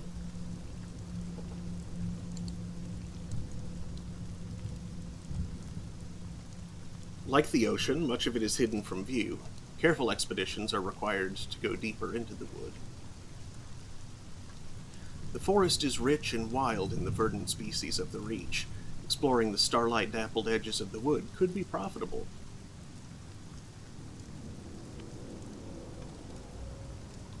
Gather flowers, slumber, hunt. 60% chance, 51%, 40%. I'll attempt to hunt. It's my best odds. The game in the forest is unparalleled. The glories of the sport it offers are spoken of even in the hunting lodges of Port Avon. Success. We now have one caged catch. A keen-eyed stoker spies tracks leading into the wood. You follow them. Birds cry out in the canopy ahead of you, startled by something moving. You quicken your pace. Your quarry slows, allowing you to catch up. It stands in a copse of silverwood, a proud stag with its many-tined triple crown. Its majesty does not spare at your bullets. It takes 5 people to carry it back to your engine.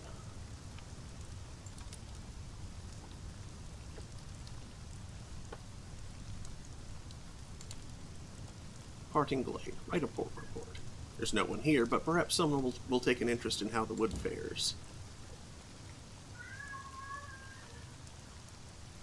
The glade, an oasis of wildflowers and sweet meadow field in the midst of brooding trees, is where captains meet to do business and bring their ventures to the wood to conclusion. Outside of the Somerset camp, the great forest of bronzewood trees has gone untouched by human hands. Voices sound in the deeps of the woods, forlorn and far away. The wood is vast and vastly lonely.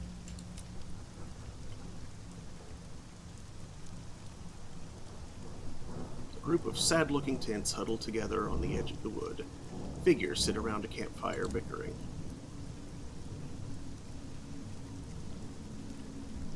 Wait, this was... You move through the damp of the wood, the ground beneath your feet slick with fresh fallen rain. Figures round the campfire do not seem to have heard you, engrossed entirely in their argument. Okay, now that's back to that.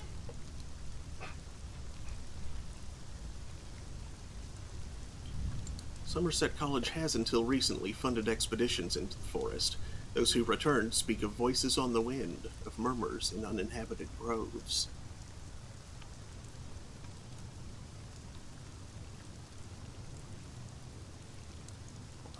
Not just yet.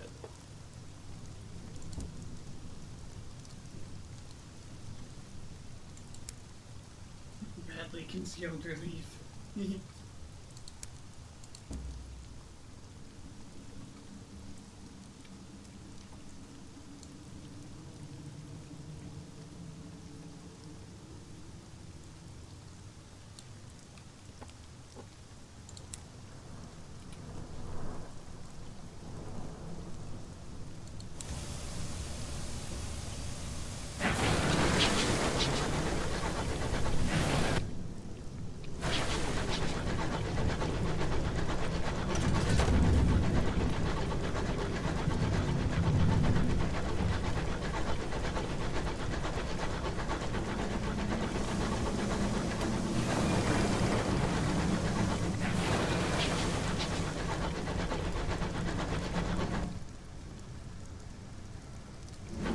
Some kind of wind blowing.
The air is clean here with the crystal scent of fresh water.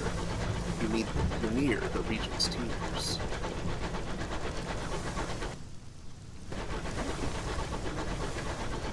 The falls cascade through the sky, alight with all the hues of it.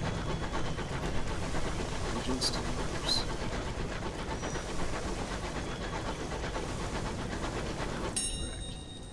It is said that the lakes at the top of Regent's Tears have curative properties. This rumor goes largely unconfirmed. The ground by the lakes is too boggy to land a locomotive. Instead, you must land on a sharp, slippery ledge lower down the falls. The walk up will be punishing.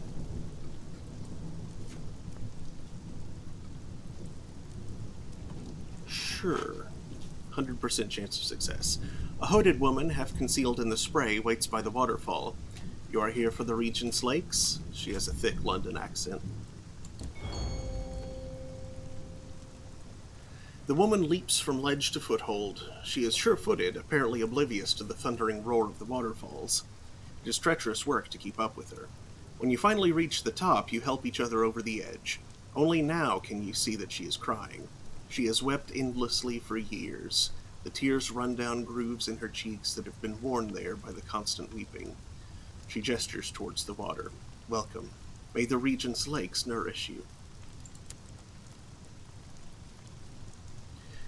The view from the top of the tiers is dizzying. The forest is so large and you are so high that all perspective is lost.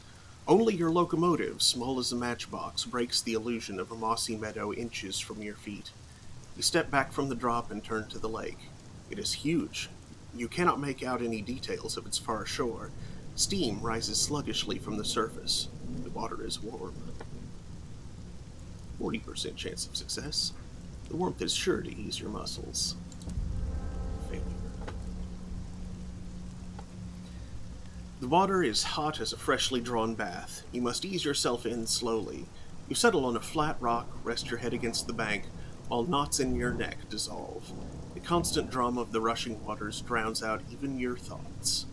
All you can do is paddle gently and look through the steam out at the reach.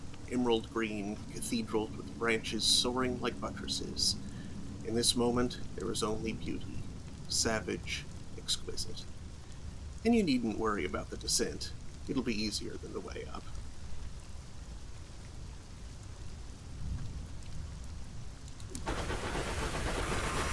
Oop. I hit the wrong button.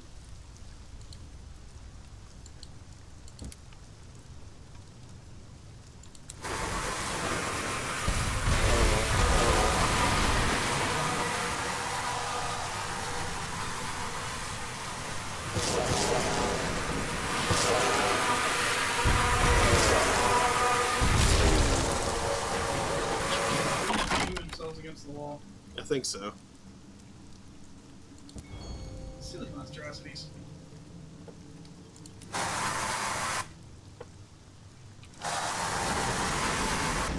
It's the 10,000 streams.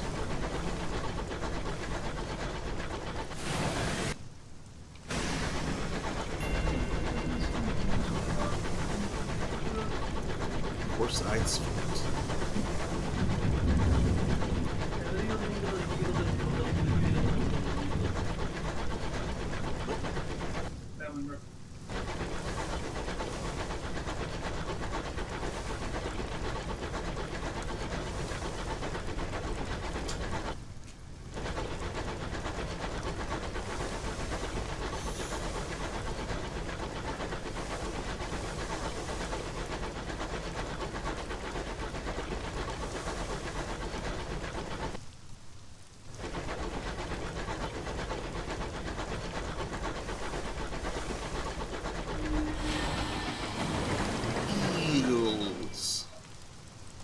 Requires butchery. Dang it.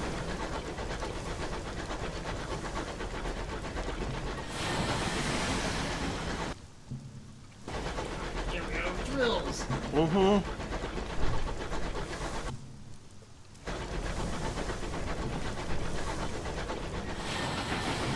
What are you? Approaching the Parsifal. The engine drifts unhappily through the sky. Its hull has been split by an eruption of corpse-white fungus from inside. The name Parsifal can be made out in brass letters on its side. First engine through the avid horizon, a navigator whispers. London's pride. She was captained by Lieutenant Commander Percy Blythe, and her commission was to chart new horizons beyond Albion, but she never came back. Aboard the Parsifal, what happens to the first engine in the high wilderness? Its doors are sealed, its lights dim. It drifts the currents, mangled by fungal extrusions. Extrusions. Bolt cutters and pry bars are required to break the outer door. Its locking mechanism is antiquated and slickened with an oily substance. You wrench the door open and are immediately greeted with a cloud of yellowing spores. Your vision blurs just as your navigator torches them, igniting the air with burning fungus. A few gaslights flicker on the walls. The scratchy sounds of a gramophone can be heard. Who didst brood upon the chaos dark and rude, and bid its angry tumult cease, and give for wild confusion peace? Oh, hear us when we cry to thee, for those in peril on the sea. Spores drift through broken carriages like dying fireflies. Recruitment posters bearing Her Renewed Majesty's face molder on the walls. Music, scratchy but distinct, echoes through the empty carriages. A great wall of pulsing fungus separates the back of the engine from the front.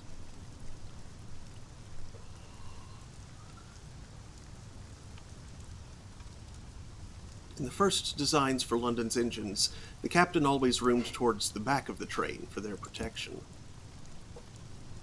Plush seats surround a decaying paper map placed on a mahogany table. Drinks, some floating with mildew, have been poured in glasses around the table. Maps hang from sprouting fronds like peeling wallpaper. Spores float gently through the room. Logbooks lie scattered about the table. None date from after 1897. The engine's destination was to be Trader's Wood. The last entry regards a stop at Hybris, which they named Hy Brasil. Something was brought on board. The captain's bunk has collapsed in a pile of rotten wood and infected bedsheets, wet with fungal growths. Here's a health unto Her Majesty, with a fa-la-la-la-la-la confusion to her enemies.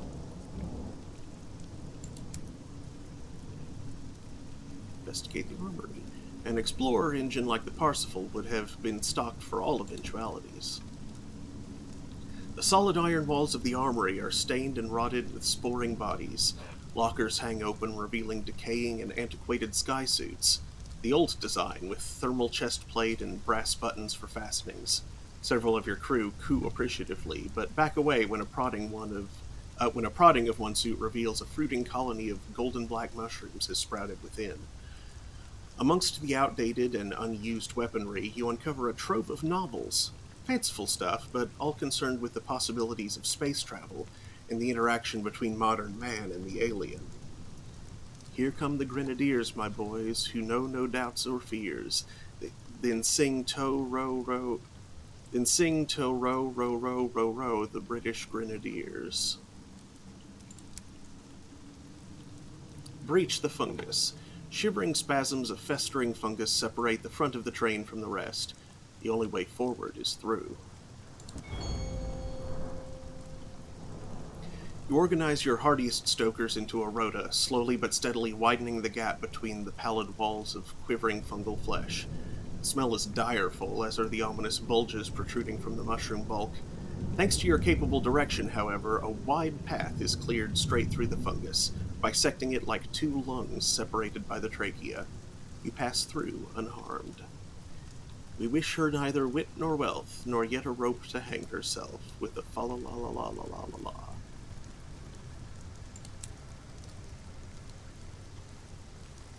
Explore the crew cabins. The front of the engine is even more infected with sprouting mushrooms and sporing fungal growths. The engine room lies ahead, seemingly the source of the persistent movement. Before that, however, is a haze of spores, rendering the corridor ahead entirely noxious. In locomotives as old as this, the crew were always assigned bunks near the engine room. The sounds of the gramophone are louder here. Battered metal and tormented wood paneling comprise the confines in which the crew dwelled. Chubby toadstools, round as pastries, dot the cramped bunk beds. Mementos of home are scattered about the fruiting debris. Slim volumes of Arnold and Blake, vials of honey, and engravings of simple domestic scenes can be found under every bunk. You also uncover a little tally chart on a folded-up bit of paper.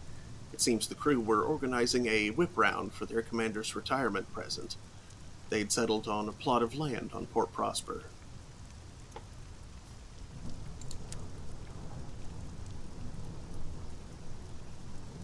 Traverse the sporing carriage. Fruiting sacs send clouds of vitriolic orange into the air. Passing through will be hazardous to the health. The engine room is just beyond. 75% chance. Partial success. You go alone. Your crew disappear behind you, lost in a haze of orange and gold. Above, sacks of sporing fungus encrusted to the metalwork begin to erupt. Showers of spore and viscous liquids render the terrain still more hazardous. You feel a peculiar sensation. Your hands tingle, as though wishing to reach out, to touch the fungus, as though for one more drink. You increase your speed. There is a cry behind you. You turn to see one of your crew, a particularly distractible signaler, has entered the miasma after you. Her hands hover over a mound of virulent gold fungus, as though transfixed. Go back for her. Perhaps there's time. You call out, risking spores entering your mouth, and begin to run. Your signaler flinches and draws back just as a fungus pops, emitting an iridescent cloud. You see, briefly, an image of an old marshy place, bedecked with sprawling fungus, a large tower of wobbling mushroom. A word enters your head. Mother. You come to with your signaler crouched over you. You send her back to safety. You're fine. You're fine. You press on.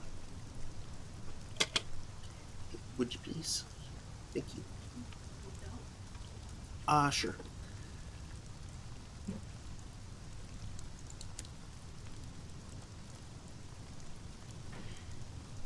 The engine room is before you. Light and music spill from under the door, queasy and persistent. The thick steel door is scored with bullet holes and is held in place by tendrils of ropey white fungus. As you approach, you notice the damage done to the walls, riddled with bullets, old stains on the carpet. An attack was mounted on the engine room. You can hear music loud and clear from inside. An eerie green light pours through the hinges like floodwater. You push open the door. The engine room is cold as a sunless sky. Your breath hangs in long chains before you. The boiler is off. The infernal gramophone sits atop the boiler. The music is no better for being closer to it. Thank you. Before you lies a dance macabre of fungus and corpses, hand in frond. On the wall, suspended by fungus, is a body in a captain's uniform.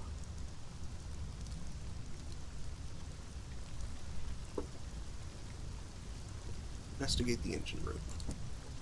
What happened here? The corpses bear bullet wounds. They are unmarred by fungus, decaying in peace. Amongst the rank insignia, you spot a first officer, a chief engineer, and a conductor. All died violent deaths. There are far too few to amount to the full crew. The boiler, a battered, antiquated, wheezing contraption, stands silent and broken. Strips of iron hang in front of it, as though it had suffered an explosion. Inside, you find fungus amidst the ashes, clumps and clusters of tendrils that sprout from the charcoal. When burnt, the spores would have infected the whole engine. When Britain first at heaven's command arose from out the azure main, this was the charter of the land, and guardian angels sang this strain. I guess that's the tune on the gramophone. Here lies all that remains of Lieutenant Commander Percy Blythe. The corpse of the finest officer of his generation hangs from the wall, suspended by loops of pale fronds. His skin is sallow, and strands of golden fungus crawl beneath it, his eyes open. Percy Blythe looks down on you. Blue fruiting mushrooms speckle his beard. Next to him, the gramophone crackles out dreary anthems of years past. His mouth opens too wide as he speaks. His jaw cracks.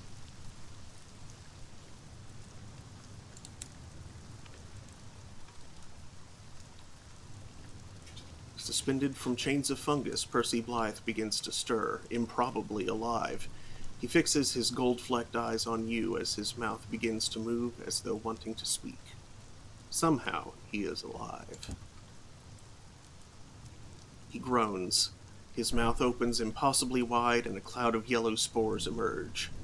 I am all that's left. An oily liquid begins to drip from his left eye. I am a child of the grave garden. The voice alters, becoming more clipped, more static, like that of the voices on the gramophone. I am Lieutenant Commander Percy Blythe, Captain of the Parksville.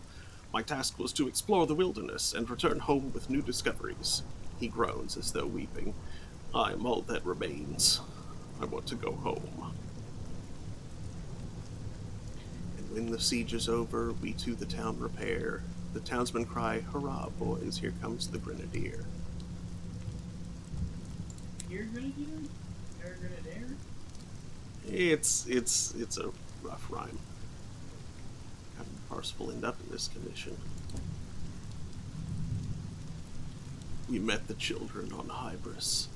We sought to know each other, wanted to go to the wood. wanted to see what was kept from us. Percy is drooling as he speaks. The gramophone clicks as yet another patriotic dirge begins to play. Percy Blythe struggles in his bonds, pulling himself up to stand a little straighter. We made contact on Hybris. The fungus was so bright, so beautiful. His eyes shine gold. I brought it aboard, God forgive me. I wanted the crew to see, to know. Oil leaks from those hollow eyes. I'm sorry. I'm so sorry. Some came willing, others refused to join us. We had to... He breaks off into silence, staring away into the middle distance.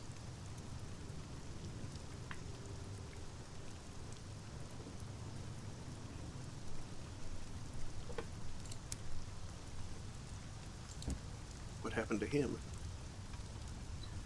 Percy Blythe launches into a long, meandering, slurred story of children and gardens, of a cruel king who needed but did not love his subjects, despite their love for him, of knowledge denied and growth checked, of tyranny and freedom, of grief and betrayal and longing. The music bursts into sudden life.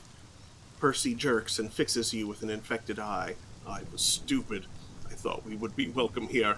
And we were welcomed. We were loved. The children, the Verdants, they wanted us. He begins to sob.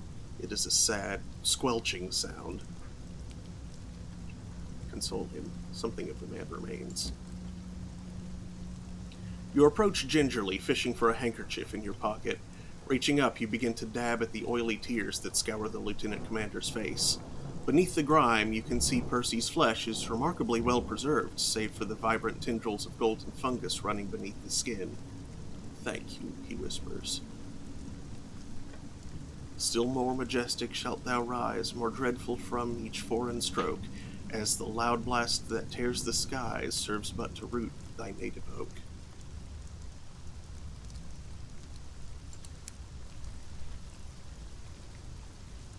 What does he want now? Can he even go home? Lieutenant Commander Percy Blythe lets out a low moan and slumps forward. Chains of fungus adjust to accommodate this despair. Home. He slurs like a drunk man demanding another drink. On Hybris. Mother spored us there. She set out her children across the stars to learn. The traitors would.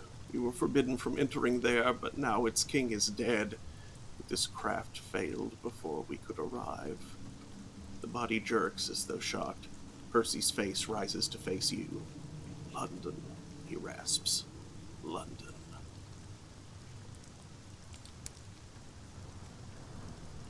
Can the Parsifal still fly? The answer is almost certainly no, but there's no harm in asking.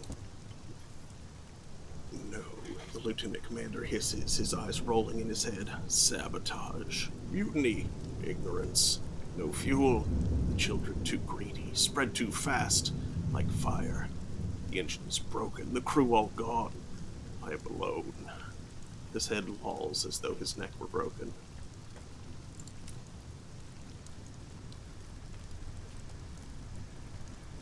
Decide his fate. Lieutenant Commander Percy Blythe, decorated hero of London's forces, first captain through the avid horizon, gazes at you, slack-jawed and unseeing. Please, he rasps, take me home, or finish this. He twitches. We just wanted to know what was kept from us in Traitor's Wood. Why did our king not love his children?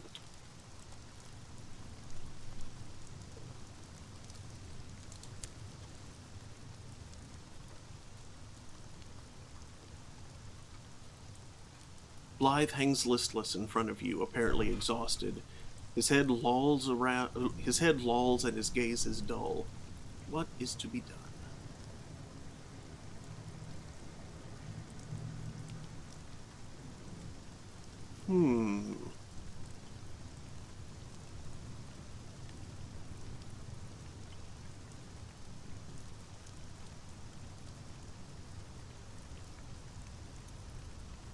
I know where Trader's Wood is, because I've been there recently.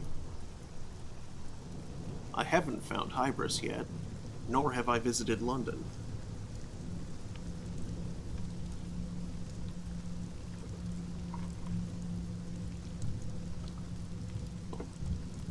so let's do that one.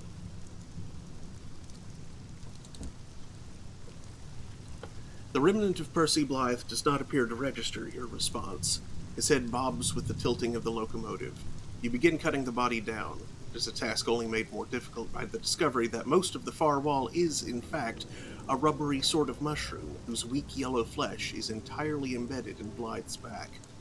You are forced to cut down a whole section of the wall, exposing the metal shell of the Parsifal, and carry Blythe out upon it. On board your engine, he mutters and twitches, as though diminished by the separation. You leave the Parsifal drifting alone in the sky.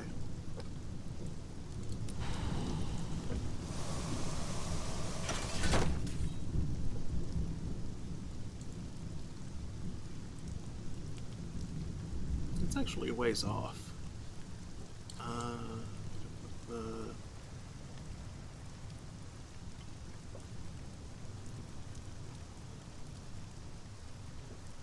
I can swing by Port Avon again on the way there, though.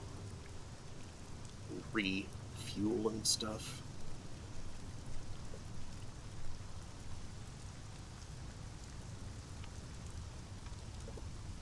And continue to F some clouds while I'm at it.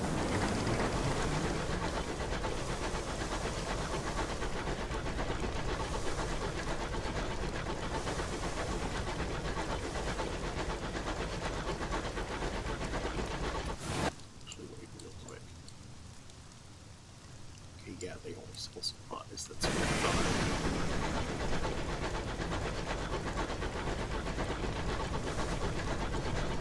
More eels that I can't do anything with.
That's what you get for being crazy in space. I don't need repairs, so let's try that. Success! The captain's door is covered in knots and crosses. So it transpires is the rest of his cabin, his logs, and his body. In every game, the knots won. Your search turns up a few valuables, and you return to your engine. Okay. Strange.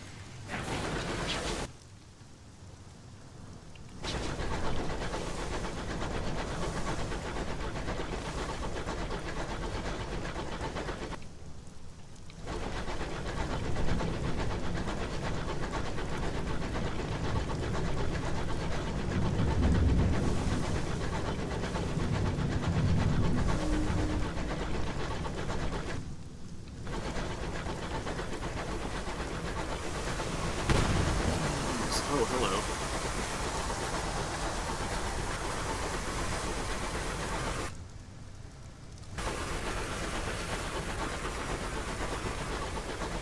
Oh, they do not want to let me ignore them.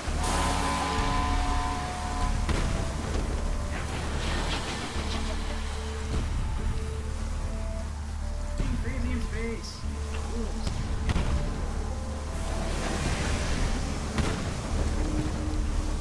I'm strafing around.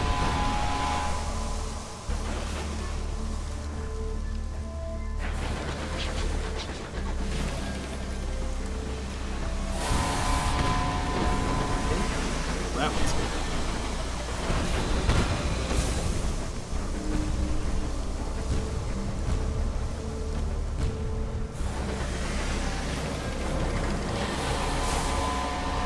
And he just wrecked himself.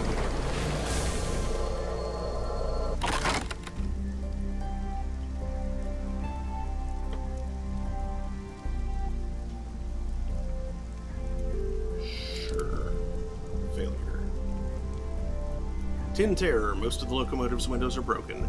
A star wind whistles through them. You find only corpses in the locomotive, killed in the battle or barricaded in their cabins, or, in one case, stuffed into a cupboard.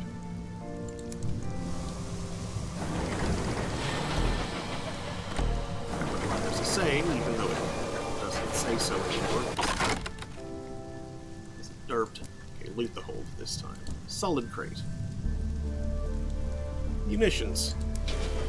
Okay.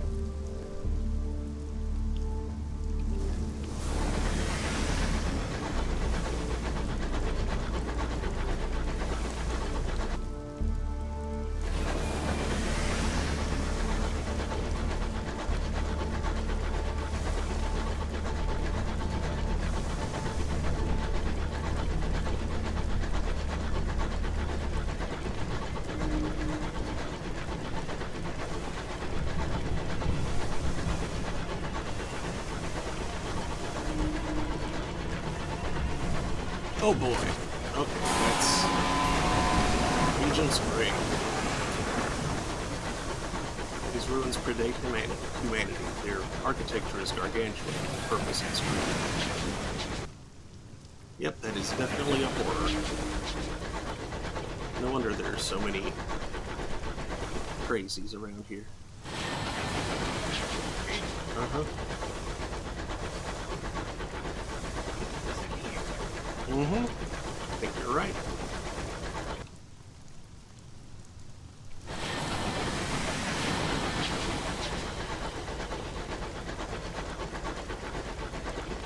Oh, this was a cul-de-sac here.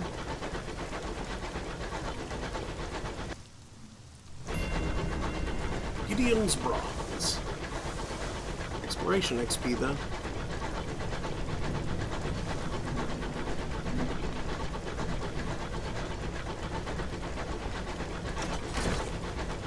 Something faintly blinking on my radar here.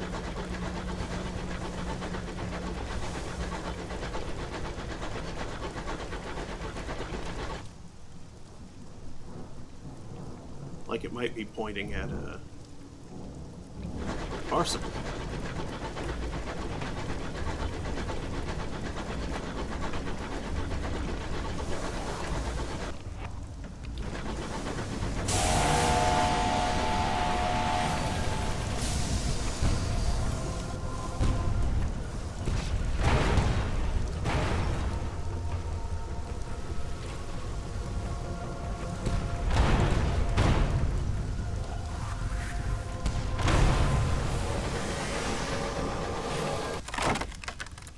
Loot.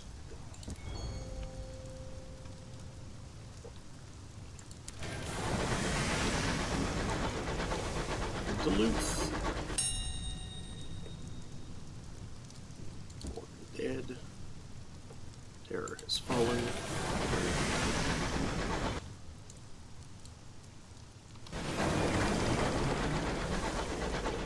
This way.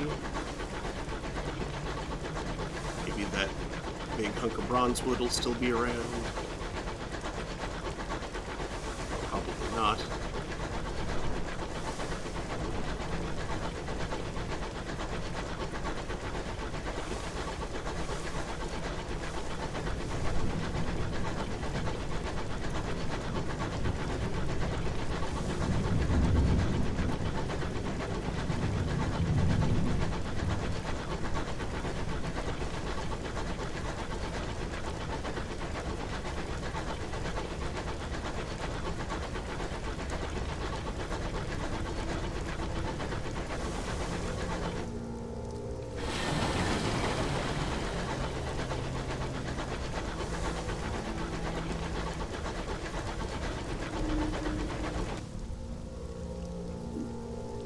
It is late, and you are alone. Doubts prey on you. Is this the path you should have taken? You trespass upon the precincts of heaven. What price will be exacted of you? What price have you already paid? Drink and forget the secrets that gnaw. Already your hand is on the bottleneck.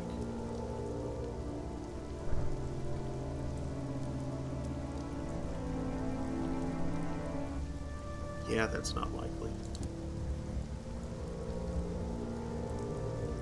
Terror is fallen, lost a savage. You drink enough to bring a period of silent blackness and a reprieve from the things you know. The interlude is ended by loud knocking. You're late for duty and someone is at your door. Are you all right, sir? Of course you are, you answer. Of course you are.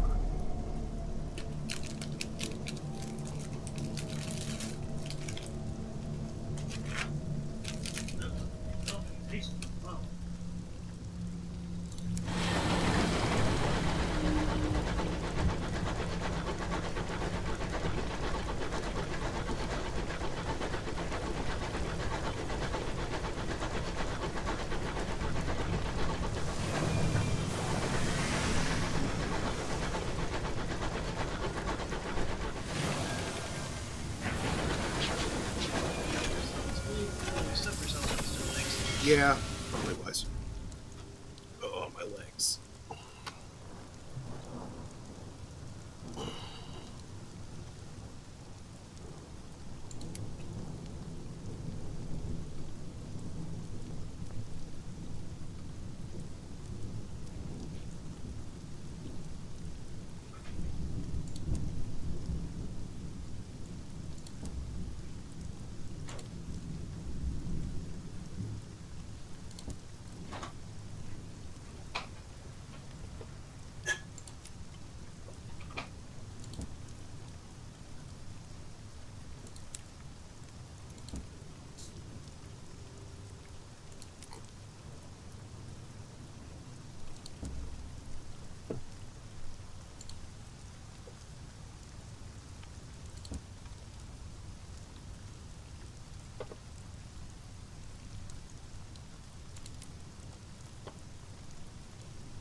Sky Story isn't what I was after.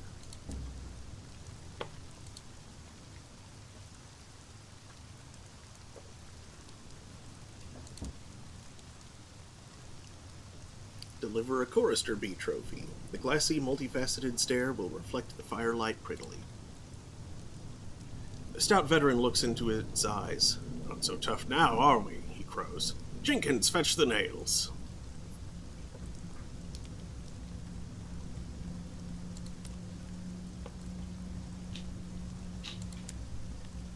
It's tough enough that it took like 4 or 5 shots of a ship weapon. Mm-hmm.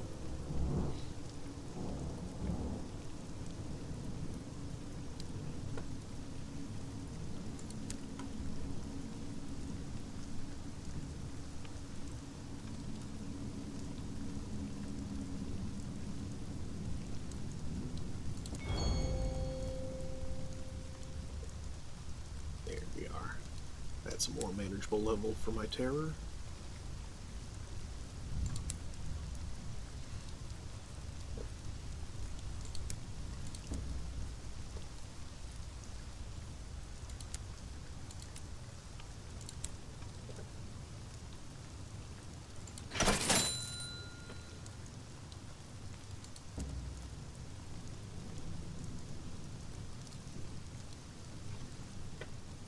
Seeds.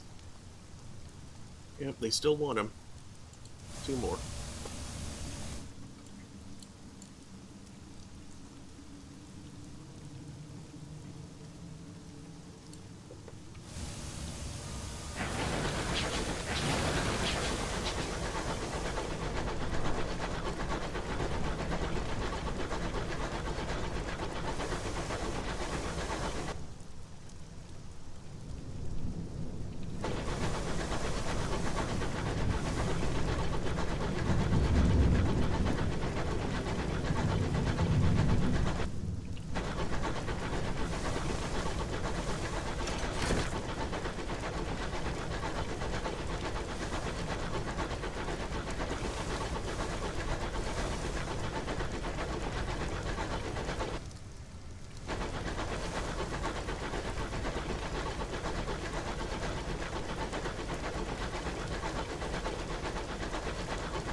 this something that requires a save, or was it something else? Ah, it's a rat. Yosemite.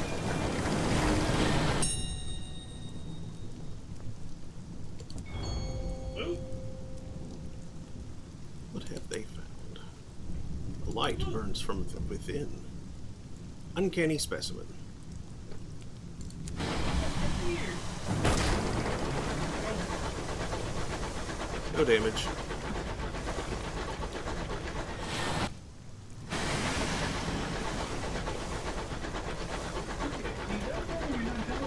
Yeah.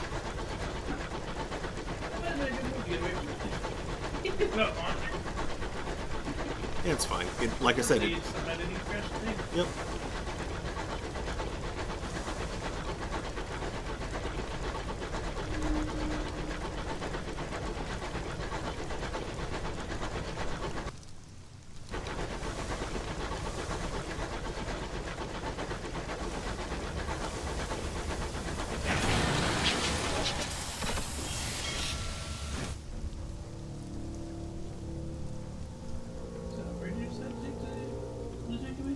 Here.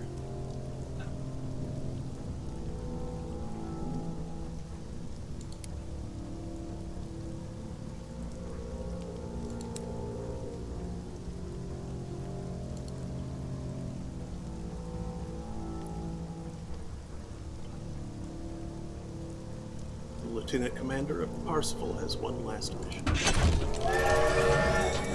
His eyes are golden as though reflecting sunlight. His handshake is weak and his voice rasps. His periods of lucidity have been intermittent and fewer by the day. He is alert now. Captain, a reward. My medallions. He fumbles at his breast to unpin his stained medals. You are compelled to assist. He clutches your hand before turning to face the darkening wood. At last, he will know. A tremor passes through his body. I should not be here. I should not have been kept from here. He walks slowly into the pale wood. The trees bow as he passes, as though to embrace him. He does not look back.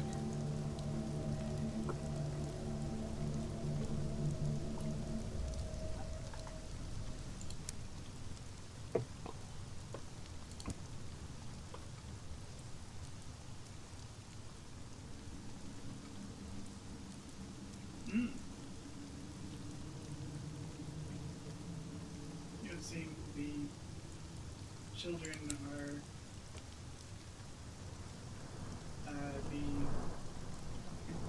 the offspring of that big mushroom you briefly saw in the vision. Mm-hmm. Sentient mushroom that sent out spores to learn about its surroundings. Yep.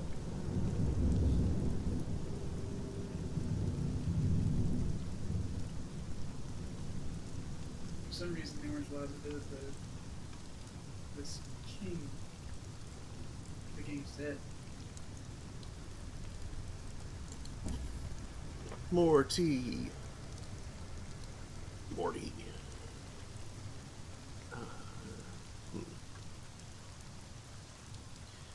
Yeah, I'll purchase some more tea.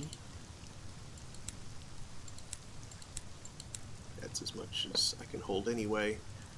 And then I think I'll start making my way back to New Winchester. That's a good idea. But first, take a fast.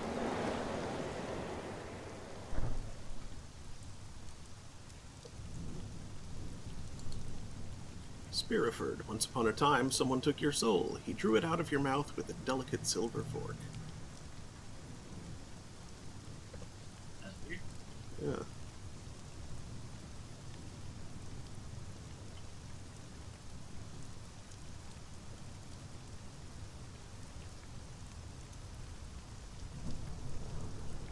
Think what I want.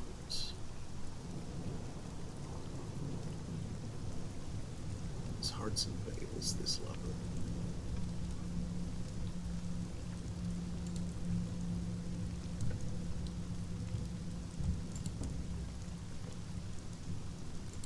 dealt with the matters your masters couldn't be troubled with, like cleaning and cooking and parenting, but how loyal were you?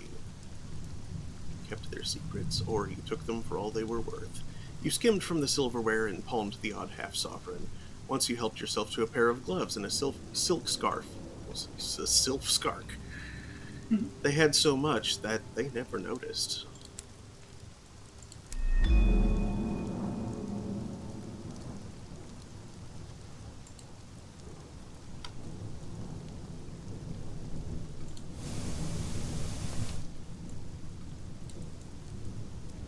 Okay.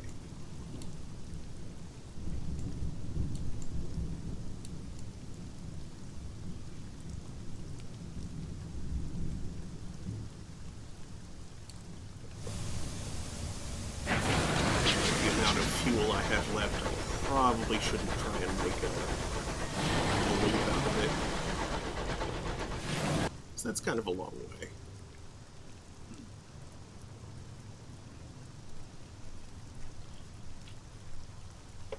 Well, a bit more of the range, of the Reach's outer range to explore down there, but... Well, I was thinking... Actually, you know what? I have enough. I can definitely go to the nature reserve, and then we'll see how I'm doing after that, if I can stop by the other spots, or if I should just make straight for New Winchester at that point.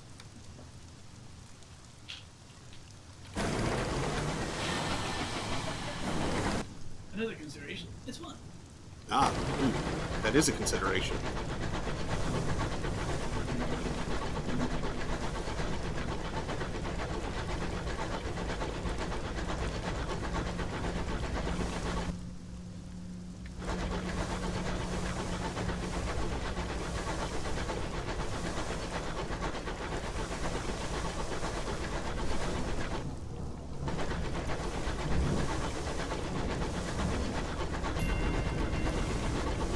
Merald Wood.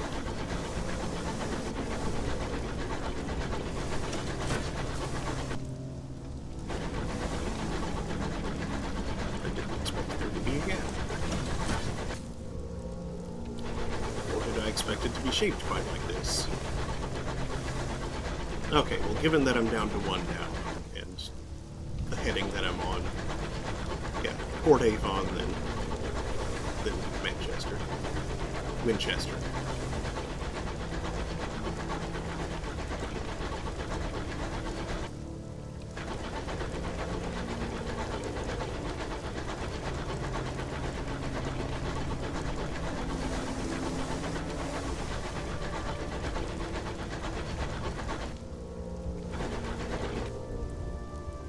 Unsettled dreams. At night, your sleep is peppered with uncomfortable dreams. A dream of a midnight meadow. Above you, the stars are going out one by one as if their gas pipes had been turned off. Flowers bloom in the dark, colored in a spectrum of blacks that were heretofore imperceptible. The black of grief, the black of before times, the blacks of liberation and of possibility. A rainbow arches across the newly empty sky in 7 subtle shades, all black, of course.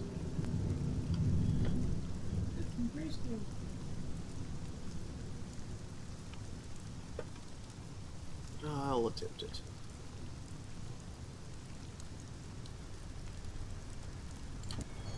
Success. The terror has fallen. You find someone in the galley. They couldn't sleep either.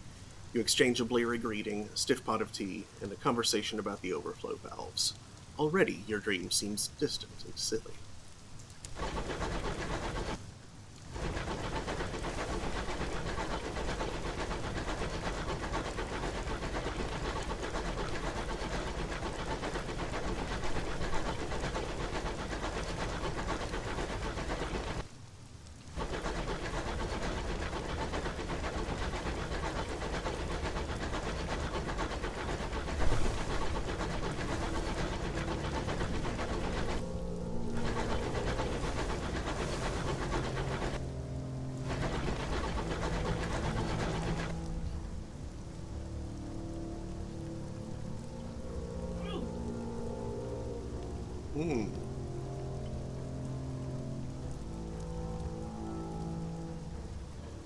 During your recent battle, shrapnel pierced the hull and perforated a cluster of pressure lines. In order to maintain the boiler pressure, your locomotive now has to glug fuel the way your aunt does sherry.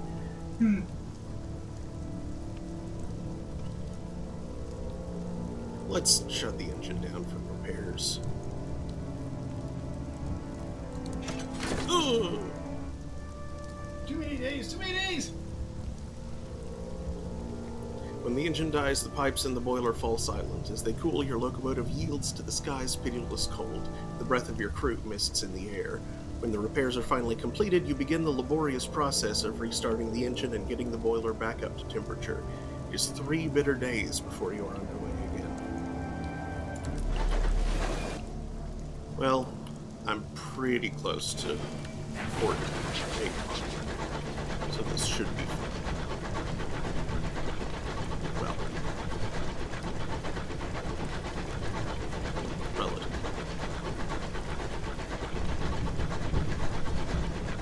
Mostly. Mostly.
Quite a hit when I get back to it.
All right.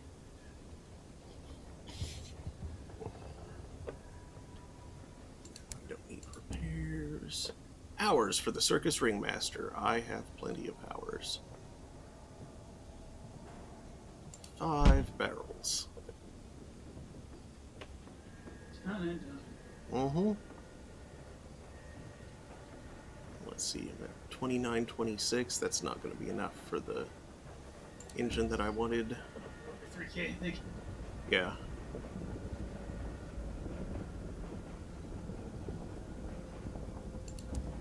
I'm going to want enough space for, well, go ahead and pull those out. And then I should be ready to go for next time. So, Let me snag that plan in text for next week. So bringing ours to the circus. mm-hmm.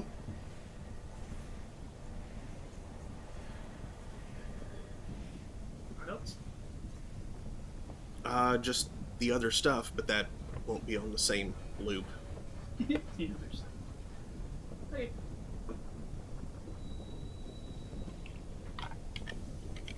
I mean, we could probably take care of the seats to Port Avon while we're out too, but like, there's nothing else to do at Winchester. Okay, well, I mean, like our plans for next time on departing Winchester. Right. Yeah. The way I've generally been going about it is making that whole southwest loop both ways, regardless of my precise plans, as long as something had me out that way.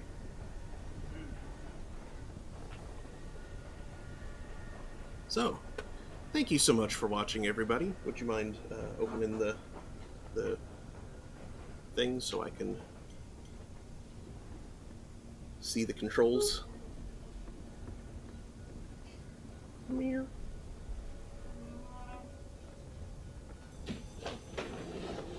Thank you. Due to sleep crappiness, I probably won't be streaming tomorrow afternoon. It's not impossible, I just doubt it.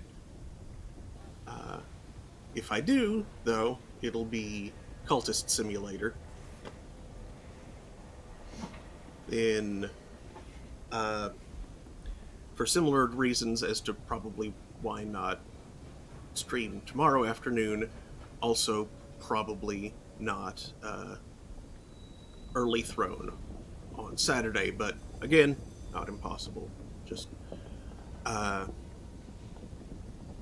if we're here, we're here. But Saturday night, something. Song of Horror, I think, was what we decided on to move on to. Perhaps. I think that was the title of the one that we started for Spooky Times last year, and then died badly and didn't have a good save to go back to.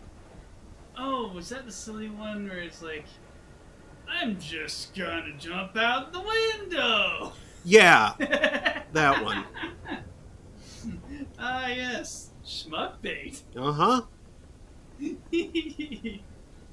Like, aside from that one frustrating thing, overall, I kind of liked what that game was doing. But, yeah. Let's see who's around to raid. Bizarro Foxy is playing Parasite Eve. I haven't played that in a while. That's because you beat it. Yeah, but I didn't get, like, the true ending. I thought you did. No, that requires New Game Plus. Oh, no. Yeah. And I'm not sure where my save is. I mean, I kind of know where it is. I have it backed up somewhere. But that emulator was a pain and a half to use. and I found a new emulator, and I don't know if the saves are compatible or if I'll have to do like some sort of conversion. I don't know. We'll see. Hmm. That is somewhere on my to-do list. Just also, Parasite Eve is a Christmas game. What you doing playing it for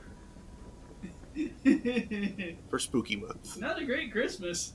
It's a pretty crappy Christmas. I Bad will time to be in grant. New York City. Yeah. Anyway, It's let's go say hey to him. Thanks again, and I hope to see you all next time. Good night, everybody.